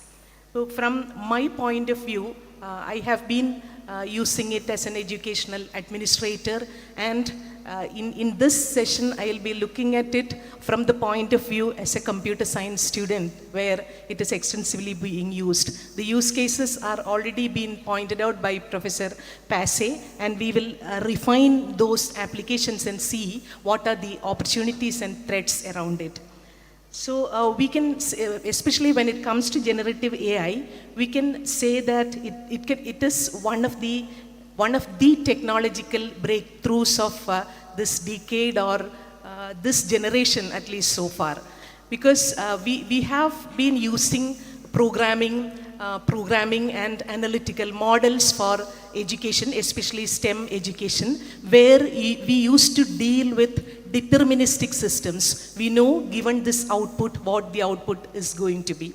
But it is quite different when it comes to Gen AI systems, where the systems will be producing output at some point, and we don't know what exactly is happening in the models that are getting trained. And there exactly lies the threat when we are using Gen AI as companions for teaching, learning, and assessment.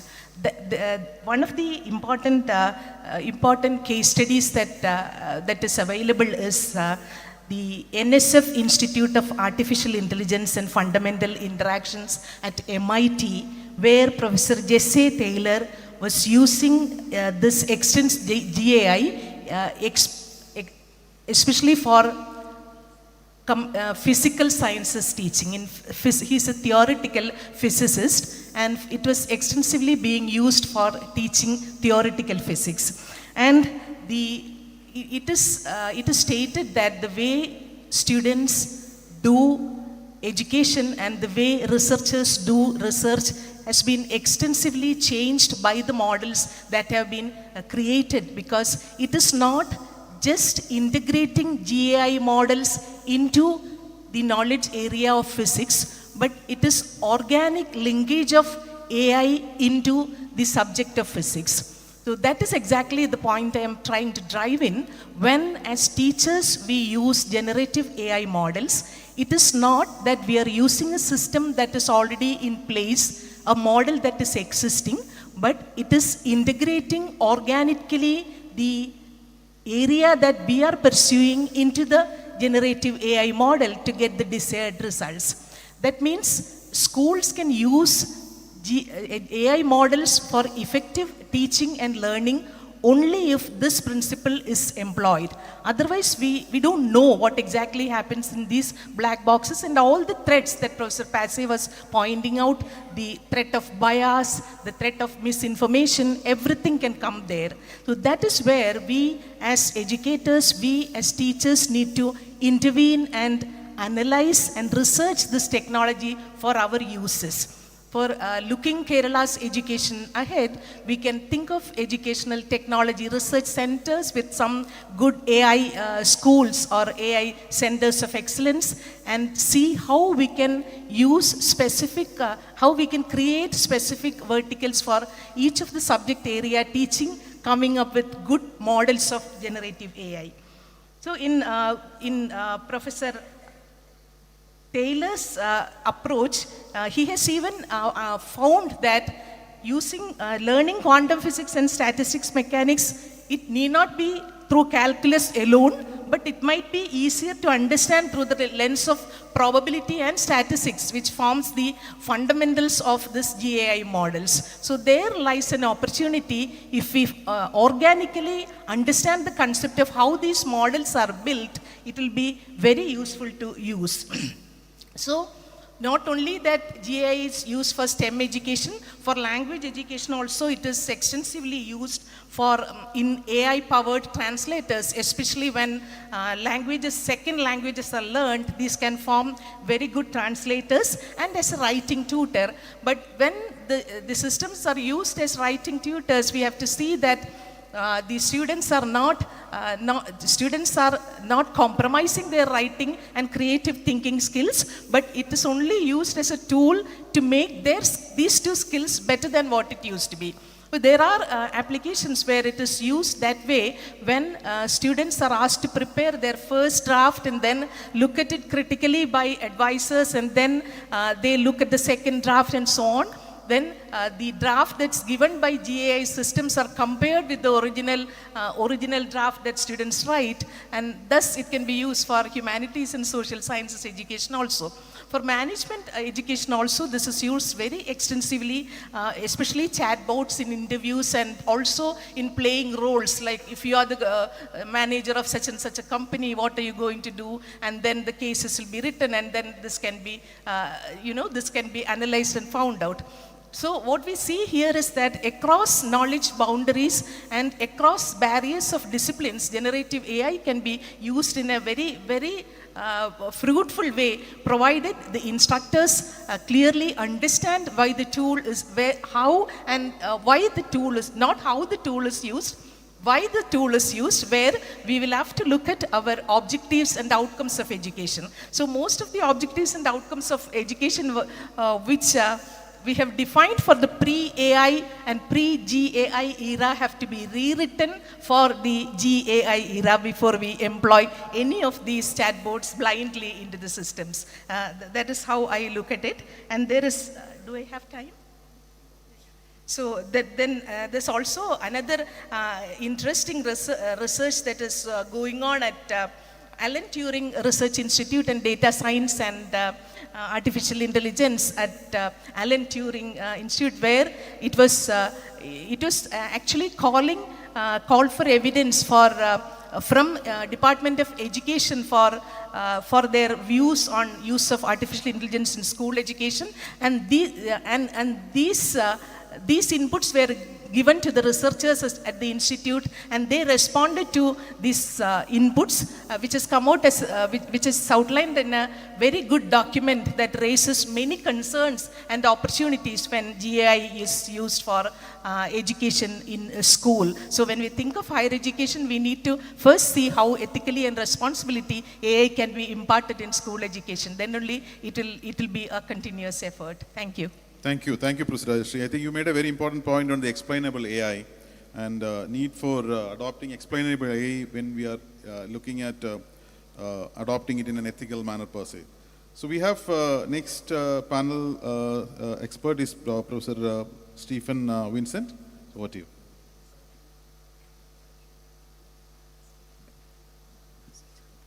Oh, okay. Thank you very much.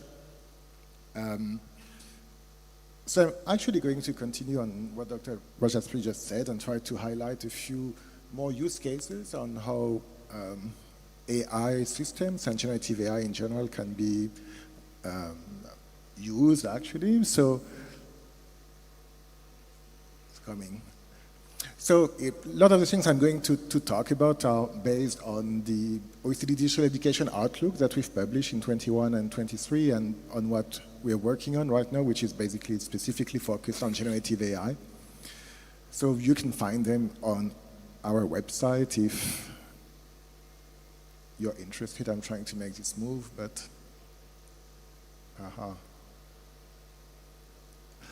And so here we go. So, that's what we have. So I'm going to talk about different types of generative AI and how they can actually improve teaching and learning when they are student-facing, when they are teacher-facing, and then actually how they can be used for administrative purposes. So there are a lot of different types of applications, and I don't have time to go through them, but I will just pick a few and showcase a little bit of the emerging evidence that we have on the use of generative AI in particular. So if we start with non-generative AI, we have a lot of applications that we've already spoken about. Probably the most common one are these adaptive learning systems, which help to personalize learning to what students know, and which can be used at all levels of education. In higher ed, we have a lot of things related, for example, to logic, language learning, mathematics, statistics, etc. And for mainly introductory courses, because they are the ones that are easier for which to build these kind of systems. But if we think about inclusivity, and which is one of Kerala's strong focus, one of some of these tools actually help to reduce the gap between students who start with less proficiency and more, but also actually make things inclusive for students with special needs or specific needs, and with that AI that is actually included in most of our smartphones, speech to text, text to speech, etc. If we come to generative AI, one thing that is very peculiar with it is that, actually it looks like students use them everywhere. And actually when you ask faculty members whether the students use it, they actually tend to declare that, oh yeah, they use it way more than what they say they do. And so, this is something that is there. It's difficult to stop it, contrary to the kind of AI I've shown you before, because the previous ones are provided by the institutions. Generative AI is there, so that it may not happen in class, but it will happen at some point. It opens a lot of new possibilities that have actually been shown before, for learning, brainstorming with the machine, giving feedback, translating, etc. And so I'm not going to get back to that, but I'm going to highlight two examples of, what it can do. So one is actually we've talked about the importance of innovation, of having 21st century skills, and creativity and communication are some of these skills. And here that's an experiment which actually asks to write an original study and with 3 different possible conditions. So either you have no access to AI and you do it by yourself, or you can actually ask generative AI to give you the first sentence, one idea, or you can ask the generative AI to give you 5 times the first sentence, so you have this kind. And then you have to write the story by yourself, and you're evaluated by human raters. And so what do they find? Basically, they find that, if you have the generative AI, you do better than if you're by yourself. By yourself is the horizontal line. And if you have just one idea, you do not as well as if you have 5 ideas. And so people find that actually your story at the end is more creative than if you didn't have it. They also judge a lot of different things, and they find that it's better written, that it's more enjoyable. The only thing they find, but it's very small margin, is that it's not as funny as when it's, the human beings. However, what they find as well is that those stories have a higher similarity with a generative AI, starting from same venture, and also that they look much more alike, to one another, and so that in fact perhaps the increase in individual creativity comes at a cost in terms of collective originality and the variety of the things that are being generated. Second example is basically how it's a writing task, and it's actually showing how people cooperate with an AI when they write an essay. And here we have 4 different types of conditions. One is, again, the human alone, and that's the control. And then you have interactions with either a human expert, generative AI, or checklist. And basically, you have to write the first draft of the essay, and then you can revise it with all these different possibilities. So you have 2 different phases in the task, and that's what's done at the higher education level. So what it shows actually is that learning motivation is more or less the same, so there is no significant differences across the different groups in terms of how motivated they feel by the task, except that those doing it by themselves actually are slightly less motivated, so that, it shows the importance of the interaction even with actually some machine, to get more engaged. The performance on the task, so the final quality of the essays is better when it was done with the generative AI, when it was revised with the generative AI, and so it leads to higher scores. However, there is no actually improvement in the knowledge that has been gained, so that you have better performance, but the knowledge, which is stated separately, remains the same, so that it doesn't translate into improved knowledge. And in terms of processes, it also finds that those using the AI actually are totally dependent on the AI interaction and do not have as much metacognitive processes in terms of thinking than the other ones. So that's why, the authors talk about metacognitive laziness, is that you don't engage in the same ways when you actually use these kind of processes. So, a lot of potential, but a little bit of risk as well, in terms of what we consider usually as learning. Second type of tools are the teacher-facing, and there are a lot of tools for classroom orchestration, as they say, the people who work on that, and basically how you use generative AI to do different things in your class, for example, in a big room like that, how you can actually use AI to time the tasks that you have, so that's what our chair could do. But also, of course, how long people are talking, then you can actually also get feedback on what you have been doing as a lecturer when you're in a group, which is always a question. In fact, when you ask teachers how much they speak, they always underestimate very much how much they speak and always think that the students have spoken a lot and they were very interactive. So there are some ways of doing it in a more automatic way. Now, if you think of generative AI, we can think of it also as a way to leverage the quality of the teaching. And so here that's another intervention, and actually that's the strongest one that and the last one that I'm going to show you on that, which is basically, how large language model has been trained based on the effective feedback of teachers that has been observed and then turned into an aid for inexperienced tutors in an online platform. So that's something that was done at Stanford, and what it shows is basically that the randomized control trial shows that for the tutors who were not as good, lower quality rating or medium, actually using the generative AI brings them almost at the same level as actually the good teachers, which don't gain by using it. So for them it doesn't make any difference, but if you're not as good, it actually makes a difference. And why? Because they use actually more effective strategies of tutoring than before. So I think that's a good promise to actually leverage a lot of workforce and to support them in actually providing a quality education in many cases. That's a school study, but I think it can generalize to some extent to the higher education sector as well. Finally, one of the things you've introduced in India is actually the tracking of individual students.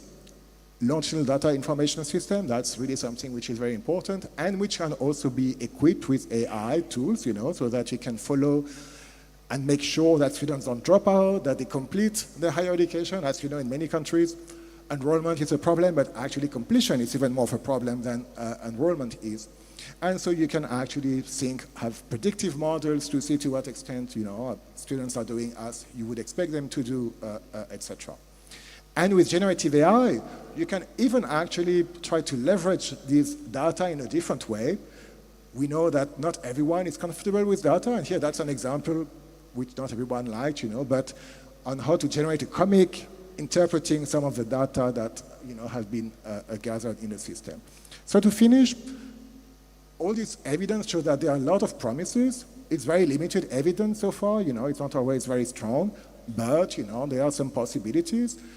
It also shows there are a lot of challenges. And here I'm focused on the positive side of the story.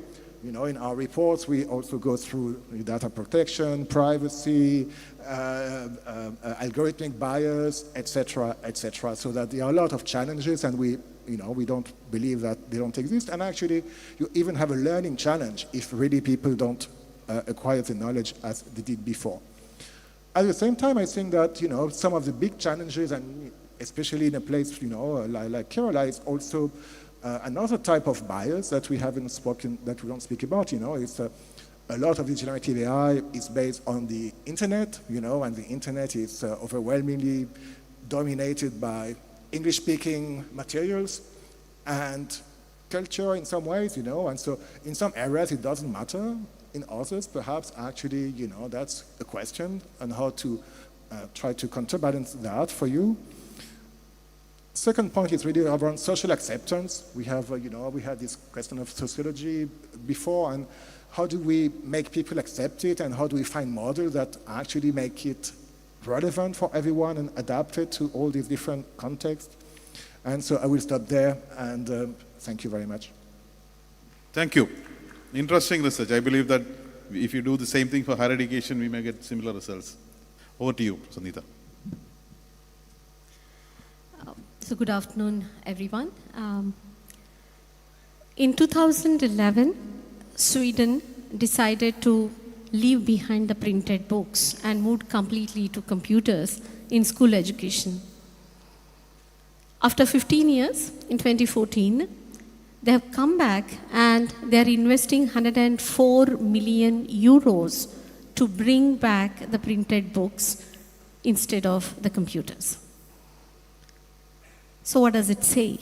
It says how and why the human intervention was important and was realized to be important, and it was based on a scientific observation made by the authorities that the learning was impaired, the cognitive abilities of the students were not the same as they were earlier, and then their creative abilities got affected.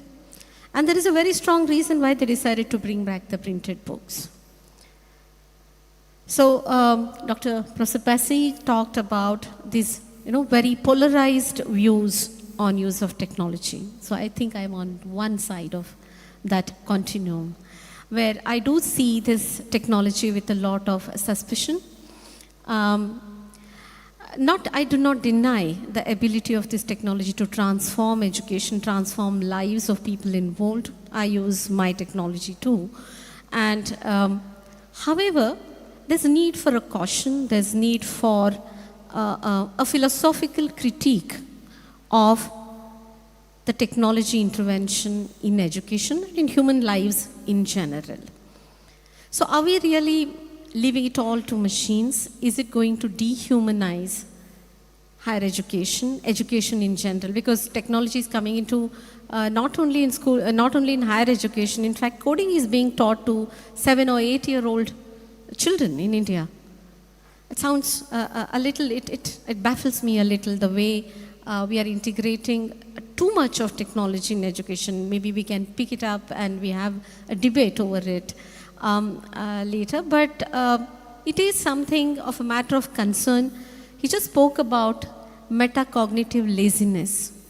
Laziness is still an ability, is still a non-willingness of an individual to engage in a creative or a cognitive enterprise. What happens if that laziness gets displaced by inability? And that is possible. The overuse of technology definitely over a period of can have an impact on the cognitive and the creative abilities of individuals. And I would compare it, the kind of disruption that AI is bringing today is something that I can compare with what probably would have happened when Gutenberg's movable types came in. Probably a similar kind of a conference or a discussion as to how it's going to change everything for the world. It did change.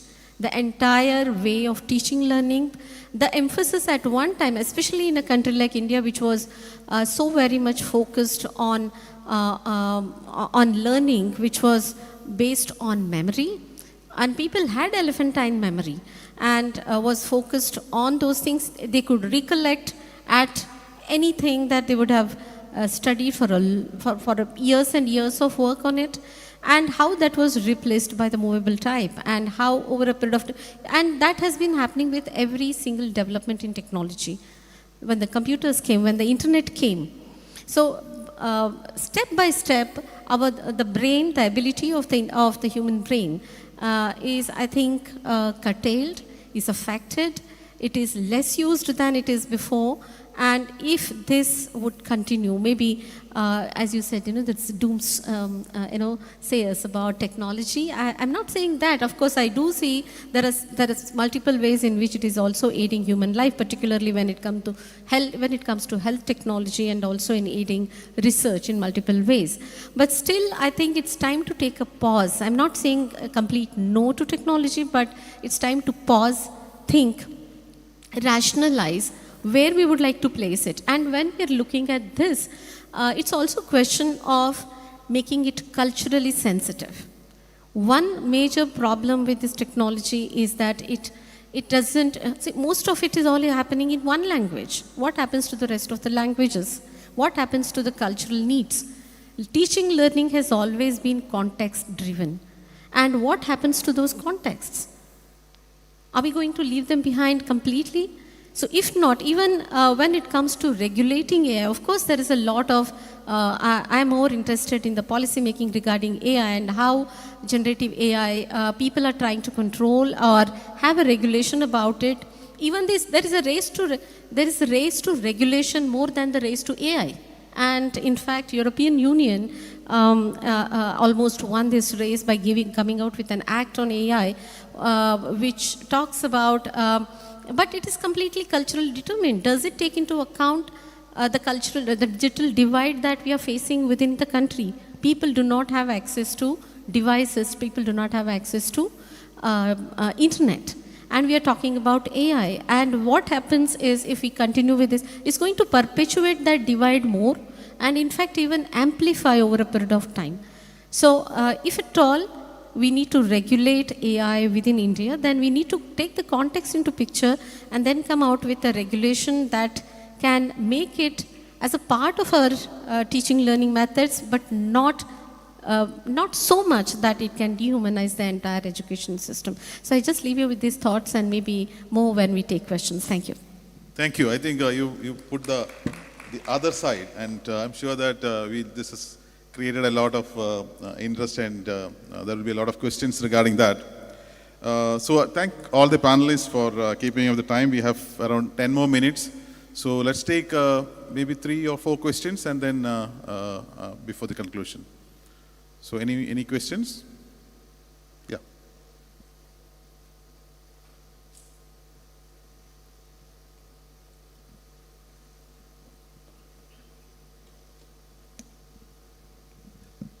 Sabu Thomas, Mahatma Gandhi University and Trust Research Park.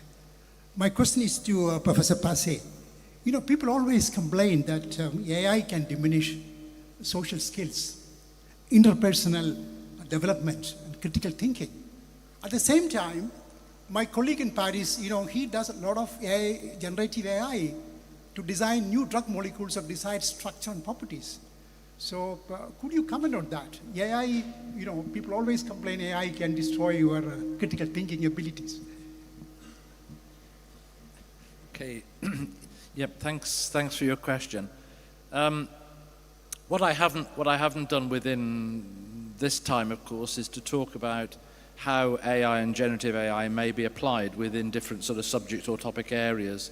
And, you know, as has been mentioned already, the impact that it is having within the health area, for example, is currently very strong.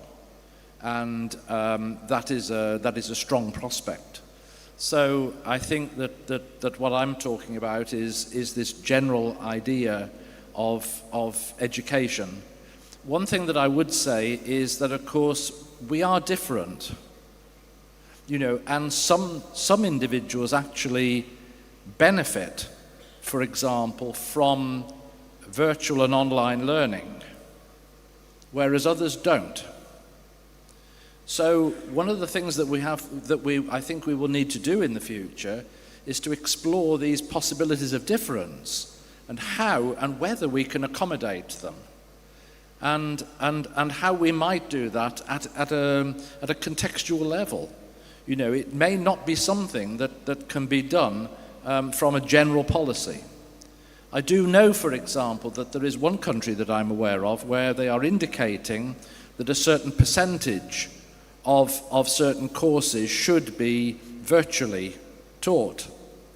Now, how useful is that in the context in which it's going to happen? Can it happen? Is it going to benefit all of those students, or is it not? So I think there's a lot of exploration that needs to be done here with regard to how we can apply digital technologies as a whole, as well as generative AI, to particular individuals to support them, rather than thinking of it as something which can be applied as a general policy.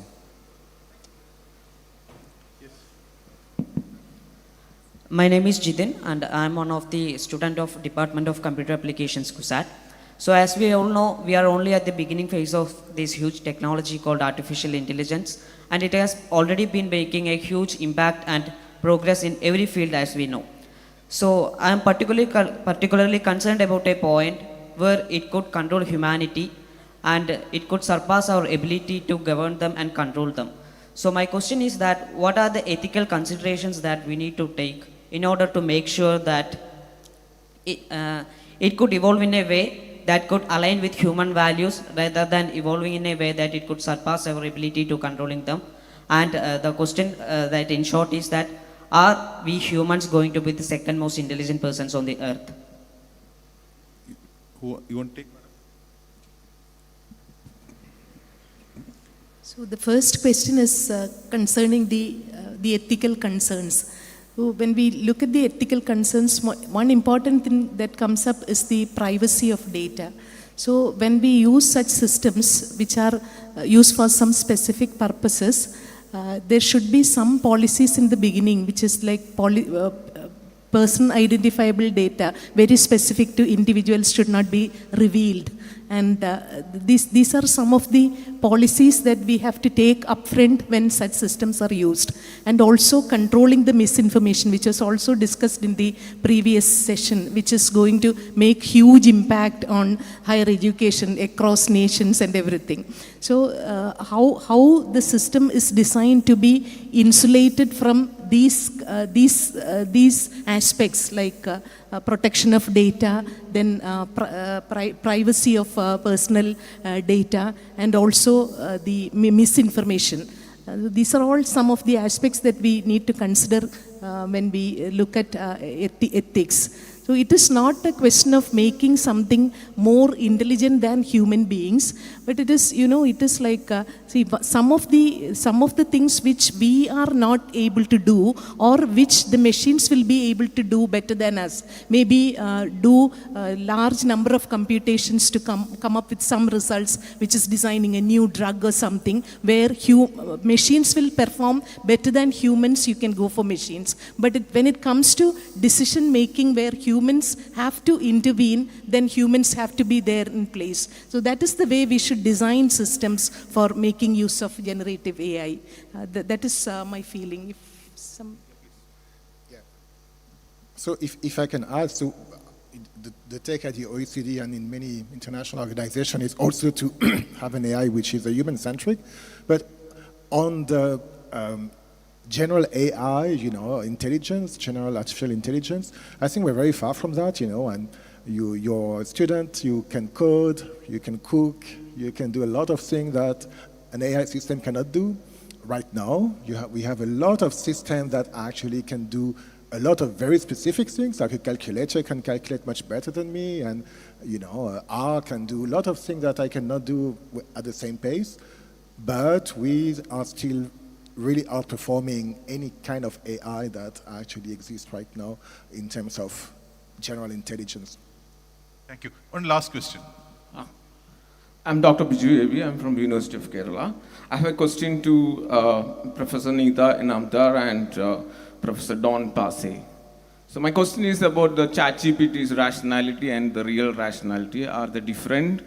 And there is a ChatGPT create some international rationality which is different from the regional rationality. So what is the differences between this? What will be the future of the global learning if this is scenario will moving like this? And as critically pointed out, it creates some people with lack of critical thinking, human without rational emotions and all. What are the implications of this? Right, thank you. Okay, so thanks for your question. I think that in the future there is going to be this concern that digital systems and generative AI systems could become more intelligent. I think that begs the question that actually the outputs of those systems appears to be more intelligent. It seems to me that the outputs are not going to be questioned. In other words, we have to retain the ability to be able to continue to question. We've heard this a number of times this morning, as well as this afternoon, that one of the things that we as humans are able to do is to question and to look at the answers to questions and how we move forward with that. And I think that that's going to be very, very important. Whatever happens in terms of those systems, it's going to be dependent upon the data that is underpinning those particular systems. And at the moment, there are systems that are certainly biased by the forms of data that are underpinning those systems, because they don't provide a balanced view. They provide misinformation or misleading information. So I think we have to retain those abilities to question. And that's important in terms of development, and it's important in terms of those who are managing those systems, developing those systems, and regulating those systems. And for me, that's a very, very important role that governments need to play in the future. You know, we have to have systems in place where we can depend upon the ways in which that regulation is happening. I'm not sure if I've answered your question wholly, but I've tried there. I can talk later to you individually if that would help. You want to add? Okay, thank you very much for that question. I'm very happy younger scholars are questioning the very rationality of using it, and at the global level also at the very local, regional level, what you just said.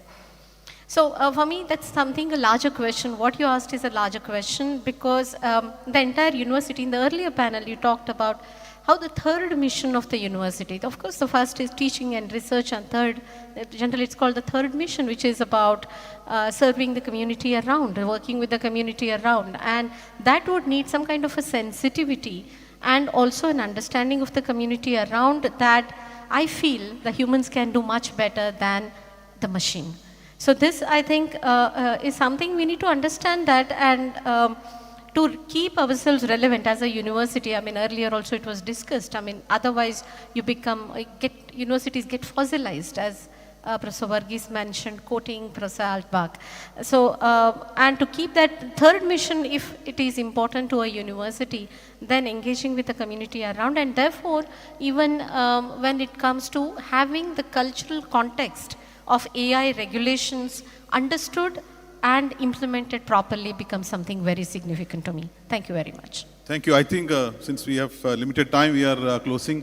I think all of us agree that this technology is something which we cannot ignore, and it is going to make transformational changes in our organizations.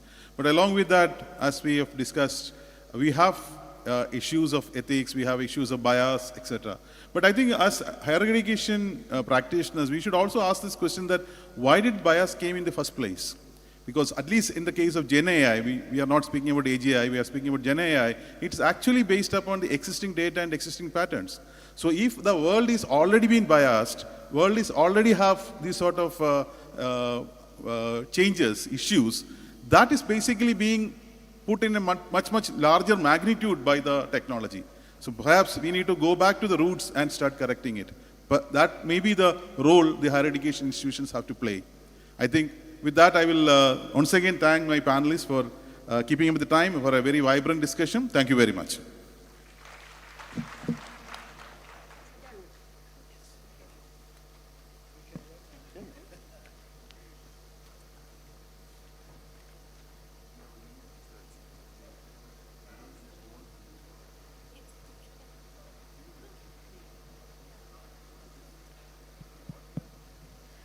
With this, the second plenary session on generative AI and emerging technologies in higher education has concluded.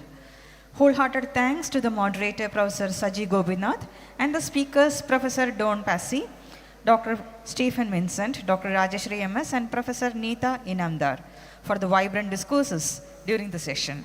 The audience are also thanked as well for their participation. Thank you.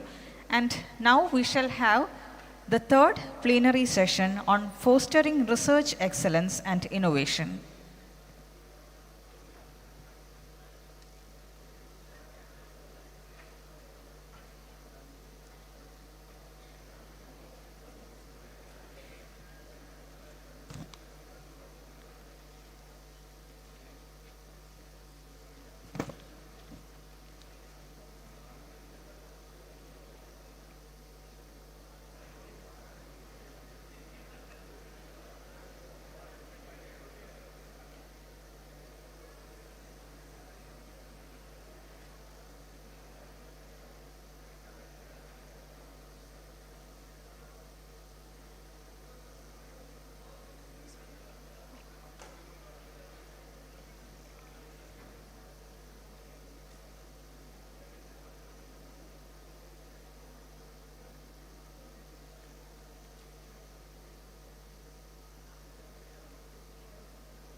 Welcome to the third plenary session on fostering research excellence and innovation. This session will examine how Kerala can leverage its strengths to launch globally impactful science and innovation initiatives by adopting successful global models such as research clusters, science and technology parks, and innovation hubs. Kerala can enhance its role in scientific discoveries while maintaining international competitiveness. The session will also showcase Kerala's capacity to address major global challenges, including climatic change, sustainable development, and healthcare, through research initiatives rooted in the local context. Moderator of this session is Professor Suresh Das. He is Honorary Professor at the Indian Institute of Science, Education and Research, Thiruvananthapuram. He was former Executive Vice President, Kerala State Council for Science, Technology and Environment, and also former Director, National Institute of Science and Technology. The speakers of this session are Talapil Pradeep, Professor, Indian Institute of Technology, Madras; Professor Sabu Thomas. He was former Vice Chancellor of Mahatma Gandhi University, now with Trust Research Park. Professor Pankaj Jalot, former Director, Indraprastha Institute of Information Technology, New Delhi. Professor Jin Jose, University of Leeds, UK. I request the moderator, Professor Suresh Das, as well as the panelists to take their seats in the dais.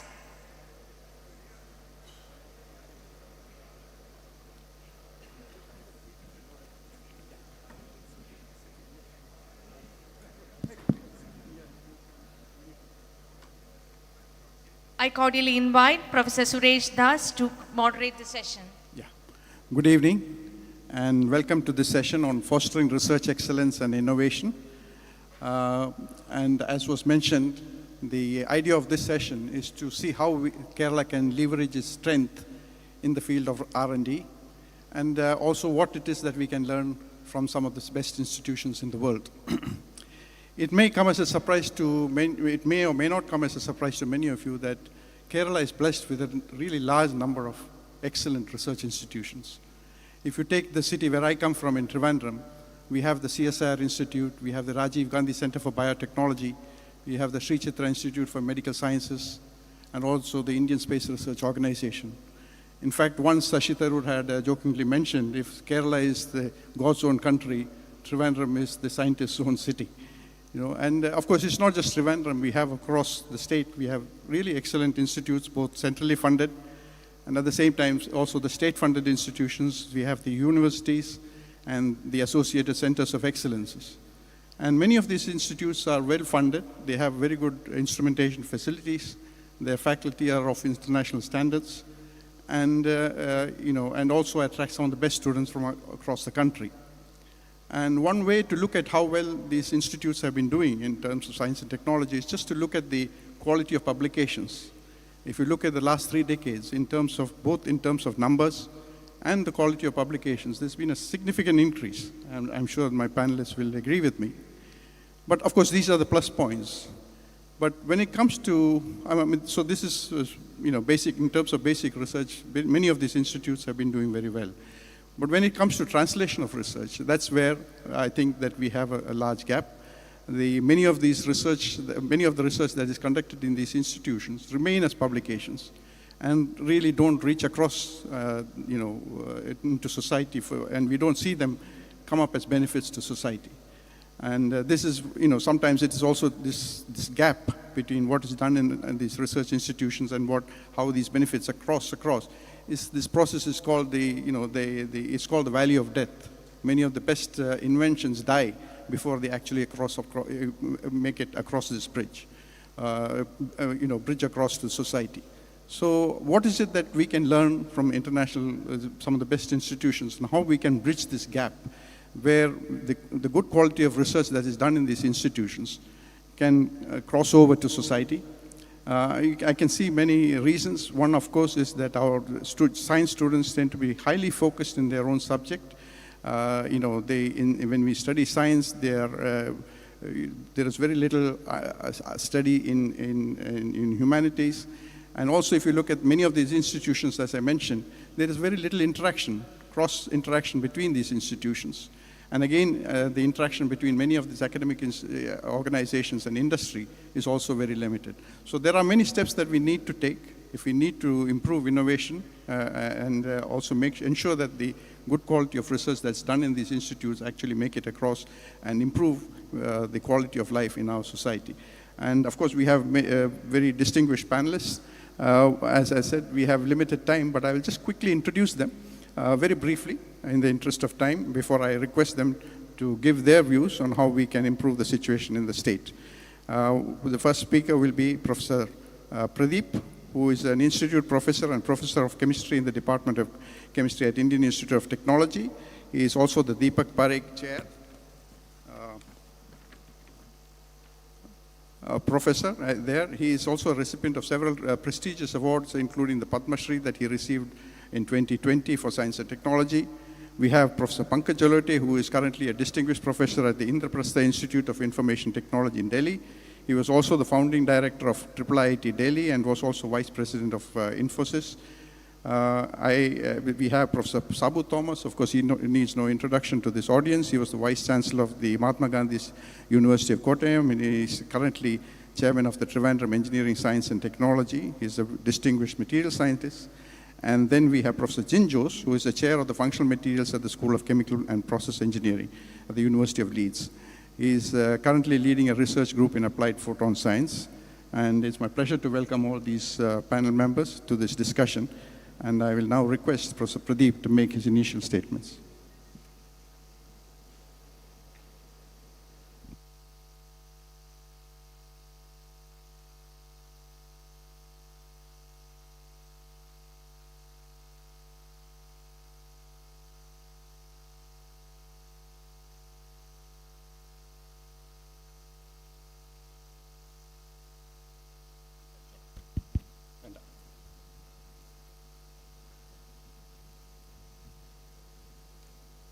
I left Kerala about 38 years ago. I went to various institutions across the world, Indian Institute of Science, Bangalore, UC Berkeley, Stanford, and Purdue. And I have been here at IIT Madras for the past 30 years. For a change, I thought I would speak in Malayalam. And it may be a bit of a problem for a few of you, but please excuse me. I will do this in exactly 12 minutes.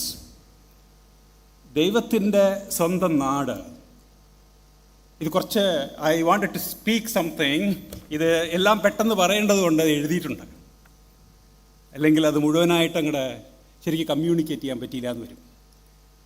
ദൈവത്തിൻ്റെ സ്വന്തം നാട് നാളെ നിലനിൽക്കേണ്ടത് വിജ്ഞാനം കൊണ്ടാണ്. ജ്ഞാന സമ്പദ് വ്യവസ്ഥയിലേക്കുള്ള വഴിയിലാണ് കേരളം. ഇന്ത്യയും അമേരിക്കയും യൂറോപ്പും ലോകമാകെയും തുറന്നിട്ടിരിക്കുന്ന വഴിയും വ്യത്യസ്തമല്ല. വൈജ്ഞാനിക സമ്പദ് വ്യവസ്ഥ മുൻകാല സമ്പദ് വ്യവസ്ഥകളിൽ നിന്ന് ഏറെ വ്യത്യാസപ്പെട്ടിരിക്കുന്നു. ഇതിനു മുമ്പുണ്ടായിരുന്ന സമ്പദ് വ്യവസ്ഥ നിങ്ങൾക്ക് എല്ലാവർക്കും അറിയാവുന്നതുപോലെ വ്യാവസായിക സമ്പദ് വ്യവസ്ഥയായിരുന്നു. കാർഷിക സമ്പദ് വ്യവസ്ഥയായിരുന്നു അതിനു മുമ്പുണ്ടായിരുന്നത്. വ്യാവസായിക സമ്പദ് വ്യവസ്ഥയ്ക്ക് വേണ്ടത് മുതൽ മുടക്കും സാങ്കേതിക വിദ്യയും അസംസ്കൃത വസ്തുക്കളും തൊഴിലാളികളുമായിരുന്നു. കാർഷിക സമ്പദ് വ്യവസ്ഥയ്ക്ക് വേണ്ടത് കൃഷിയിടങ്ങളും പാരമ്പര്യ വിജ്ഞാനവും തൊഴിലാളികളുമായിരുന്നു. എന്നാൽ വൈജ്ഞാനിക സമ്പദ് വ്യവസ്ഥയ്ക്ക് വേണ്ടത് 3 കാര്യങ്ങളാണ്: ഐഡിയാസ്, ടാലൻറ്റ് ആൻഡ് ഇക്കോസിസ്റ്റം. അതിനപ്പുറത്ത് ഞാൻ പലതും എഴുതിയിട്ടുണ്ട്. പക്ഷേ ഇതെല്ലാം ഇന്ന് ആവശ്യമാണെങ്കിൽ കൂടി അത്യാവശ്യമല്ല. ഉദാഹരണത്തിന് വിസ്മയിപ്പിക്കുന്ന മാറ്റങ്ങൾ വന്ന പല കൊച്ചു കൊച്ചു രാജ്യങ്ങളിലേക്ക് നോക്കിയാൽ മതി. ലോകം ഒരു മുട്ടുസൂചിയുടെ വലുപ്പത്തിലേക്ക് ചുരുങ്ങിയിരിക്കുന്നു. വിവരസാങ്കേതിക വിദ്യയുടെ വികാസം കൊണ്ട് വിജ്ഞാനമൊക്കെയും ഞൊടിയിടയിൽ കയ്യെത്തിപ്പിടിക്കാവുന്ന ദൂരത്തിലായിരിക്കുന്നു. രാജ്യാതിർത്തികളുടെ നിയന്ത്രണമില്ലെങ്കിൽ കമ്പോളങ്ങളെല്ലാം ഏവർക്കും പ്രാപ്യമായിരിക്കുന്നു. മൂലധനം മുമ്പനായിരുന്ന കാലം പോയി. ഇന്ന് ആശയമാണ് മുമ്പൻ. ഉണ്ടാക്കുന്നത് അറിവുള്ള സർഗശക്തിയുള്ള മനുഷ്യരാണ്. അറിവ് തന്നെയാണ് പുതിയ മൂലധനം. അറിവ് പക്ഷേ അനന്തമാകുന്നു. അതുകൊണ്ട് വ്യാവസായിക സമ്പദ് വ്യവസ്ഥ വിഭവ നിയന്ത്രിതമായിരുന്നുവെങ്കിൽ ഇന്നത്തെ സമ്പദ് വ്യവസ്ഥ, വിവര സമ്പദ് വ്യവസ്ഥ വിഭവ അനിയന്ത്രിതമായിരിക്കുന്നു. അതുകൊണ്ട് ബിസിനസ് അവസരങ്ങളുടെ കുത്തൊഴുക്കാണ് ഇനി വരാൻ പോകുന്നത്. ഇന്ത്യയുടെ സമ്പദ് വ്യവസ്ഥ 4.4 ട്രില്യൺ ഡോളറായിരുന്നു എന്ന് ഇന്ന് രാവിലെ ചാറ്റ് GPT എന്നോട് പറഞ്ഞു. അമേരിക്കയുടേത് 28.8 ട്രില്യണാണ്. ലോകത്തിൻ്റേത് 115 ട്രില്യണാണ് 2024. പക്ഷേ ഇതൊക്കെ 2050 ആവുമ്പോൾ ഇരട്ടിയാവാൻ പോകുന്നു എന്നാണ് ചാറ്റ് GPT എന്നോട് ഇന്നും പറഞ്ഞത്. പക്ഷേ ഒരു കാര്യം കൂട്ടി വായിക്കാനുള്ളത് എന്താണെന്ന് വെച്ചാൽ ഇന്ത്യയുടെ GDP 9 ഇരട്ടി ആകാൻ പോകുന്നു എന്നും ചാറ്റ് GPT എന്നോട് പറഞ്ഞു. അപ്പോൾ സമ്പദ് വ്യവസ്ഥയിലെ കൃഷിയും വൈദ്യവും വിദ്യാഭ്യാസവും ഭക്ഷണവും ടൂറിസവും എന്നിങ്ങനെ എല്ലാം മാറാൻ പോവുകയാണ്. ആ സമ്പദ് വ്യവസ്ഥയുടെ വ്യത്യാസം മനസ്സിലാക്കണമെങ്കിൽ, അതിൻ്റെ അനിയന്ത്രിത സ്വഭാവം മനസ്സിലാക്കണമെങ്കിൽ, അതിൻ്റെ വിഭവ അനിയന്ത്രിത സ്വഭാവം മനസ്സിലാക്കണമെങ്കിൽ നമുക്ക് ചില എക്സാമ്പിൾസ് നോക്കാം. ഗ്രീഫ് ടെക് എന്ന് നിങ്ങൾ കേട്ടിട്ടുണ്ടോ? ദുഃഖവിരാമം ആണ് ഈ സാങ്കേതിക വിദ്യ ഉദ്ദേശിക്കുന്നത്. എന്താണ് ഏറ്റവും വലിയ ദുഃഖം? മരണമാണ് ഏറ്റവും വലിയ ദുഃഖം. അത് ദൂരീകരിക്കാമോ? അതിൻ്റെ ആഘാതം കുറയ്ക്കാമോ? മരിച്ചവരോട് സംസാരിക്കാമോ? മരിച്ചുപോയ അച്ഛനോടും അമ്മയോടും ആശയവിനിമയം ചെയ്ത് അധ്യാപകനോട് സംശയം ചോദിക്കാമോ? നമ്മുടെ കുഞ്ഞുങ്ങൾ നമ്മളില്ലെങ്കിൽ തന്നെ നമ്മുടെ പരിചരണത്തിൽ വളരാനാകുമോ? നിർമ്മിത ബുദ്ധി ഇതിനപ്പുറത്തും സാധ്യമാണ് എന്ന് പലരും പറയുന്നു. മരിച്ചുപോയ അച്ഛനുമായുള്ളൊരു സംഭാഷണത്തിന് നമ്മൾ എത്ര ചെലവഴിക്കാൻ തയ്യാറാണ്? ഇങ്ങനെയുള്ള ബിസിനസ് സാധ്യതകൾ പെട്ടെന്ന് വന്നു ചേരുന്നു. ഈ ചോദ്യങ്ങളിലും ഞാൻ ചോദിക്കാൻ വിട്ടുപോയ മറ്റു പല കാര്യങ്ങളിലും റിസർച്ചുണ്ട്, അതിലെല്ലാം ബിസിനസ്സുണ്ട്. പക്ഷെ ഇതിനൊക്കെ വേണ്ടത് ഒരേ ഒരു കാര്യമാണ്: സർഗശക്തിയുള്ള മനുഷ്യർ. പക്ഷേ സർഗാത്മകതയ്ക്കൊരു പ്രത്യേകതയുണ്ട്. ചിന്തയ്ക്ക് നിയന്ത്രണം വയ്ക്കുന്ന ഒരു സമൂഹത്തിൽ സർഗാത്മകത സാധ്യമല്ല. എന്തുകൊണ്ടാണ് സ്റ്റാൻഫോർഡിന് ചുറ്റും ഓക്സ്ഫോർഡിന് ചുറ്റുമൊക്കെ ഇങ്ങനെ വലിയ വലിയ സംരംഭങ്ങൾ വരുന്നത്? എന്തുകൊണ്ടാണ് സിലിക്കൺ വാലി രൂപപ്പെട്ടത്? പക്ഷേ ഇത് ചോദിക്കുമ്പോൾ നമുക്ക് അറിയുന്ന പല ഉത്തരങ്ങളുമുണ്ട്. ഇത്തരം പല കാര്യങ്ങളും നമ്മളുടെ ചുറ്റും നടക്കുന്നില്ല എന്നുള്ള കാര്യം. ഇതിനുള്ള പല കാരണങ്ങൾ സമയക്കുറവ് പോലും ഞാൻ പറയുന്നില്ല. നോക്കൂ, നമ്മുടെ കൊച്ചു താല്പര്യങ്ങൾ മനുഷ്യവംശത്തിൻ്റെയും രാഷ്ട്രത്തിൻ്റെയും താല്പര്യങ്ങൾക്ക് കുറുകെ നിൽക്കുകയാണ്. സമൂഹത്തിൻ്റെ ഒരു ഭാഗം സൃഷ്ടിന്മുഖതയ്ക്ക് കുറുകെ നിൽക്കുകയാണ്. ഈ ആമുഖം സൂചിപ്പിക്കുന്നത് കേരളത്തിന് ഇന്ന് ആവശ്യമായ ദിശകളെക്കുറിച്ചാണ്. ഒന്ന്, എങ്ങനെ പ്രാഗൽഭ്യം വളർത്തുകയും നിലനിർത്തുകയും പരിപോഷിപ്പിക്കുകയും ചെയ്യാം. രണ്ട്, പ്രാഗൽഭ്യത്തിൻ്റെ വികാസത്തിനായ സംസ്കാരം എങ്ങനെ കൊണ്ടുവരാം. നോക്കൂ, ജീർണിച്ച ഒരു സ്വർണ്ണ സംസ്കാരം പുറത്തു നിൽക്കുന്നുണ്ട്. കോളേജുകളെ അത് മുഴുവൻ മലീമസമാക്കിയിരിക്കുന്നു. സ്വർണ്ണക്കൊലുസിട്ട കുട്ടിയാണ് മുമ്പിലൂടെ ഇന്നും ഞാൻ ഈ കാണുമ്പോൾ പല ക്യാമ്പസിലും നടന്നു പോകുന്നത്. കയ്യിലും കഴുത്തിലും സ്വർണ്ണത്തോരണങ്ങളും ഒക്കെ തൂക്കിയിട്ടുള്ള ആൺകുട്ടികളെയാണ് ഞാൻ കാണുന്നത്. വിദ്യാർത്ഥി പ്രസ്ഥാനങ്ങളെങ്കിലും ഇതിൽ നിന്ന് മാറി നിൽക്കണം. സ്വർണമുള്ളവരും ഇല്ലാത്തവരും, പണമുള്ളവരും ഇല്ലാത്തവരും എന്നിങ്ങനെയുള്ള വിഭാഗങ്ങളാക്കിയിട്ട് നമ്മുടെ ക്ലാസ് മുറികളിൽ നിന്ന് വൈജ്ഞാനിക സാമൂഹ്യ വിഷയങ്ങളെ നാം മറന്നു. ഈ അപഭ്രംശത്തെ അവഗണിച്ചുകൂടെ എന്ന് പലരും എന്നോട് ചോദിച്ചു. പക്ഷേ ഈ അപഭ്രംശങ്ങൾ കാണിക്കുന്നത് നമ്മുടെ വിദ്യാഭ്യാസ സ്ഥാപനങ്ങൾ പോകുന്ന വഴിയിലേക്കാണ്. ആ ജീർണതയുടെ വഴി നമ്മൾ തിരിച്ചറിഞ്ഞേ പറ്റൂ. യൂണിവേഴ്സിറ്റികളിലും ശാസ്ത്രം പഠിച്ചിട്ടുള്ള വിദ്യാർത്ഥികളോട് നിങ്ങൾ ഒരു അനലിറ്റിക്കൽ ക്വസ്റ്റ്യൻ ചോദിച്ചു നോക്കൂ. ആ ക്വസ്റ്റ്യൻ്റെ ഉത്തരം വരുന്നില്ല എങ്കിൽ നിങ്ങൾക്ക് മനസ്സിലാവും എന്തുകൊണ്ടാണ് ഒരു വിവര സാങ്കേതിക വിദ്യയുടെ പരിണിത ഫലമായിട്ടുള്ള മറ്റ് ഈ നമ്മൾ നേരത്തെ സംസാരിച്ച വൈജ്ഞാനിക സമ്പദ് വ്യവസ്ഥ എന്തുകൊണ്ടുണ്ടാകുന്നില്ല എന്ന്. അപ്പോൾ അറിവ് നമ്മുടെ സമൂഹത്തിൽ പ്രവർത്തിക്കുന്നില്ല. ഡിഗ്രി വലുതാകുന്നതിൻ്റെ ഒപ്പം തന്നെ ജാതിയും കൂടോത്രവും വലുതായിട്ടുണ്ട്. അപ്പം മൂന്നാമതായിട്ട് എനിക്ക് പറയാനുള്ളത്, നമുക്ക് വേണ്ടത് വിശകലനാത്മകമായ അപഗ്രഥനാത്മകമായ വിദ്യാഭ്യാസമാണ്. സമൂഹം ജ്ഞാനോൽപാദനത്തിൽ ഏർപ്പെടണമെങ്കിൽ അതിനാവശ്യമായ ഉപകരണ സംവിധാനങ്ങൾ വേണം. അപ്പോൾ നാലാമതായിട്ട് വേണ്ടത് ശാസ്ത്ര സാങ്കേതിക ഉപകരണ സംവിധാനങ്ങളാണ്. അത് പക്ഷേ ഈ പറയുന്ന സ്ഥലങ്ങളിലൊക്കെ അടുക്കി വെച്ചാൽ വിവരസാങ്കേതിക വിദ്യയുടെ പരിണിത ഫലമായിട്ട് നമുക്ക് ജ്ഞാനസമ്പദ് വ്യവസ്ഥ ഉണ്ടാവില്ല. ആ ഇക്കോസിസ്റ്റം വളർത്താനും നിലനിർത്താനും കഴിയുന്ന മനുഷ്യരുണ്ടാകണം. എന്തുകൊണ്ടാണ് കേരളം പോലെയുള്ള ആയുരാരോഗ്യ സൗഖ്യമുള്ളൊരു സമൂഹത്തിൽ ജോലി സന്നദ്ധരായ മനുഷ്യർ റിട്ടയർ ചെയ്യുന്നത്? അവർ ഒരു പ്രായത്തിന് അപ്പുറം ഒഫീഷ്യലായിട്ട് റിട്ടയർ ചെയ്തു കൊള്ളട്ടെ, പക്ഷെ അവർക്ക് ജോലി ചെയ്യാനുള്ള സൗകര്യം നൽകുക തന്നെ വേണം. എങ്കിൽ മാത്രമേ ദീർഘകാലത്തെ അനുഭവജ്ഞാനം പഠന ഗവേഷണ സംരംഭങ്ങളായി പുറത്തു വരികയുള്ളൂ. കേരളത്തിൽ പാഴാക്കിക്കളയുന്ന അനുഭവജ്ഞാനത്തിൻ്റെ വലുപ്പം വളരെ വളരെ വലുതാണ്. നോക്കൂ, റിട്ടയർ ചെയ്യുന്ന ദിവസം തന്നെ അയാളെ സൈബർ ഇടങ്ങളിൽ നിന്ന് തന്നെ നമ്മൾ നിഷ്കാസിതരാക്കുകയാണ്. അനുഭവജ്ഞാനമുള്ള മനുഷ്യർക്ക് ജോലി ചെയ്യാൻ വഴിയൊരുക്കുക വഴി ജ്ഞാനസമ്പദ് വ്യവസ്ഥയിലേക്കുള്ള ഒരു വഴി തുറന്നിടാൻ നമുക്ക് കഴിയും. കേരളത്തിന് വേണ്ടി പ്രതിഫലേച്ഛ കൂടാതെ ജോലി ചെയ്യാൻ കഴിയുന്ന ഒരു മനുഷ്യരുടെ ഒരു വലിയ സംഘാതം കേരളത്തിന് പുറത്തുണ്ട്. അത് ചിതറിക്കിടക്കുകയാണ്. അവരെ ഒരുമിപ്പിക്കേണ്ടതുണ്ട്. വിജ്ഞാനം വളർത്തേണ്ടതും സംരക്ഷിക്കേണ്ടതും ഭാവിയിലേക്ക് ഉപയുക്തമാക്കേണ്ടതും സർവകലാശാലകളാണ്. ഈ സംഭാഷണം നടക്കുന്നത് ഒരു സർവകലാശാലയിലാണെന്ന് എനിക്ക് വളരെ ചരിതാർത്ഥ്യം ഉണ്ടാക്കുന്ന ഒരു കാര്യമാണ്. പക്ഷേ ഇവിടെ നാളത്തെ കേരളത്തെക്കുറിച്ച് ആകാംക്ഷയുള്ള എല്ലാവരും വരേണ്ടതാണ്. നമുക്ക് വേണ്ടത് ഒരു പുതിയ സ്ഥാപന പൗര സംസ്കാരമാണ്. ഇൻസ്റ്റിറ്റ്യൂഷണൽ സിറ്റിസൺഷിപ്പ് എന്ന് ഇംഗ്ലീഷിൽ പറയും. ഒരു സ്ഥാപനത്തിൻ്റെ വളർച്ച തൻ്റേതിൽ നിന്നും വലുതാണ് എന്ന് കരുതുന്ന ഒരു സമൂഹം ഒരു സ്ഥാപനത്തിൽ ഉണ്ടാവണം. അങ്ങനെയുള്ളൊരു ഇൻസ്റ്റിറ്റ്യൂഷണൽ സിറ്റിസൺഷിപ്പ് ഉണ്ടെങ്കിൽ എങ്ങനെ ആഗോള പ്രത്യാഘാതങ്ങൾ ഉണ്ടാക്കാവുന്ന ശാസ്ത്രവും സംരംഭങ്ങളും ഉണ്ടാക്കാം എന്നാണ് ഞാൻ അടുത്ത ഒരു മിനിറ്റ് കൊണ്ട് ചോദിക്കാൻ പോകുന്നത്.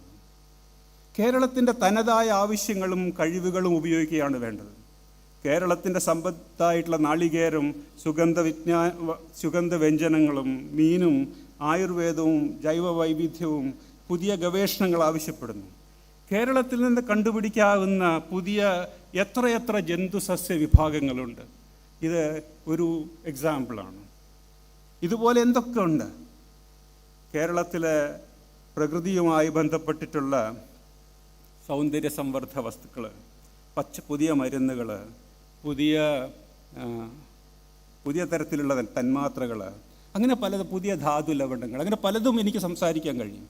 പക്ഷെ ഇതിലാണ് നമ്മൾ ശ്രദ്ധ കേന്ദ്രീകരിക്കേണ്ടത്.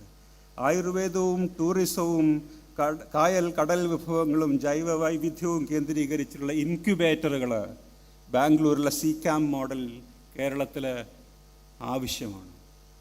കേരളത്തിലെ മെഡിക്കൽ ടൂറിസം സാധ്യത പലരും ഉപയോഗിച്ചിട്ടുണ്ട്. പക്ഷേ കേരളം ഒരു ക്യാൻസർ ക്യാപിറ്റലായിക്കൊണ്ടിരിക്കുകയാണ്. ഈ ക്യാൻസർ ക്യാപിറ്റലിൽ പബ്ലിക് പ്രൈവറ്റ് പാർട്ട്ണർഷിപ്പ് വഴി ആവശ്യമായ റേഡിയോ ഐസോട്ടോപ്പ് ഉണ്ടാക്കാൻ കഴിയുകയാണെങ്കിൽ ഞാൻ മനസ്സിലാക്കുന്നു 20,000 കോടി രൂപയുടെ ഒരു ബിസിനസ് അവിടെ കിടക്കുന്നുണ്ട്. ഇതിവിടെ സാധ്യമാണ്. കാലാവസ്ഥ വ്യതിയാനങ്ങളെപ്പറ്റി പഠിക്കാൻ കഴിയുന്ന ഗ്ലോബൽ കൊളാബറേഷൻ സെൻറ്റേഴ്സ് ഉയർന്നു വരേണ്ടിയിരിക്കുന്നു. ഈയിടെ ഒക്ലഹോമയിലെ നാഷണൽ വെതർ സെൻറ്ററിൽ പോയി ഞാൻ. ഇവിടെ കാലാവസ്ഥയിലെ സൂക്ഷ്മവും സ്ഥൂലവുമായിട്ടുള്ള വ്യതിയാനങ്ങളെ അളക്കാനുള്ള പല ടെക്നോളജികളുമുണ്ട്. അതൊക്കെയും ഡെവലപ്പ് ചെയ്യുകയും അതൊക്കെ മാനുഫാക്ചർ ചെയ്യുകയും ചെയ്യുന്ന ഒരു വലിയ സെൻറ്ററാണത്. ഇത്തരത്തിലുള്ള പല സെൻറ്ററുകളുമായി ചേർന്ന് ISROയുമായി ചേർന്ന് കേരളം കരയിലും കടലിലും ആകാശത്തിലും നിന്ന് കാലാവസ്ഥ വ്യതിയാനങ്ങളെ നിരീക്ഷിച്ചാൽ അത് ദൂരവ്യാപകമായിട്ടുള്ള ഫലങ്ങളുണ്ടാക്കും. ഞാൻ 1 മിനിറ്റ് കൊണ്ട് അവസാനിപ്പിക്കാം. എമർജിങ് ടെക്നോളജികളെ കണ്ടെത്താനും പരിപോഷിപ്പിക്കാനും വേണ്ട നോളജ് ഫൗണ്ടറി, അതനുബന്ധിച്ചിട്ടുള്ള ഇൻക്യുബേറ്ററുകളും അത്യാവശ്യമാണ്. ഇത്തരത്തിലുള്ള ചില ടെക്നോളജികളാണ് ലാബറട്ടറിയിൽ വളർത്തുന്ന ഡയമണ്ട്, ലാബറട്ടറിയിൽ വളർത്തുന്ന വജ്രം, grief tech, AI enabled education, അതിൻ്റെ മൾട്ടിറ്റ്യൂഡായിട്ടുള്ള ഡിഫറെൻറ്റ് ഡയമെൻഷൻസ്, പല കാര്യങ്ങളും അങ്ങനെ പറയാൻ കഴിയും. എല്ലാവർക്കും കടന്നു വരാവുന്ന വൈജ്ഞാനിക സംവാദങ്ങൾക്ക് വഴിയൊരുക്കുന്ന ഇടങ്ങളായി സർവകലാശാലകളും ഗവേഷണ സ്ഥാപനങ്ങളും മാറ്റാൻ കഴിഞ്ഞിട്ടില്ല എങ്കിൽ പുതിയ തലമുറ മറ്റു രാജ്യങ്ങളിലേക്ക് ചേക്കേറും. അപ്പോൾ ജ്ഞാനസമ്പദ് വ്യവസ്ഥ ഒരു പ്രതീക്ഷ മാത്രമായി തീരും. ഇത് മുന്നിൽ കണ്ടുകൊണ്ട് നമ്മൾ ആക്ഷൻ ചെയ്തേ പറ്റൂ. അവയുടെ വിശദാംശങ്ങൾ ഞാൻ പലയിടത്തായിട്ട് പലതവണ എഴുതിയിട്ടുണ്ട്. അവ ചോദ്യങ്ങളായിട്ട് വരുമെന്ന് പ്രതീക്ഷിക്കണു. സമയം ഏറെ വൈകിപ്പോയിരിക്കുന്നു എന്ന് മാത്രം പറയാം. എൻ്റെ അച്ഛനും അമ്മയും ടീച്ചേഴ്സായിരുന്നു, സ്കൂൾ അധ്യാപകരായിരുന്നു. 52 വർഷം മുമ്പ് അച്ഛൻ എഴുതിയ ഒരു ചെറിയ കവിതയുണ്ട്, കൊയ്ത്തിനിറങ്ങുക എന്ന കവിതയിൽ 2-3 വരി ഞാൻ പറയാം. നാളെ തീർക്കും പുതിയൊരു ലോകം, നേടാൻ പോകുക കൊയ്ത്തിന്, കറ്റ ചുമക്കാൻ കൊയ്ത്തുമെതിക്കാൻ, അകവും പുറവും അറയും പറയും, നിറ പൊലി പൊലി പാടി നിറയ്ക്കാൻ. ഞാനും പോകും നിക്ഷണമതിനാൽ പൂമണിമേടം വെടിഞ്ഞേ പോകുക, വേഗം വേഗമനേകം, ഉണ്ണികൾ നമ്മുടെയല്ലോ, ഉണ്ണികൾ നമ്മുടെയല്ലോ. ഞാനിവിടെ എത്തിയത് അതുകൊണ്ടും മാത്രമാണ്. ഉണ്ണികൾ നമ്മുടെയല്ലോ. അവർക്ക് രാഷ്ട്രീയ, സാമൂഹ്യ, ജാതീയ അതിർവരമ്പുകളില്ല. നമസ്കാരം. Thank you, Dr. Pradeep. I will now invite Professor Pankaj Jalote for his statement.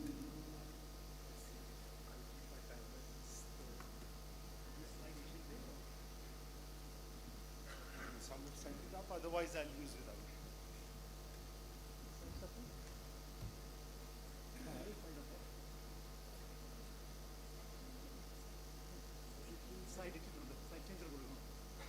Oh, there you go, there you go. No, it's there. Okay, done. Slide changer. Great. Okay, I'll just start 10 minutes. Thank you. Oh, thank you very much. Last session of the day. I guess everyone's tired. And let's see. So I'm going to talk about fostering research excellence straight onto it. First, we know, and this is fostering research excellence in academic institutions, higher education. So we all know that there are 3 missions. I just want to put it back, put it in perspective. We're not talking research in isolation. An higher education institution has education as the first mission, the primary mission. Research is, of course, a core mission for universities, and now innovation or third mission is there. I want to point out here, innovation in the research context, in the university context, ought to be research driven, not just arbitrary innovation. Okay, having said that, I just want to first quickly say what is research excellence, and then make out 3 points. So without going into much detail, I say research, a university has research excellence if it has a large volume of research, of course, that is research intensive, lots of research happens. It's high quality, impactful research. So research that impacts other research that impacts innovation. So it's high quality research. And I add this, which is important in the Indian context, the faculty that you have, the research faculty, which is really responsible for all the research, is able to achieve what they are capable of doing. Okay. So having said that, now let's just come to 3 points that I want to make. So first point, research excellence universities. Not all universities need to aspire for research excellence. Actually, this cannot happen. This just cannot happen. Some are needed as they need to be, and they need to be supported disproportionately by the society, the government, and so on. We just cannot have all universities as research universities. So only a few, say top 10-20%, can afford to be intensive research universities. Only they can get the funding, because after all the resources are limited. Only they can attract the good research faculty. They are not infinite in supply.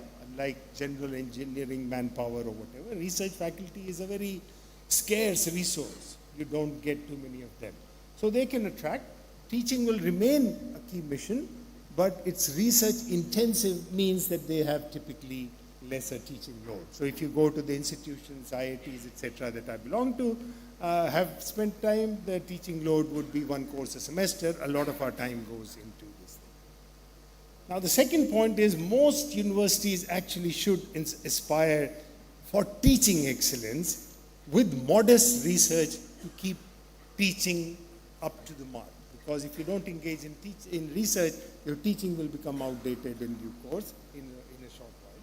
So teaching is the important mission, and research engagement is there. Now I want to point this out because in this hoopla about ranking, which gives certain weight to research, and then all this talk about it, what we are having is a vast majority of reasonably good universities all aspiring to do research, but they don't really have the capability to do it. With the result, they're ending up with mediocre research and mediocre education. I really wanted to make this point. Only some universities can excel in research, and it is a differentiated system that we must have. Okay, having said that, I know many of you may not sort of agree with it, but that's all right. So I'll just point out a few enablers. So having established that, research excellence in a reasonable number of universities, what are the main enablers? How do you make a university excellent in research? What are the enablers for it?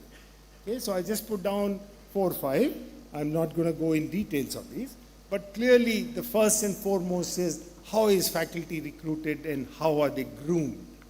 Because it's the faculty that drives all the research in it. Even the students, the postdocs, the PhD students, all work around the faculty. The faculty is the nucleus.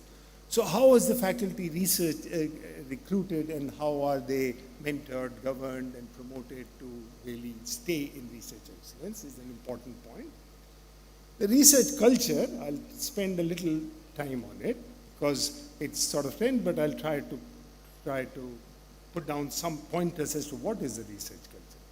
And the large and rigorous PhD program, because again, you cannot, faculty doesn't all do research on their own. They need people they need the research manpower to help them do, which is largely PhD students.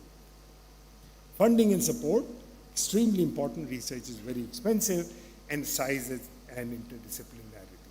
Okay, I'll just spend 1 or 2 minutes on 1 minute on some of them, but research culture. So what is research culture? And that if you go to a great institute versus a mediocre, you can sort of sense it. First and foremost, expectation of high quality research. There is expectation of research, Scopus Index, there's that kind of publication. There's expectation of publication versus expectation of high quality research. Okay? And that some institutes, those who would want to have research excellence, have to promote expectations of high quality research. Okay, and then there are various motivation of faculty, etc. has to be there. And for expectation, you need to have proper rewards and recognition and all that for research. It's not equal society in research. Not all are equal, unfortunately. That's the thing. And there's good work ethics and good research ethics have to be there. They are very important. So just wanted to set up what does it mean for research culture. This is fairly straightforward, large and rigorous PhD program, and therefore the PhD programs are, by the way, undergoing certain amount of change in the current world, and one will need to, if you want to be research excellent, you'll have to redefine your PhD program in line with what is happening in the world. Funding, I just want to mention, research universities are extremely expensive. You need expensive labs, library, high quality equipment, etc. PhD program is also very expensive. And because the teaching load has to be low, you need far more people to actually have in your faculty. So funding is perhaps one of the most critical component in deciding success. And if you look at top global universities, and I've done some work on looking at their funding, the basic funding as well as research funding is very, very large. Funding situation in India for higher education, unfortunately, has has been generally modest because in our case, in our country, much of the R&D budget goes into the research labs rather than higher education institutions, unlike almost all the developed countries. So research excellence institutions need to be supported disproportionately, there is no doubt about it. Size and multidisciplinarity, I'll just show you a chart and this will just make the point. Our universities tend to be small. So I've got some numbers here, the top 200 in the world and the top 200 from India, and the faculty strength and the student strength. We won't go through the table, but the point to look at is size in terms of student strength, less than 5,000 students. This is 4, 5 years old analysis. PHE had only 5, while in India, top 200, more than 50% were there. And you come to the large ones, size more than 10K, the THE had 182, almost all of them, all of the 200, while we had only 30. And if you go to the faculty size of less than 500, only very few. In India, vast majority, 173, all smallest institutions. Now they're getting bigger, some of them. And the size more than 1,000 was just so size matters, and with size comes interdisciplinarity also. You can't just have size in computing or engineering, you will build multidisciplinarity, and that sort of helps this thing. So last point, yes, I have my clock going. So last point, what is the main hindrance for research? And I wanted to, so this is I think for a long time, I believe faculty complacency is the biggest hindrance to excellence in research in higher education. Okay? And there are lots of reasons of it. Quality of PhD programs, while our PhD programs in numbers may be fairly large, the quality in many, many institutions is something to worry about, and the systems are not there. And research culture, we still seem to be very enamored by positions of power rather than being a top scientist or what have you. So I'll end here, and I'm 9 minutes into it. Thank you very much.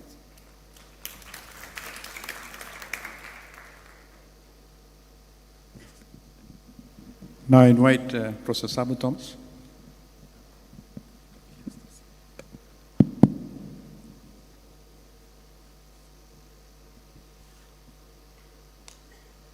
Thank you, Professor Suresh Das, and all the panelists, and many thanks to Professor Gurikal and team for the kind invitation.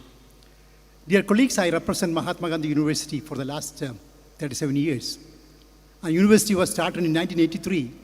Within 40 years of history, we have come up within 500 in world ranking.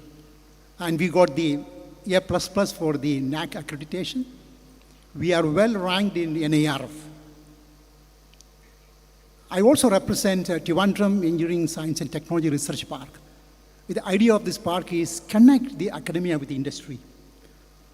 Right now we have 10 companies 8 companies in the park, and we connect academia and industry extremely well. And now, coming to the topic of my research, of the research excellence, one of the important points that we should trust is, for a university system or college, we need to have excellent faculty members. The quality benchmark is very important.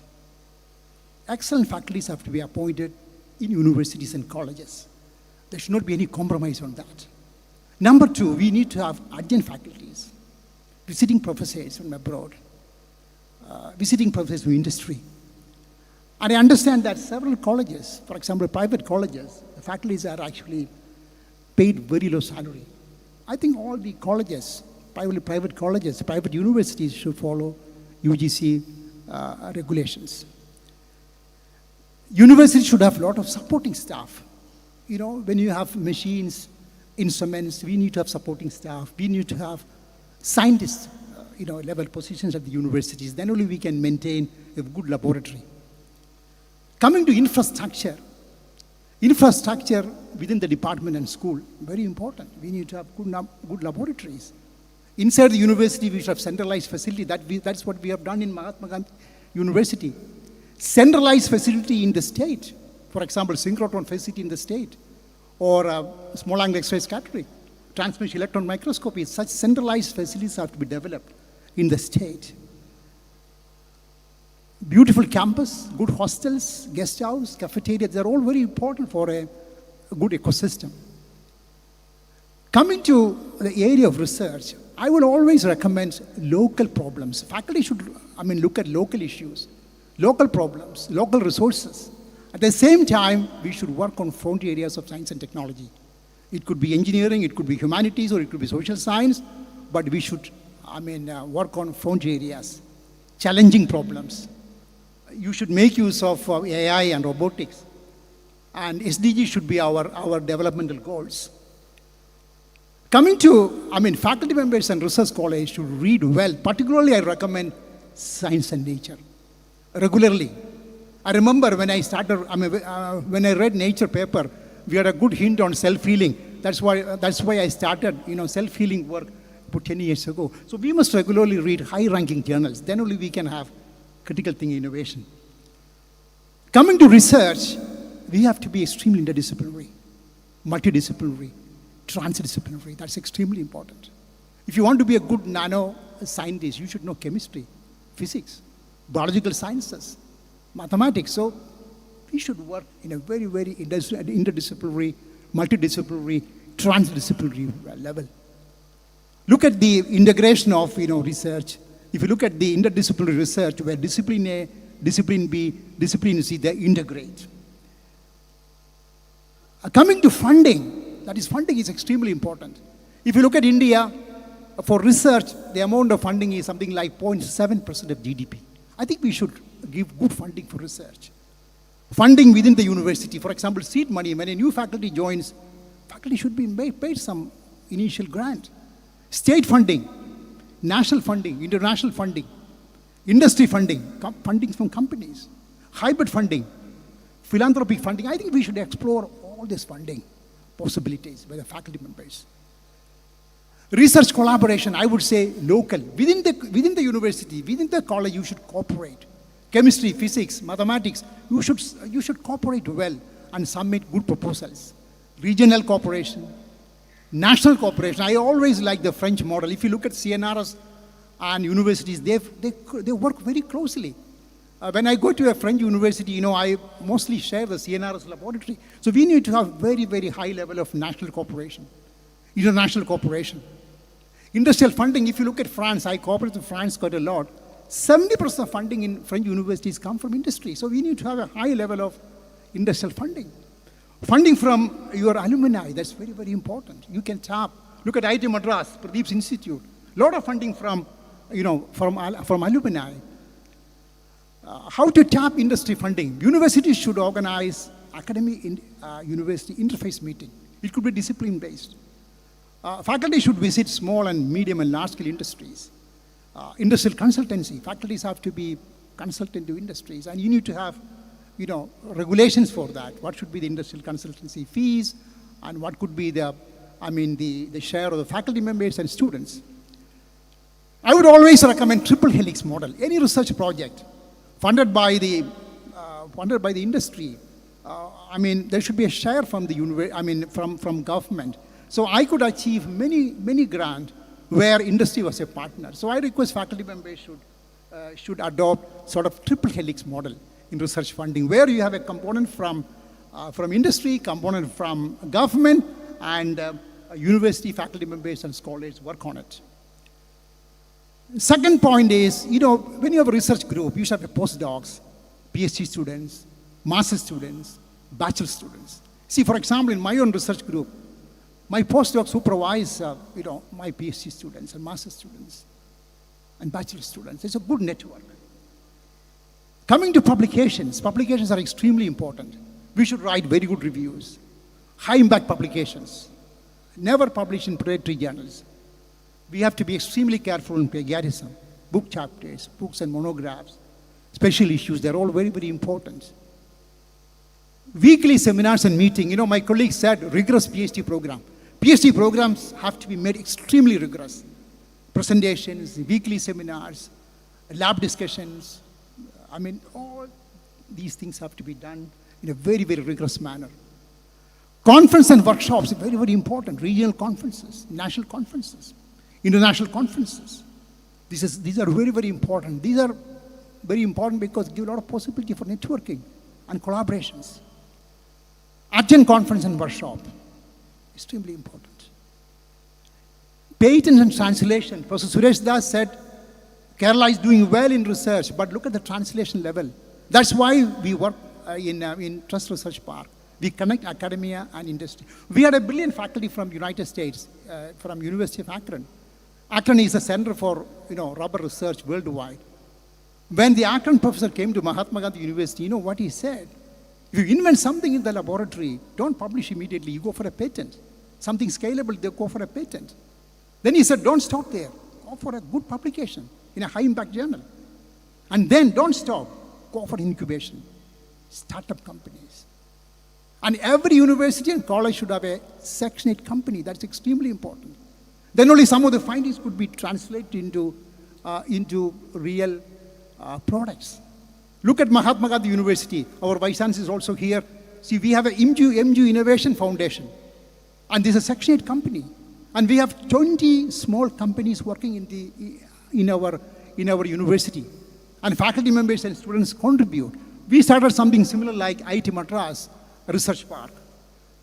And this is our company in the campus. We have 20 small companies are working in the campus where students and faculty members contribute. Massive level of decentralization is extremely important for universities. Single window policies, dignified faculty life. I know faculties have lots of trouble at the universities. When you submit a proposal, lots of issues. And there should be very modest decentralization, dignified student life. Very important.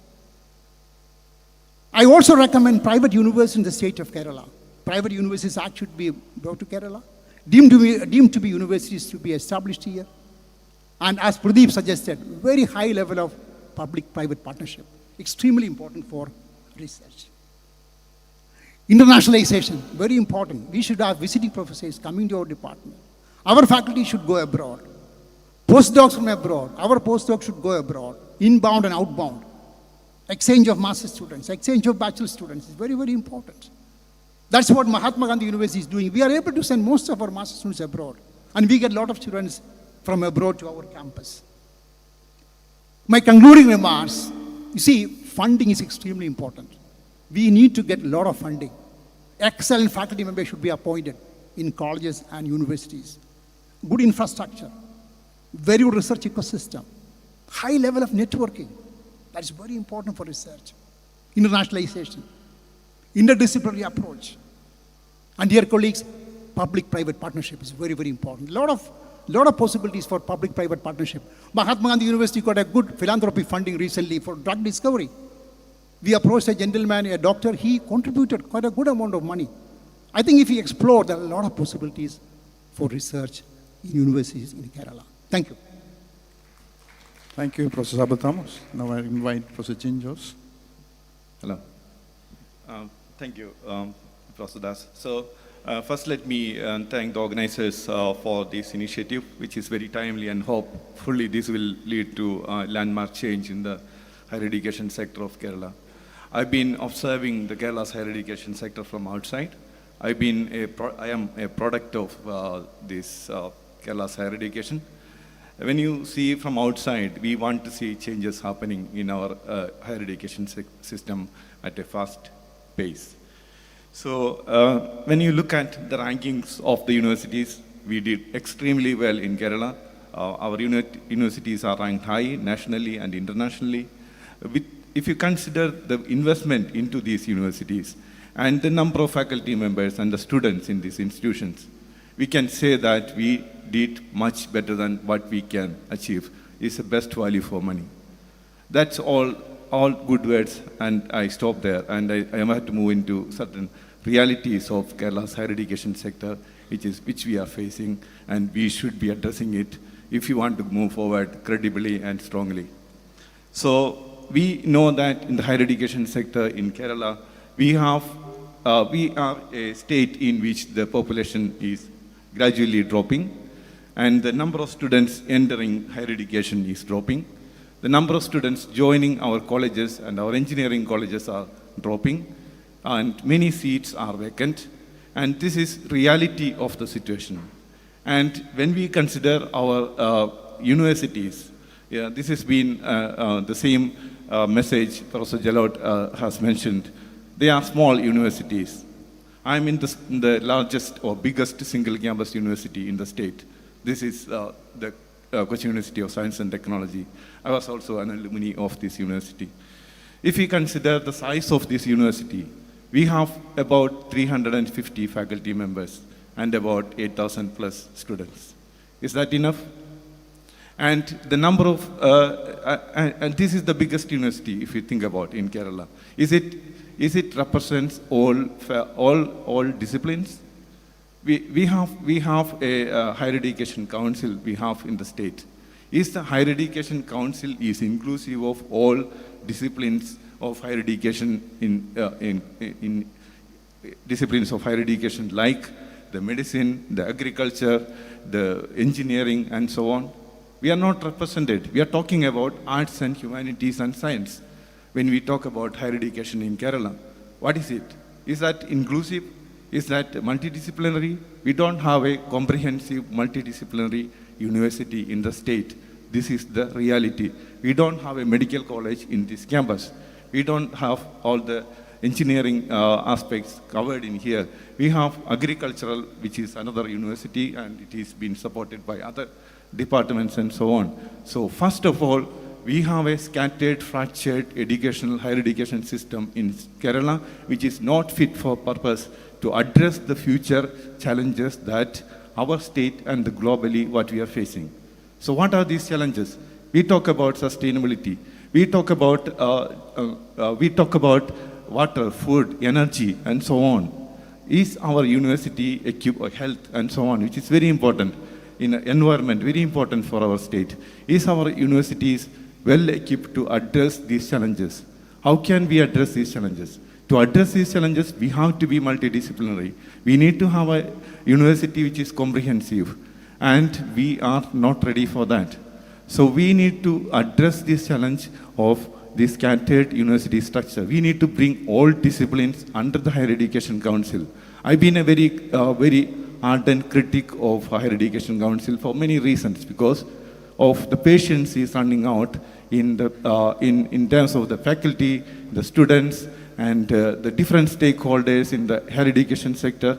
The patience is running out. We need to see changes happening fast. We need to reform, restructure, and rebrand. Otherwise, we will perish. This is the situation. So, I've been a bit provocative. Without addressing these issues, how can we address the challenges? How can we address the demands of the students? We are not good enough in that respect. So we need to create different types of levels of administration, levels of policy making, levels of investment, financial models for the universities and so on. I'll come into specific proposals I want to make in this respect. So I'm putting this in the context of the challenges that we are facing, and we see from looking from outside. This is like a bird's eye view. We compare our university with the several other universities in the world, and we compare our universities in the rest of Kerala. We are doing, rest of India. We are doing extremely well, and all these things I have mentioned here are equally important for India as well. Okay, it's not just a Kerala problem. We have these regulatory agencies which are controlled by the central government, or what you call the union government, and these. So if the regulatory agencies are responsible for appointing a professor in the university, and if that university is not performing, who is at fault? Is the university or the regulatory agencies? So what kind of role these regulatory agencies are taking in Indian education concern, in the higher education sector is really, ill-prepared, and is damaging to the higher education sector.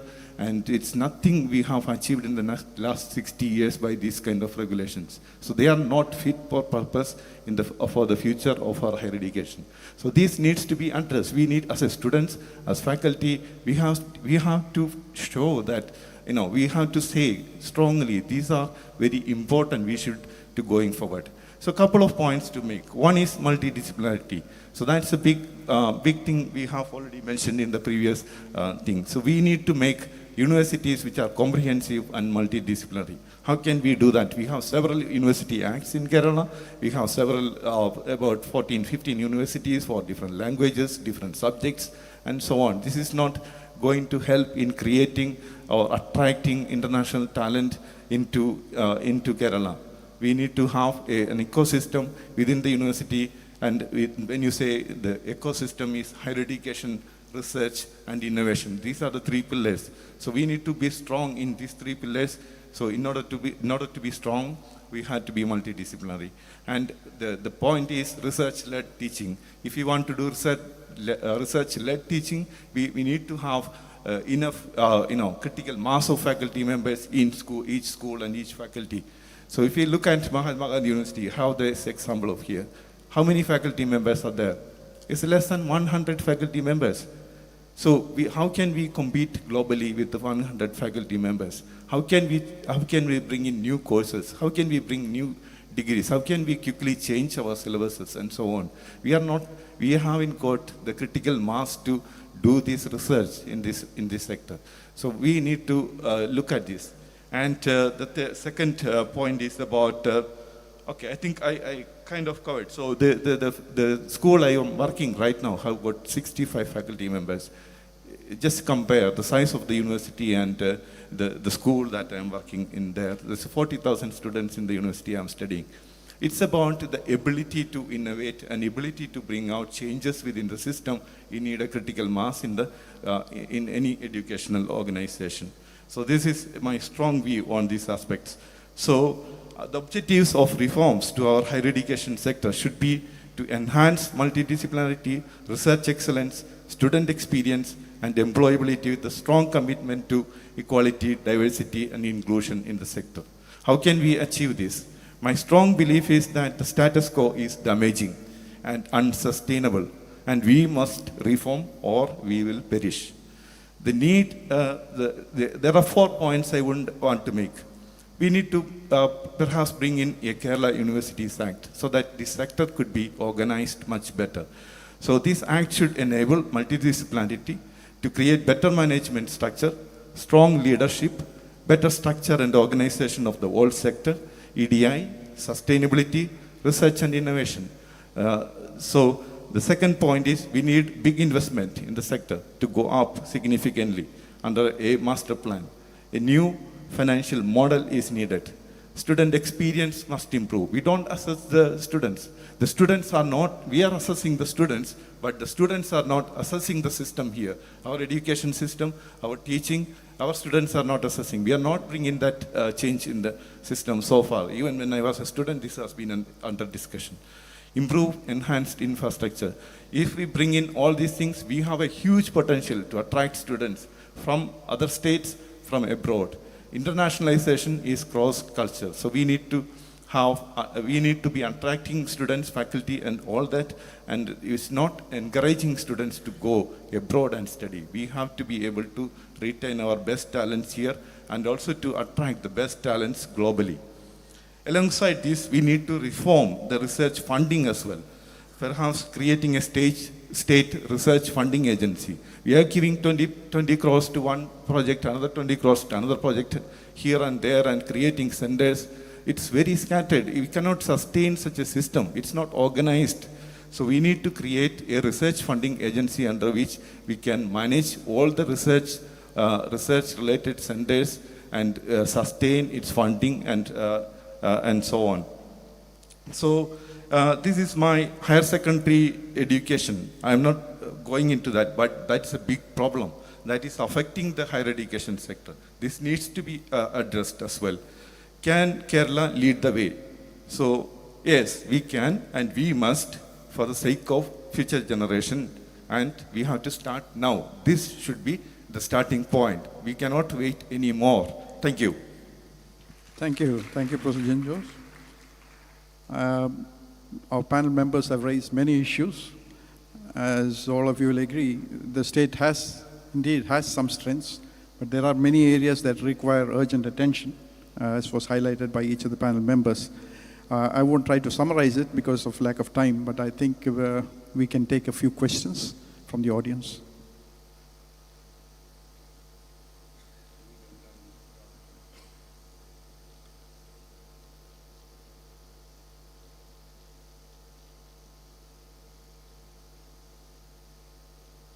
Thank you. I have a comment and a question, both suggested by Professor Jalote's stimulating presentation. The comment is this. He mentioned a differentiated academic system, and that is absolutely necessary. And what this country, what this state needs is to make some careful decisions about which are the research-intensive institutions in the state, and those should probably be only a few, 2, 3, 4, maybe, and the rest focusing on teaching. And that's not an easy thing to do, but if you're going to infuse the kind of resources that have been mentioned, you have to do that. And then make sure that the professors in the teaching-focused universities are appropriately respected for teaching and are not expected to do much research. In other words, their work is research informed rather than research producing. And my question is this. I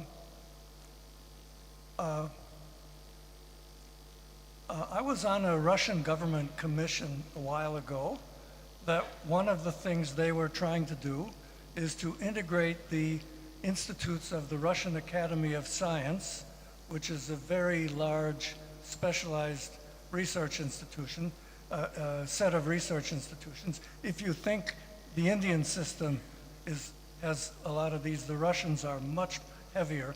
And they understood, and our commission agreed, that the best research is done in university contexts, not in specialized research institutions. So the question is this: can you do this in India? Is it a good idea? And how?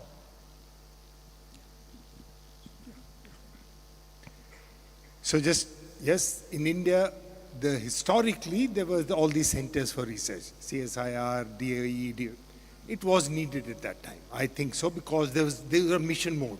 ISRO is still mission mode. But as you pointed out, globally it has been observed that the best research and competitive research is happening in the universities. And also, globally, the model is that the research labs, they don't need to disappear, they need to partner and be within the university while maintaining autonomy. There are multiple models of it. You mentioned this thing. So, it's not the model problem. It can be done, and I think it should be done. There is, to my mind, no reason why the synergies ought not to be tapped. A university, maybe 4 or 5 government labs within the university with appropriate things built in, making a bigger university and therefore bigger scale, and the labs also benefiting from the fact that they can access PhD and master students. Having said that, whether it's going to happen or not, that's a completely political decision. I don't think it's a decision about academic merit or whether it will help education or research. I think those arguments can be very easily made, but the decision is likely to be for different reasons, whatever the decision may be. I don't see any movement in that direction, by the way. I'm Professor Shaji from University of Kerala. I have 2 questions. One is, in the affiliated colleges of the government of Kerala, we have many excellent teachers, but we are not providing them adequate facility to do research. How to tap that pool? That's number 1. Number 2, we have, if you take example of University of Kerala, we are producing more than 500 PhDs per annum. So whether we are, screening that PhDs, whether that has a potential to make it a translational aspect or a patent aspect. So what policy we can make for that aspect? To answer that, the colleges mostly focus on teaching. However, the faculty members of colleges can really apply for research funding. research funding into DST, DBT, or DRDO. They can really apply for research funding. And number two, colleges in the, faculty in the colleges can definitely interact with the universities. For example, Mahatma Gandhi University has a very, very good centralized facility. They're open to all the colleges. And there won't be any problem utilizing our facilities. At the same time, faculty members can really submit proposals and get funding. There are a lot of possibilities. And you talked about the number of PhDs being produced at the universities. I think the PhDs program should be made more rigorous. There should be a good number of publications, and the program should be made rigorous, as my colleague said. Hello, so my name is Stefan Vincent Lancrin, and I just wanted to follow up on the comment that Phil made, and and some of the discussions. So one of my friends, Jamil Salmi, is a big champion of world-class universities and actually on concentrating the research in a few places. And I think it's very important indeed if you want to have international visibility and to attract students and researchers, etc. On the other hand, there are a few systems, France, you've mentioned it, Germany, which actually have a lot of, not so great singular universities, but have a good system, so they don't have a lot of universities in the top 10 in the rankings, but in the top 500, and actually most of the universities are there. And so when you talk about the size of the universities and the fact that you have a lot of small, excellent universities, which used to be the case in France, before they merged under the pressure of the university rankings, without being sure that institutions are totally merged institutionally, actually. But of course, it has popped up the rankings, so that was the intention was materialized. So I'm thinking, there are two models. One is actually one that, and I had discussion with Jamil sometimes, one where, you think, oh, I'm a football fan, and actually Barcelona and Real Madrid are the best, and so I want to put all my money in these two teams, so that I have a great championship. And then there is the NBA model, where actually what we try to do is to have a good competition, and so that all the teams remain good, and so we make sure that everyone is actually funded. So how does that actually reflect on where you could go, in Kerala in terms of organizing, this excellence, given where you are here?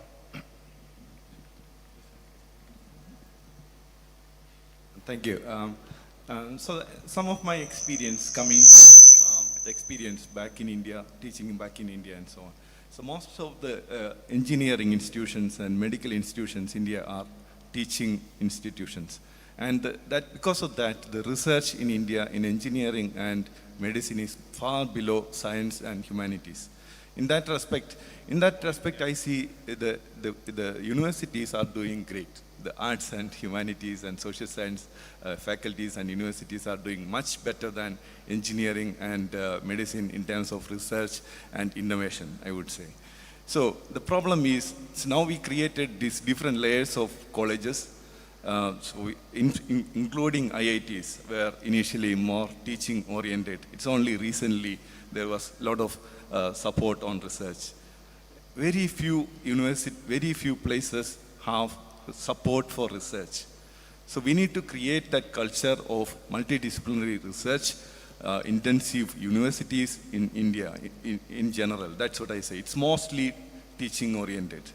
So when it's only teaching oriented, what is happening is that these institutions fall into a trap of just teaching the same stuff over and over and over without being innovative in their teaching methods or syllabus or curriculum. Even if you try to impose it from the top, the quality will, it's never going to go up, either go down or stay where it is. It's not, it creates the status quo. And then on top of this, you've got all these different regulatory organizations, Medical Council and Engineering, AICT, what you call it, University Grants Commission. They regulate each different disciplines. And this is creating much more complexity. For example, if the regulatory authorities say you have to appoint a vice chancellor based on these characteristics, and they can only appoint that particular person. How can that ensure that the university will perform? It should be, what they should do is that they make the universities accountable rather than making appointments. So that the universities, okay, you have to produce this much like of student satisfaction, research output. These are the parameters we will measure you. It's up to you who you appoint and who you take on, what work you do within, what administration structure you have within the universities.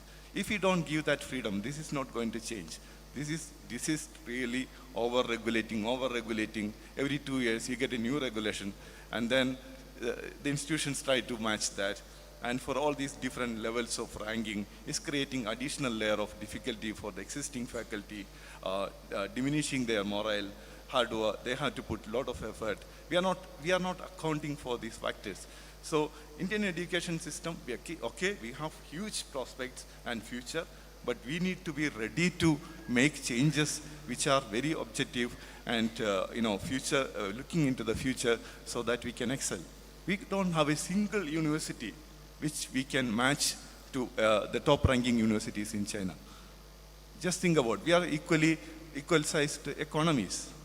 So now what we are talking about? Yeah, the small country like Singapore, you have got 2-3 world-class universities. We can't create one world-class university. Then what can we do? The Indian Institute of Science is probably the highest ranked, again, Indian Institute of Science. Yeah, it's not a comprehensive university to start with. It's now trying to become. So we are not addressing these issues adequately. We are not funding the institutions as well. The research funding has dropped. There were a lot of fellowships for PhDs. I was a recipient of a national fellowship to do PhD, and which helped me to do the PhD. Now they have taken away all of that. There's no fellowships for the PhD students. We are a country at its developing phase needs the support of the government to grow in education and in all sectors. Without that support, it cannot happen.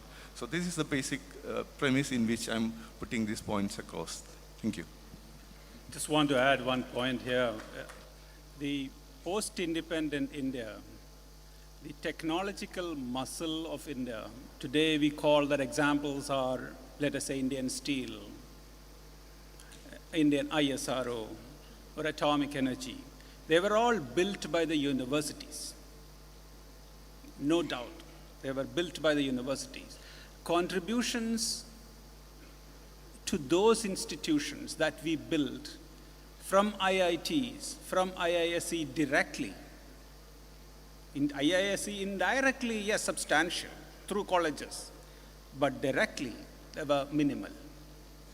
So universities built this, and if you have to look at India from now, another 35 years, India at 100, India, if it has to be built by universities, the universities have to be strengthened. Those universities which contributed to the past India, they are non-existent or decaying today.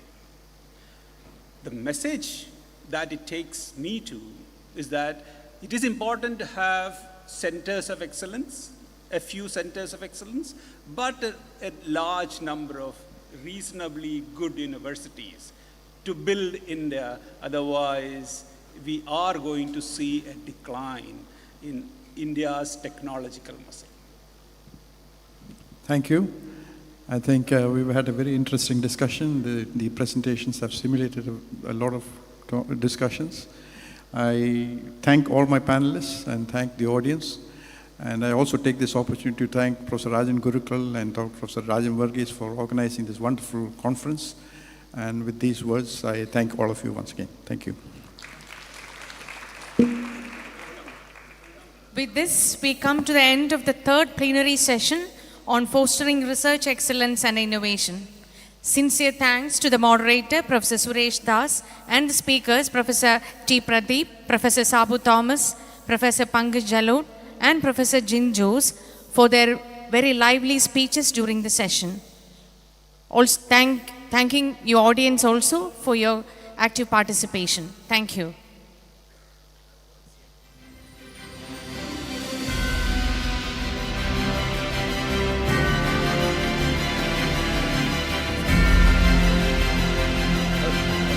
as we are coming to the conclusion of the plenary sessions, we have arranged a very beautiful cultural program presented by RLV College of Music and Fine Arts, Tripunithura.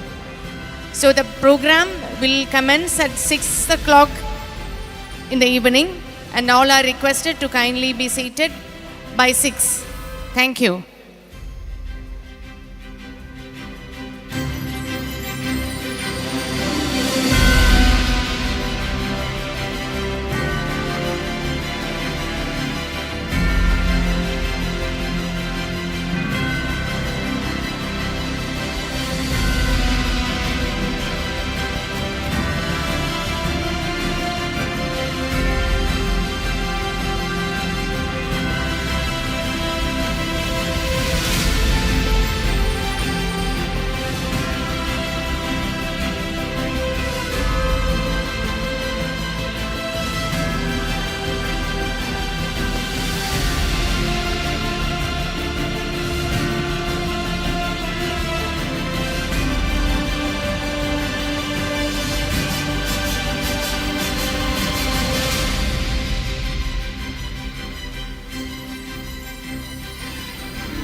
Times I thought you were the reason it never worked out with somebody else.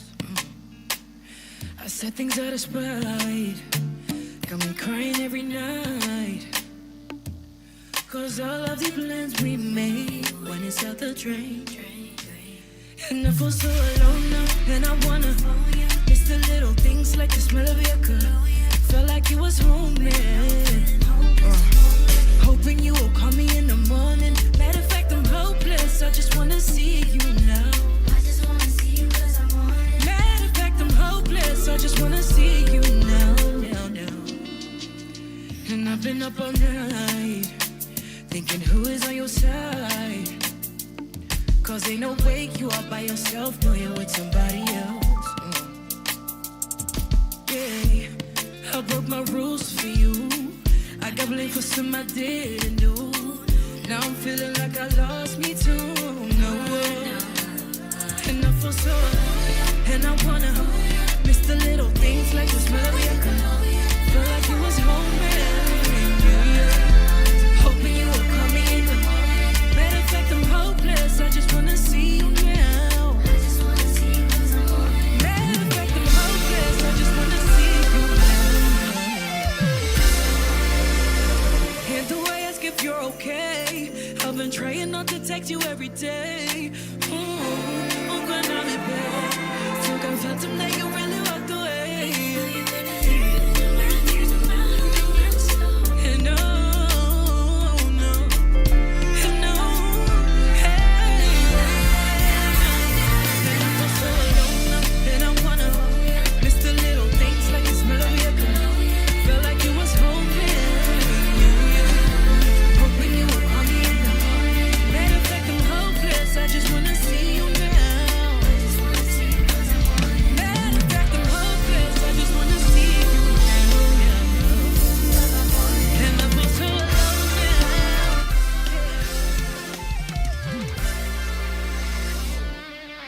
Thank you very much.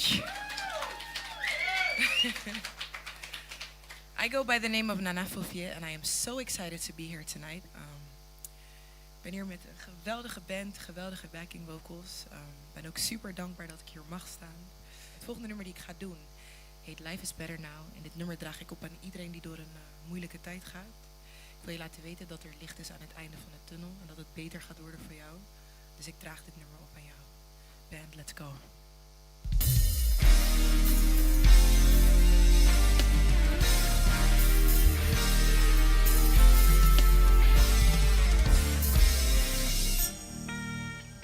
And it's okay. Slowly the hurt is fading. I'ma be okay. And I was holding on to what it could be, and that's okay. Hey, you know, say I know the lie. One day you'll realize. I woke up different, life is better for me. A year from now will be a different story. And nostalgia's a funny thing. You told me that money isn't everything. I do agree that I get bored sometimes, I lurk sometimes, and I miss them times, but I found someone to confide in. All the stars are now aligning. Oh, now. Oh, no. Hey, they know what meant to me, no. Your life, and let me your yeah. I don't wanna be building more resentment, reminiscing a lot, and I am tired of pretending. Yeah, rehashing moments is a concrete block. I don't wanna be feeding off, 'cause God is blessing me, my remedy when times get rough. And let me your leg, and let me your leg, no.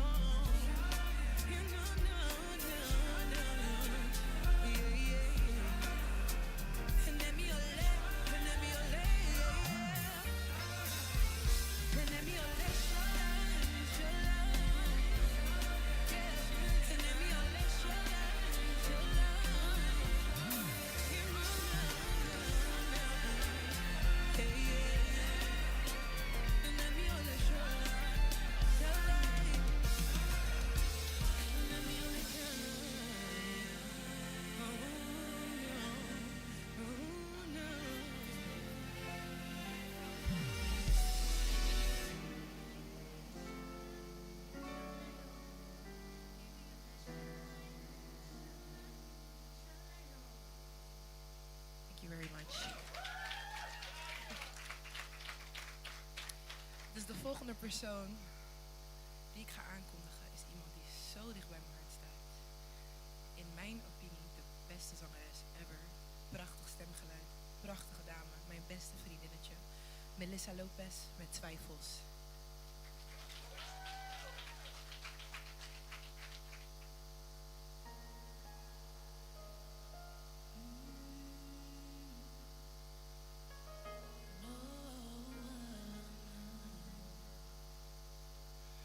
Ik ben nog steeds hier. En ik kijk naar jou, maar je mij dus niet ver vandaan. Alles is grijs en niet meer blauw.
volgende nummer die ik ga doen heet Selling Dreams. En het is een nummer die gaat over iemand die zich in een heel donker dal bevond.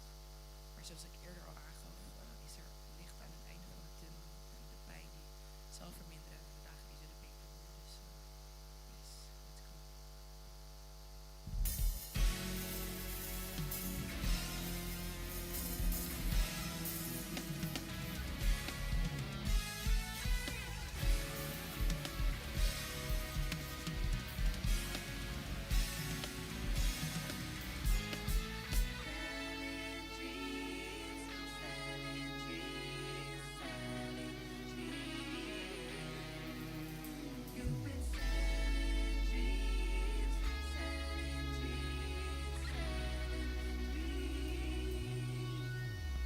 Stuck in denial, and I've been looking for ways to ignore it. And God knows I've been trying. Feel like I'm losing my mind, oh nah, nah. I wish it could be different, yeah. And now I'm sitting at church with a shattered heart. Now you won't even listen, oh no. Thinking something wrong with me. You don't even want to fight for me. Yeah, you've been selling dreams, selling dreams, selling dreams. I thought we'll never end. Selling dreams, oh no, selling dreams, oh no, selling dreams. I thought we'll never end. Holding on tight, hadn't been right, ain't been myself for a minute. You been pushing me far. Mess up guitar, your mama done said so you did it. Blame they claim to be God-fearing, but they judge me. Shouldn't even matter if you love me. And I've been up all night, hoping you'll change your mind. Should I give it time? Hey, and I've been asking you to call for days, telling me to go away. And who wakes me in the morning now? Feel I say I'm gonna know you. And I've been asking you to call for days, telling me to go separate ways. Who's gonna kiss me in the morning now? Oh baby, you've been selling dreams, and no, hey, and no, no, no, baby, baby, and never, other one never, no, other one never, other one never, no, no, no, no, no, oh, selling.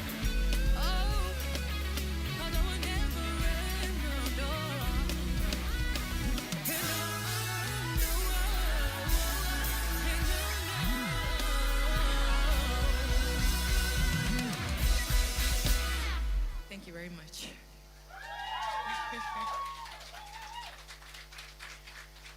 Volgende persoon die ik ga aankondigen is iemand die eigenlijk achter de schermen altijd alles regelt. De band, de arrangements, de muziek, everything. Mentale steun als ik zenuwachtig ben. Ian, music, maar vandaag Ian. Hij heeft een dijk van een stem en ik heb het zo vaak tegen hem gezegd van, wanneer ga je nou je eigen muziek uitbrengen? En vandaag, speciaal voor Podium Zwart, staat hij hier dan ook echt met zijn eigen nummer. Ik ben super trots, dus ik, ladies and gentlemen, Ian. Let's go.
gam kutakati kutakatati kitatum tam tarita dinna dim dhimmita dinna tam tarita dinna dim dhimmita din.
Okay അല്ല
Hello. Hello, check.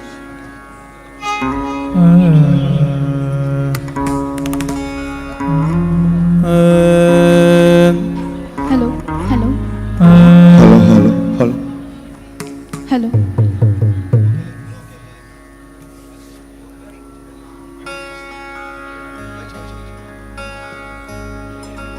Classical art is the timeless bridge between tradition and imagination, where culture finds its eternal expressions. Good evening, everyone. Welcome to Bhavayami. Bhavayami combines classical dances such as Kathakali, Bharatanatyam, Kudiyattam, and Yakshaganam. The importance of the Ramayana in Kerala's tradition is evident from the countless stories told by various classical art forms. The lessons of justice and eternal wisdom imparted by the Ramayana have a significant impact on the state's cultural sphere. directed by RLB College teacher and Kathakali artist Kalamandalam Vaishak sir, the dance drama Bhavayami captures the essence of the Ramayana in 1 hour. A magnificent amalgamation of the classical dances of Kathakali, Bharatanatyam, Kudiyattam and Yakshaganam, Bhavayami opens up an azure world of these art forms with its colorful makeup, elaborate costumes, codified Rangapolima, Sanskrit language and Kathakali words.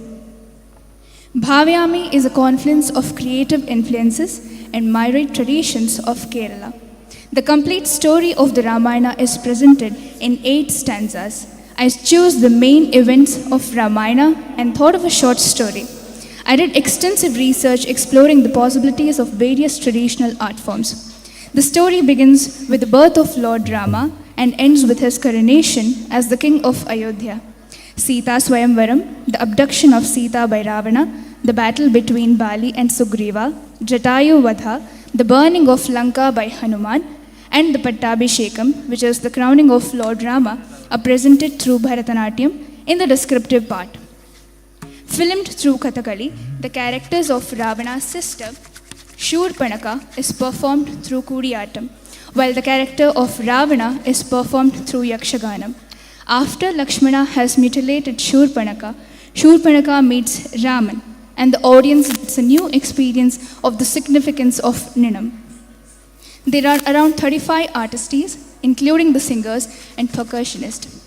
2 singers, Mridangam, Natuvangam, violin, Veena, Chenda, Idaka, Maddalam, Mirav, and about 25 male and female artists and about 10 crew members are performing this amazing dance performance, which is close to 1 hour long.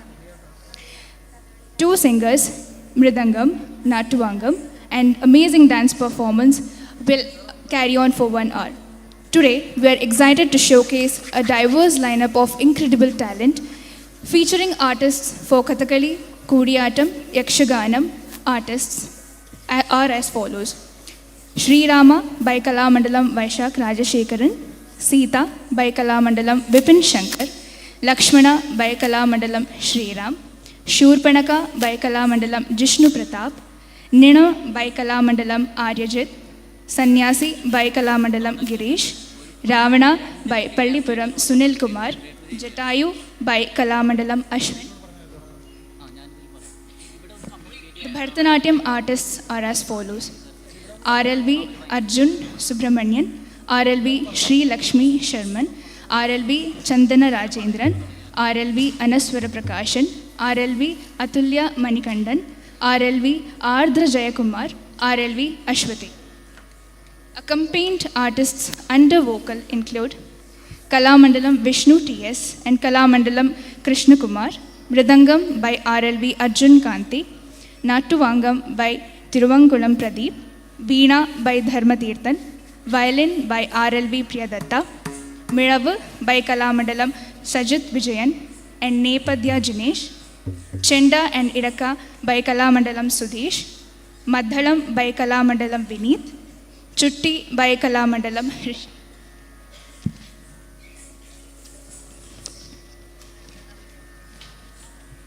The green room artists include Tevalakara Rajan, Akhil Verma, Gopi Krishnan, Kathakali costumes by RLV Government College of Music and Fine Arts, Bharatanatyam costumes by Nupura Dance Outfit Store, Trikakara, Yakshagana costume by Udaya Bogi Udupi, production light engineer by RLV David Jacob.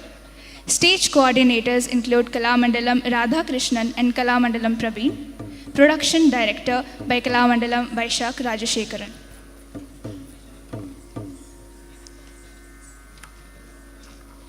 Kalamandalam Vaishak is currently one of the most promising Kathakali actors in the field. Born on January 7, 1988, he began his artistic journey at the State Academy of Arts in 2000, receiving training in Kathakali at Kerala Kalamandalam South School under Kalamandalam Ravi Kumar. After mastering the fundamentals, he continued his training under his father, Kalamandalam Rajashekaran, a veteran Kathakali actor and former principal of Kerala Kalamandalam State Academy of Arts in Cheruthurati. now a deemed university for art and culture. He also received specialized training from Padma Bhushan Madavur Vasudevan Nair. Mr. Vaishak holds a bachelor's degree and currently serves as a lecturer in Kathakali Vesham at RLB College of Music and Fine Arts in Tripunitura. He has completed his master's and MPhil degrees and is now pursuing his PhD with nearly 20 years of experience. He excels in portraying a wide range of Kathakali characters, particularly shining in the execution of Satvik Pacha, which is green or noble, and ignoble Kathi characters. His profound theoretical knowledge and teaching skills at South School instill confidence in Rasikas about the future of Kathakali. Vaishak Sir has received numerous accolades, including the Ustad Bismillah Khan Yuva Puraskar from the Cultural Ministry of India, Valatol Endowment, ONV Kurup Award, Guru Kunchu Kurup Award, Kolkata International Award, Nalanda Puraskar, Kalamandalam Krishnan Kutti Puduval Award, Kotakal Krishnan Kutti Nair Award, and Yuva Pratibha Puraskar. He is also a proud recipient of scholarship from the Ministry of Culture, Government of India, and holds an A-grade artist designation with Doordarshan. Additionally, he has received a fellowship from the Ministry of Culture, Government of India, and has traveled extensively across Germany, Australia, the Netherlands, Italy, Paris, Bulgaria, Sofia, Prague, and Amsterdam. I thank Higher Education Department, Government of Kerala, Kerala State Higher Education Council, and Cochin University of Science and Technology for giving this wonderful opportunity to stage this event in connection with International Conclave on Next Generation Higher Education. Have a wonderful evening. Thank you.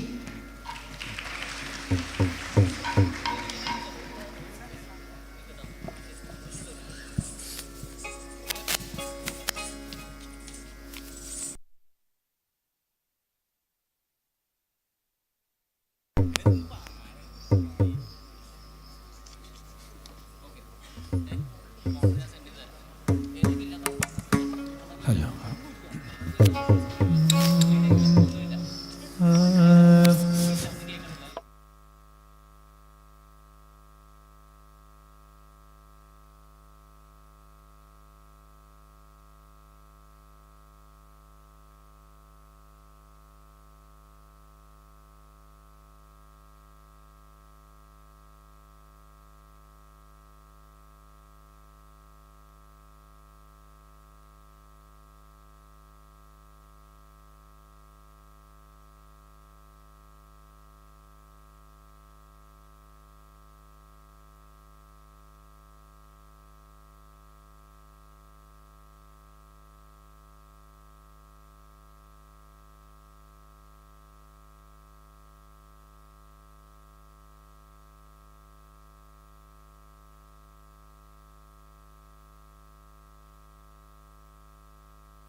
रघुरामं भव्य सुगुणरामं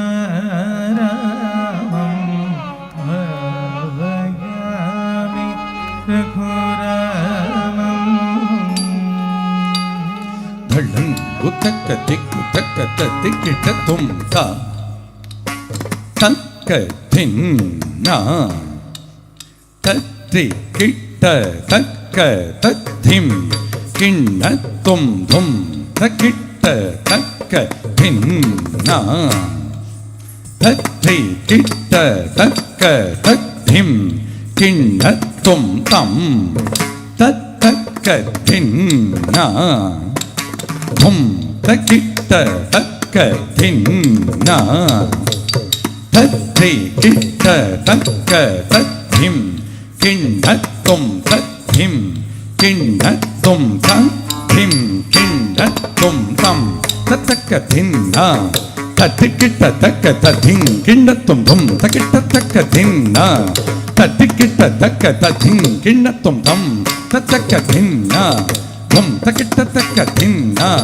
तद्धिकिट्ट तक्क तद्धिं किण्णत्वं तद्धिं किण्णत्वं तद्धिं किण्णत्वं तं तत्तक्कधिन्ना तद्धिकिट्ट तक्क तद्धिं किण्णत्वं तं तकिट्ट तक्क तक्कधिन्ना तद्धिकिट्ट तक्क तद्धिं किण्णत्वं तं तत्तक्कधिन्ना तं तकिट्ट तक्क तक्कधिन्ना तद्धिकिट्ट तक्क तद्धिं किण्णत्वं तद्धिं किण्णत्वं तद्धिं किण्णत्वं ता धिं कि न त्वं धृगृधं तद्धिं किण्णत्वं ता धिं कि न त्वं धृगृधं तद्धिं किण्णत्वं धृगृधं तद्धिं किण्णत्वं ता धिं कि न त्वं धृगृधं तद्धिं किण्णत्वं धृगृधं तद्धिं किण्णत्वं धृगृधं तद्धिं किण्णत्वं ता धृगृधं तद्धिं किण्णत्वं धृगृधं तद्धिं किण्णत्वं ता धृगृधं तद्धिं किण्णत्वं ता तद्धिं तद्धिं तद्धिं धृगृधगधिं तद्धिं तद्धिं तद्धिं धृगृधगधरिगृधगतं तद्धिं धृगृधगधरिगृधगधिं तद्धिं धृगृधगधरिगृधगधं गृधगधरिगृधगधं धरिगृधगधं गृधगधरिगृधगधं किण्णत्वं तद्धिं किण्णत्वं तगत्तिमि तगजुनु तद्धिं किण्णत्वं तद्धिं किण्णत्वं तगत्तिमि तगजुनु तगत्तिमि तगजुनु तद्धिं किण्णत्वं तद्धिं किण्णत्वं तद्धिं किण्णत्वं तगत्तिमि तगजुनु तगत्तिमि तगजुनु तगत्तिमि तगत्तिमि Thank you.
വനരചിത സുബഹുഗ വധമഹല്യ പാവനമ വനരചിത സുബഹുഗ വധമഹല്യ പാവനമ വനരചിത സുബഹുഗ വധമഹല്യ പാവനമ വനരചിത സുബഹുഗ വധമഹല്യ പാവനമ വനരചിത സുബഹുഗ വധമഹല്യ പാവനമ വനരചിത സുബഹുഗ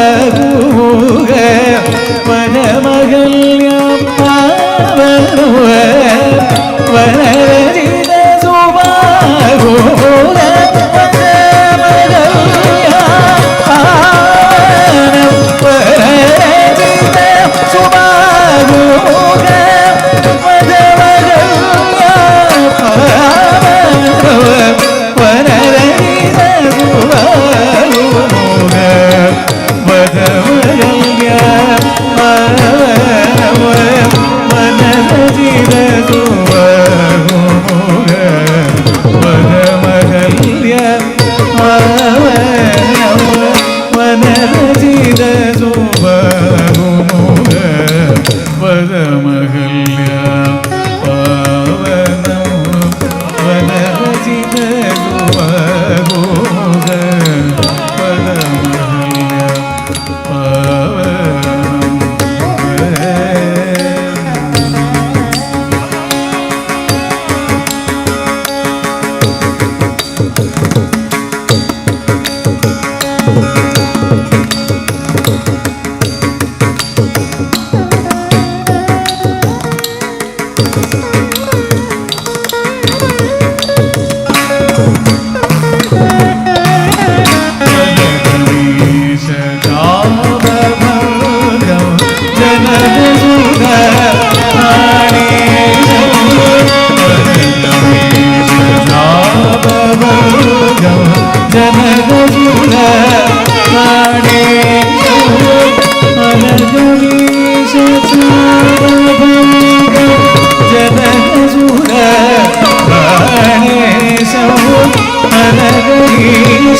ഗോപിതഭൃഗുരാമം ഗർവകരമിതസാകേതം ഗോപിതഭൃഗുരാമം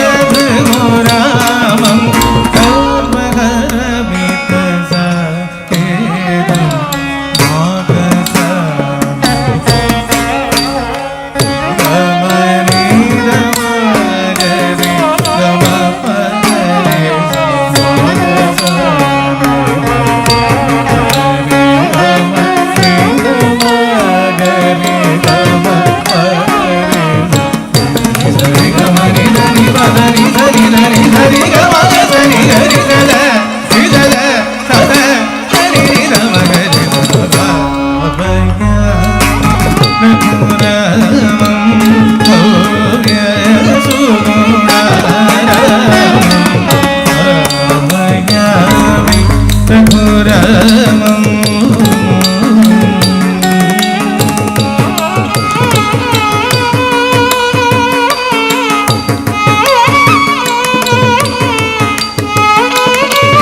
അഭിഷേകമത വിപിനഗത ആര്യവാച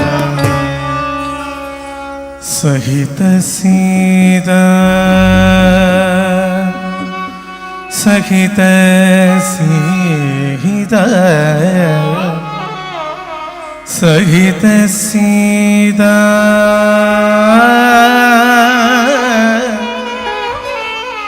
സൗമിത്രീ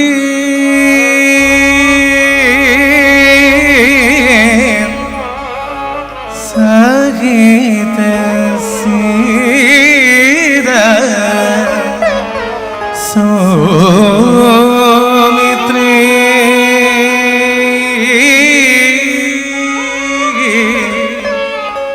സൗമിത്രീ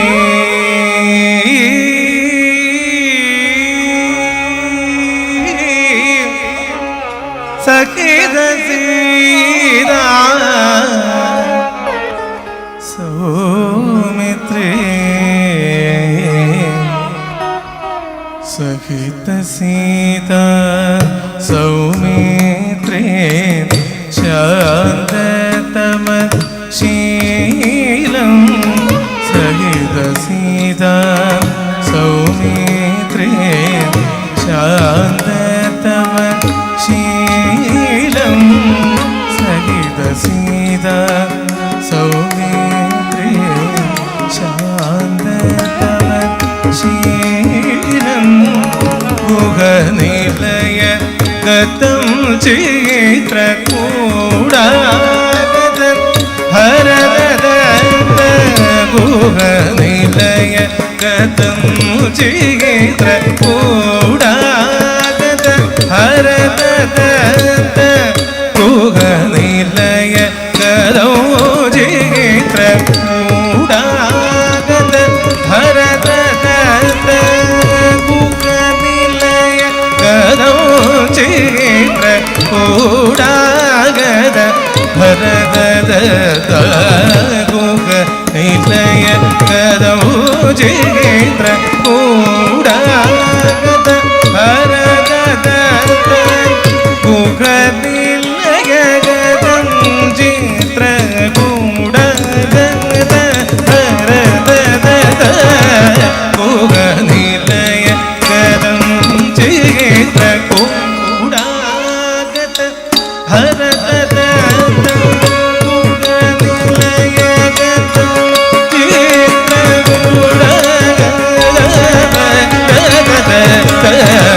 ഗുഹനിലയ ഗതം ഗുഹനിലയ ഗതം ചിത്രകൂടാഗത ഭരത ഗുഹനിലയ ഗതം ചിത്രകൂടാഗത ഭരത മഹിതരമയ പലോകം മദന സുന്ദര മഹിതരമയ പലോകം മദന സുന്ദര മഹിതരമയ പലോകം മദന സുന്ദര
ഗതവിരാധ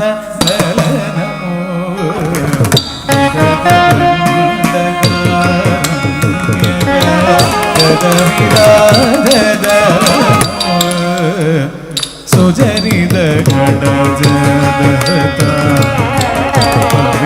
വൈഷ്ണവാ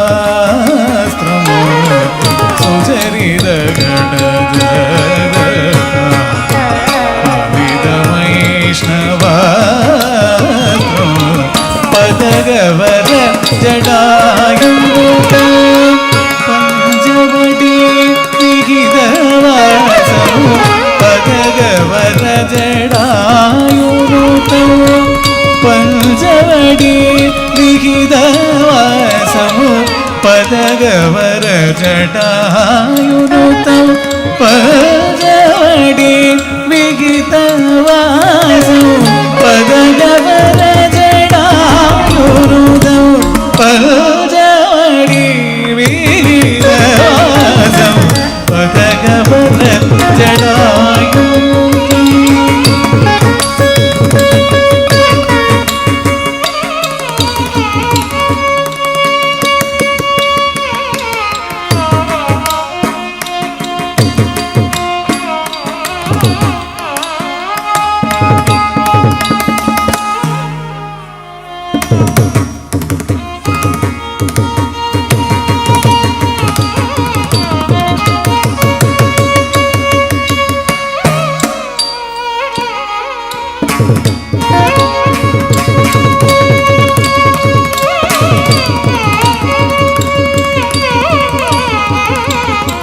പദഗവര ജടായുനുതം പഞ്ചവടി വിഹിതവാസം അതിഘോര ശൂർപ്പണഖ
വചനാഗത കരാധികര അതിഘോര ശൂർപ്പണഖ വചനാഗത കരാധികര അതിഘോര ശൂർപ്പണഖ വചനാഗത കരാധികര അതിഘോര ശൂർപ്പണഖ വചനാഗത കരാധികര പഗരി ഗരി പധ സദ പഗരി സരി പഗരി ഗരി പധ സദ പഗരി പഗ ഗരി സരി ഗരി സരി ഗരി ഗപ ഗപ പധ ഗരി സദ രി സദ സദ ഗരി നി നമ ഗരി സദ ഭാവയാമി രഘുരാമ ഭവ്യ സുഗുണരാമ ഭാവയാമി രഘുരാമ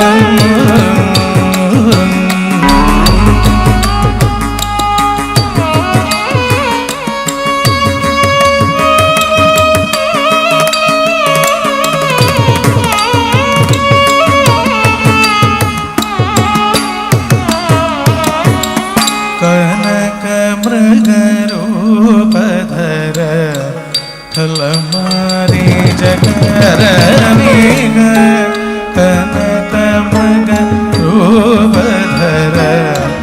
ഫലമാരി ജഗരമീക കനക മൃഗരൂപധര ഫലമാരി ജഗരമീക കനക മൃഗ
सुजनविमरदशस्य हृदजलगजान्वेषणं सुजनविमरदशस्य हृदजलगजान्वेषणं सुजनविमरदशस्य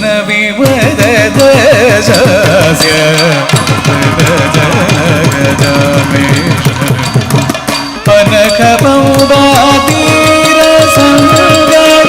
पनकपौबातीरसङ्गराजनेय नभोमणि पनकपौबातीरसङ्गराजनेय नभोमणि तनुजसख्यकरौ बलि तनुदलरमीशं तनुजसख्यकरौ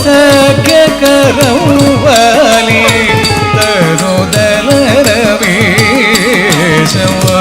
तनुजसख्यकरौ बलि तनुदलरमीशं पामगरे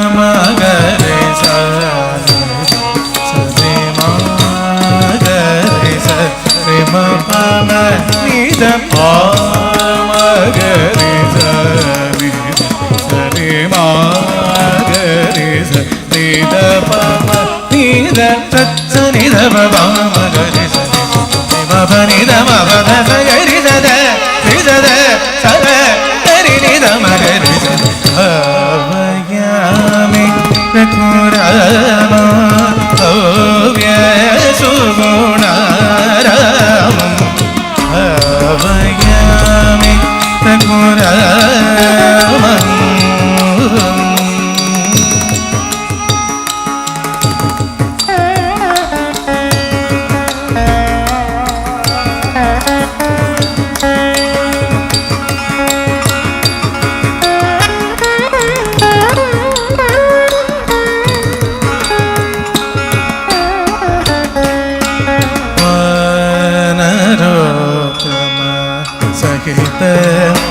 वायुसोनु करार्पित अनरोपम सहित वायुसोनु करार्पित अनरोपम सहित वायुसोनु करार्पित अनरोपम सहित वायुसोनु करार्पित वानरोत्तम सहित वायुसोनु करार्पित भानुशर भास्वर भव्यरत्नाकुलीयं भानुशर भास्वर रत्नाकुलीयं तेन पुनरानीत न्यूनचूडामणिदर्शनो तेन पुनरानीत न्यूनचूडामणिदर्शनो तेन पुनरानीत न्यूनचूडामणिदर्शनो तेन पुनरानीत न्यूनचूडामणिदर्शनं श्रीनिधि उदधिधीर श्रीविभीषणमिलितं श्रीनिधि उदधिधीर श्रीविभीषणमिलितं श्रीनिधि उदधिधीर श्रीविभीषणमिलितं श्रीनिधि उदधिधीर श्रीविभीषणमिलितं श्रीनिधि उदधिधीर श्रीविभीषणमिलितं गमगरे स गमप दबजानि नवमगरे गमगरे स गमप दबजानि नवमगरे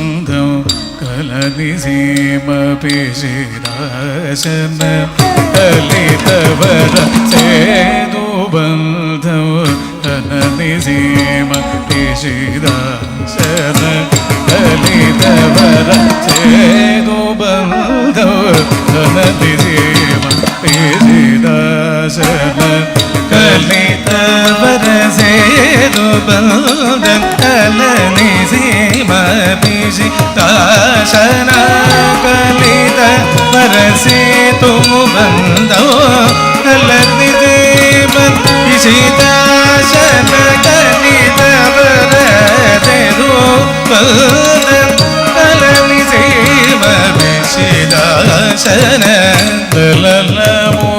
ദശകണ്ഠൗ വിധാനൗ അതിധീരൗ ദലനമുരു ദശകണ്ഠൗ വിധാനൗ അതിധീരൗ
ജ്വലനപൂത ജനകസുത സഹിതയാത സഗീതോ ജ്വലനപൂത ജനകസുത സഹിതയാത സഗീതോ ജ്വലനപൂത ജനകസുത സഹിതയാത സഗീതോ ജ്വലനപൂത ജനകസുത സഹിതയാത സഗീതോ ജ്വലനപൂത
പത്മനാഭം വിശ്വപാലം പത്മനാഭം വിശ്വപാലം പത്മനാഭം വിശ്വപാലം പത്മനാഭം വിശ്വപാലം പത്മനാഭം വിശ്വപാലം പത്മനാഭം വിശ്വപാലം പത്മനാഭം വിശ്വപാലം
Lights on, light.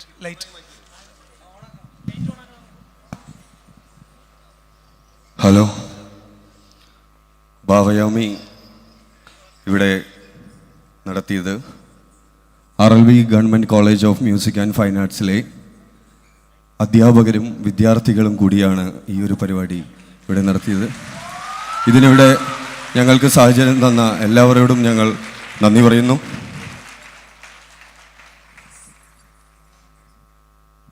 Congratulations and thank you very much, Team RLV. That was a very excellent performance. The whole Ramayana presented within 1 hour.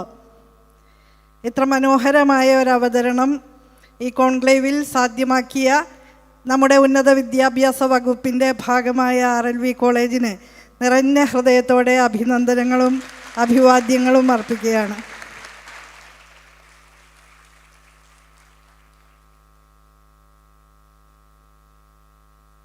ഇത്രയും വലിയൊരു ഫംഗ്ഷനിൽ ഞങ്ങൾക്ക് ഈ ഒരു അവസരം നൽകിയ എല്ലാവർക്കും എൻ്റെ വളരെയധികം നന്ദി അറിയിക്കുകയാണ്. വളരെ നാളത്തെ ഒരു ആഗ്രഹമായിരുന്നു. ഞങ്ങളുടെ കോളേജ് ഫെസ്റ്റിൽ ഇതാണ് ആദ്യം അവതരിപ്പിച്ചതാണ്. ഇപ്പോൾ ഒരുപാട് വേദികളിൽ ഇത് കണ്ടിട്ട് ഈ ഭാവയാമി അവതരിപ്പിക്കുന്നുണ്ട്.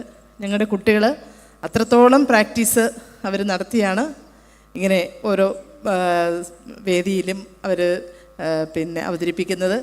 എന്തായാലും എല്ലാ നന്ദിയും ഞാൻ അറിയിക്കുന്നു. നന്ദി, നമസ്കാരം. ഡോക്ടർ ഹരീഷ് രാംനഗർ ശങ്കര സാറ് എല്ലാവർക്കും നന്ദി അറിയിക്കുകയാണ്. വളരെ നന്ദി, സന്തോഷം. ഞാൻ ടീച്ചറായിരുന്നു ഞങ്ങളുടെ സമഭാവന ഫെസ്റ്റ് ആദ്യം ഇനാഗുറേഷൻ ചെയ്തത്. പക്ഷെ ടീച്ചറിന് അന്ന് നമ്മുടെ മിനിസ്റ്ററിന് ഇത് കാണാൻ പറ്റിയില്ലായിരുന്നു. ഇന്ന് ഞാൻ വന്നപ്പോഴും പറഞ്ഞു, മാഡം എനിക്കത് കാണണം എന്ന് പറഞ്ഞായിരുന്നു. വളരെ സന്തോഷം മാഡം നിന്നതിലും വളരെ സന്തോഷം. നന്ദി. ഒരു ഗ്രൂപ്പ് ഫോട്ടോയാണ് നമുക്കെടുക്കാം. ഇതിൻ്റെ എല്ലാ കമ്പനീസും ആർട്ടിസ്റ്റുകളും ഫ്രണ്ടിലിരിക്കുക. പെട്ടെന്ന്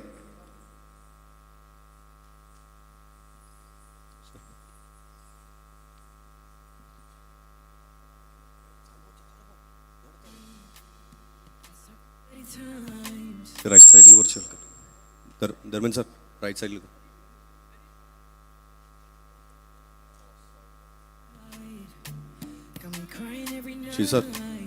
സാർ ഒന്ന് സൈഡിൽ.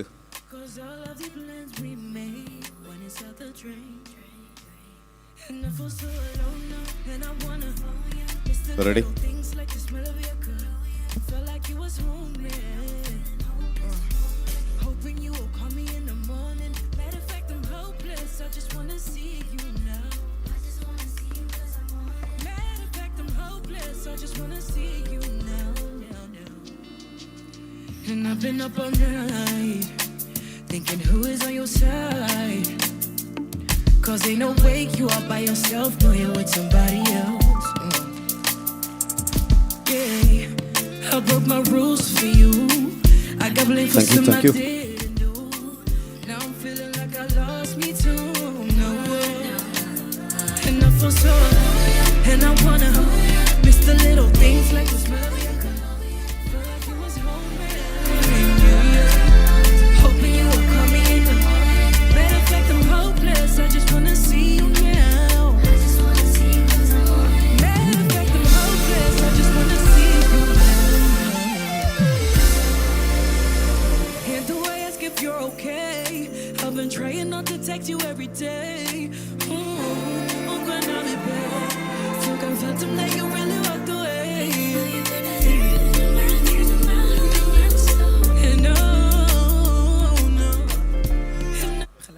Prachtige dame, mijn beste vriendinnetje, Melissa Lopez met Twijfels.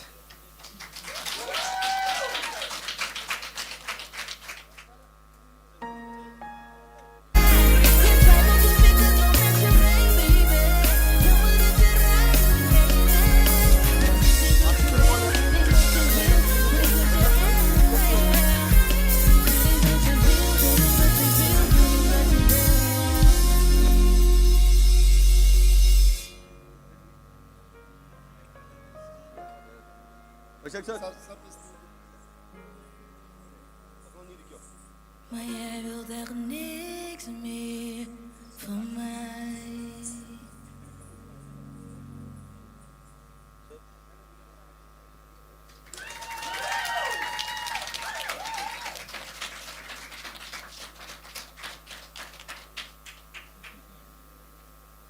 Wauw, nog één keer een mega groot applaus voor Melissa Lopez.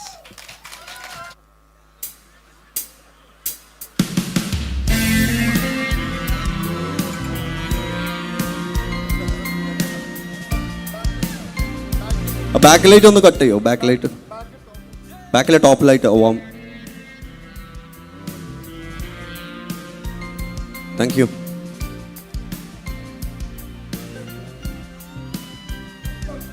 Lights on ചെയ്യണേ ഫ്രണ്ടിൽ, ഫേസ് കിട്ടുന്നില്ല.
Too close.